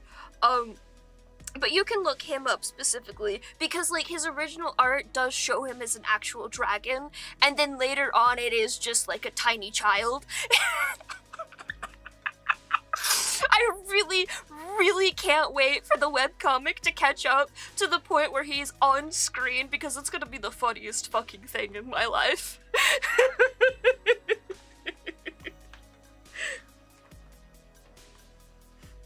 Like, there's already been a few points with the webtoon where it's just like, this is so funny knowing the context of this in the novel. Anyways, you should read Omniscient Reader's Viewpoint, it's really good. It's my favorite thing ever.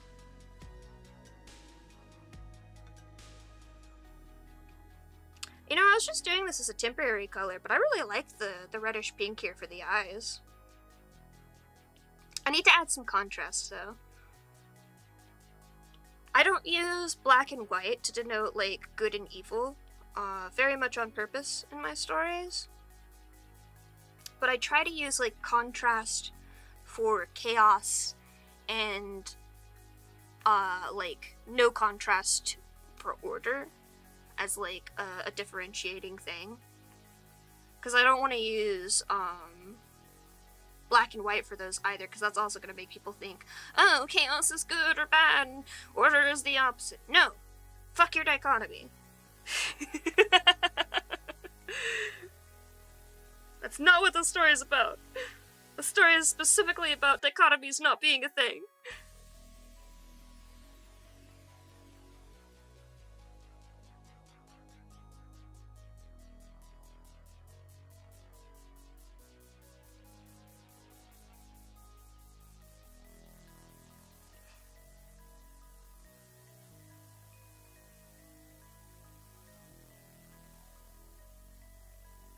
I should give him a choker.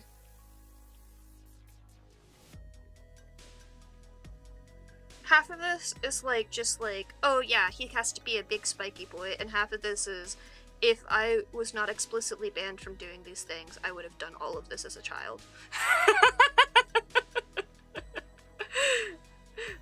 Or more rather, if I was brave enough to have asked for these things, I probably would have been told no, but...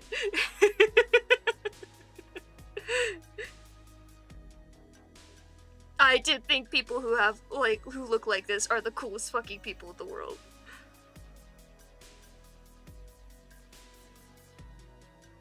Oh shit, you're right, I do have to do that. He has to have a scar. He's definitely the kind of character who's just like, scars, like, battle scars are the best. I have to make his arms, like, and chest, like, all fucked up too. Wait.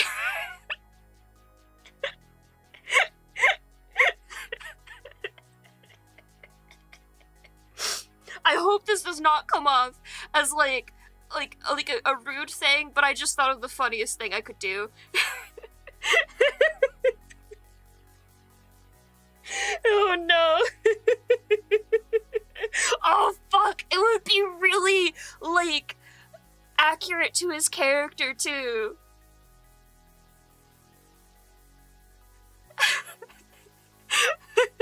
Oh no!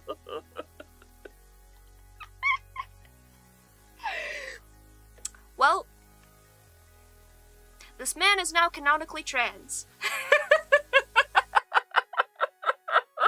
Shit.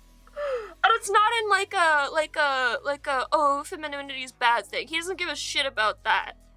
He's a guy, so he's trans, and like the effort of going through like transitional surgery, like that's a big painful process. That's accurate.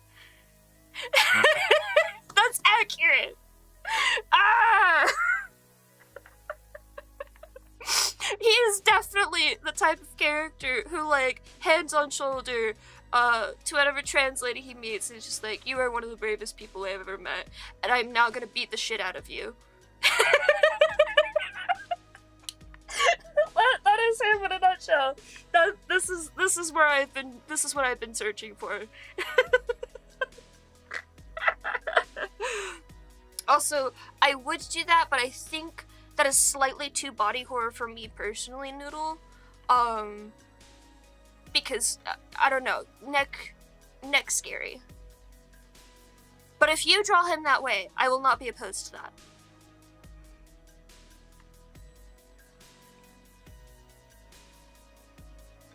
Yeah, he's canon trans now. That's staying. I love that.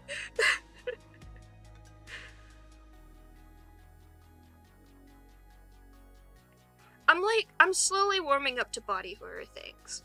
I have a strong gut reaction for certain things. Like, I definitely couldn't do anything with eyes, and anything around the neck, I think, is also, like, a no-no for me at the moment.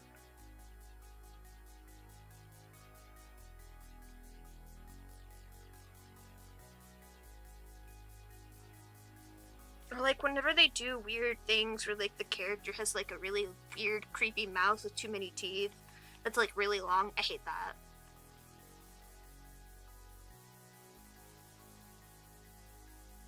That's understandable. The way that I got his mohawk to work is, like, here's your character head, and then there's just, like, a line of, like, where your part is. You make that part wider, and then it's a curve up here, and a curve here, but you don't do, like, a harsh point here. You just kind of curve it into the rest of the mohawk. Like, that's your mohawk shape right there. That is exactly the point of his mohawk.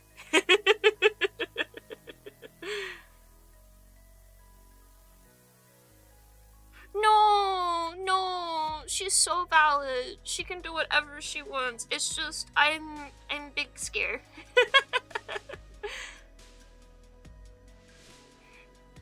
I'm warming up to it because, one of the characters I designed for my previous D&D group was supposed to be like a lamprey, like the thing that has like, that's just like a circle, like a long circle, and then it has just like rows and rows of sharp teeth. And so I had to design that for a character, and it was the worst ever, but I was like, I'm determined to do this.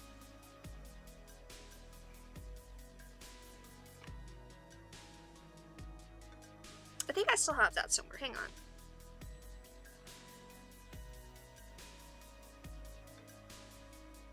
Oh, here's the Ambrosia picture. Like, yeah, everything's fine.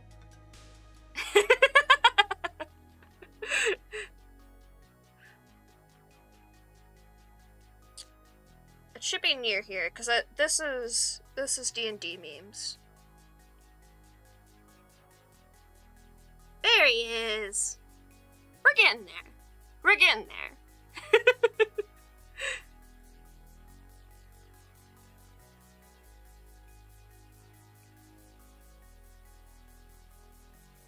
I do need to do it, like, I need to be able to, like, draw, like, creepy sea creatures of some kind, because I do have, the way I'm approaching space travel and such, because I'm trying to avoid, like, super futuristic ships, not because I don't think that could be fun, but mainly just because I don't want to learn how to draw that. But I'm approaching this, I'm approaching space as though it is just the ocean. And so, like, all of the, like, aliens are kind of, like, slightly more aquatic in ways, but all of the ships are also aquatic. Maybe I have that in here? Yeah, here's one of them. Like this is one of the ships I designed for a D&D thing, where it's just a big ray, a big stingray, or they're like goldfish and stuff like that.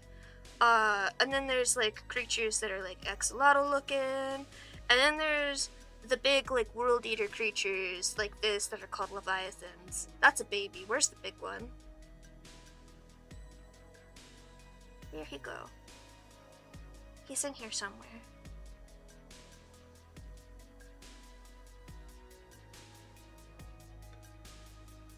Or at least I thought he was in here somewhere. Oh hey look, it's Kamui!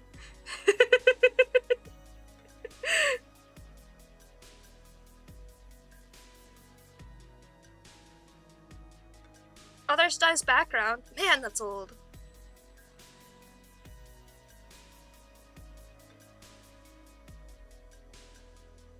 I might be too far back.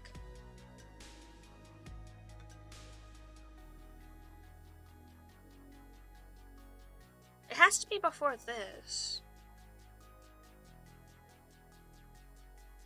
At least I thought it was. Maybe it's not in here. Maybe I deleted it off of here. Dang it! That's my favorite weird sea creature.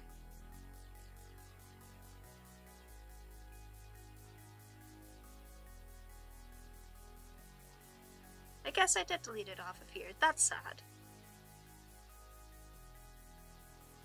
I'm going to do one more check, 1 second.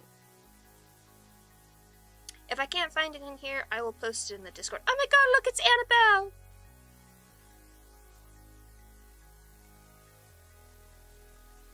You are free to recommend me creatures to look up and attempt to learn how to draw. Oh my gosh. I know, Kyra sent me like a bazillion prehistoric plants recently for her background for streams. For me to draw for her, and I'm so excited to dig more into that. Oh hey, it's Pandora! Don't let her face fool you. That woman is murderous as hell. Okay, I'm not finding it, but I am having fun looking at my old art.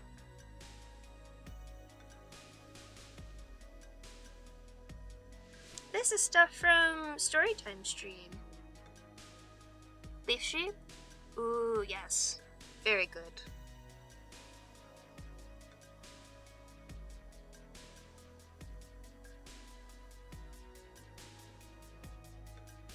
Now I'm really sad that it's not in here. Because it was one of my favorites. Oh yeah. So this character, these two characters originally looked way too similar. Like they had the exact same color scheme, and it was on purpose, but it was like too similar for me. So I redesigned them. So now they do not look too similar in my eyes.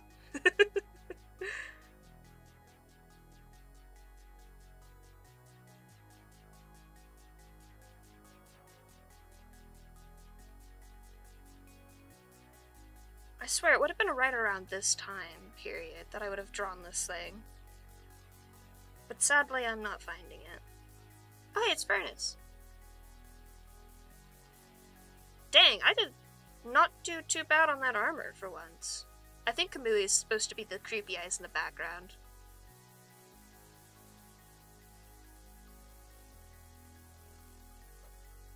Yeah, I'm not finding it. I'm sad. I don't often delete things off my iPad, simply because I don't use my iPad for anything but drawing, so... Oh look! It's Noodle! And Kyra! And another Kamui! And another Kyra! Yeah, I just leave everything on here, though. It makes it easier, especially when I'm trying to go find a specific reference. Alrighty, I am going to end off stream though because it's nearly midnight here, and I definitely need some sleep. And I'm sure some of you people also need some sleep. So, let me check on both sides. We do not have anyone on the YouTube side, so I'm just gonna go ahead and end that side of the stream. But we do have people on Twitch still. Thank you all for staying with me. Oh, yes, please. That is the Creatures channel. I don't have anyone live on Twitch. If anyone has a recommendation for Twitch, please feel free to let me know who they are. I'm a little nervous, honestly, actually raiding into people on Twitch at the moment because of all that Frosty Tools bullshit happening. But if you know somebody and you know that they aren't a dummy who uses AI tools, I would be very happy to have a recommendation to raid.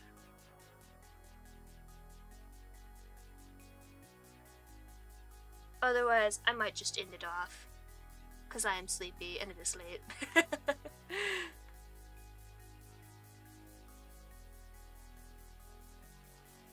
Normally I raid a little earlier than this, so there's still some people online. We'll move over to this screen. Oh, hey, that button works.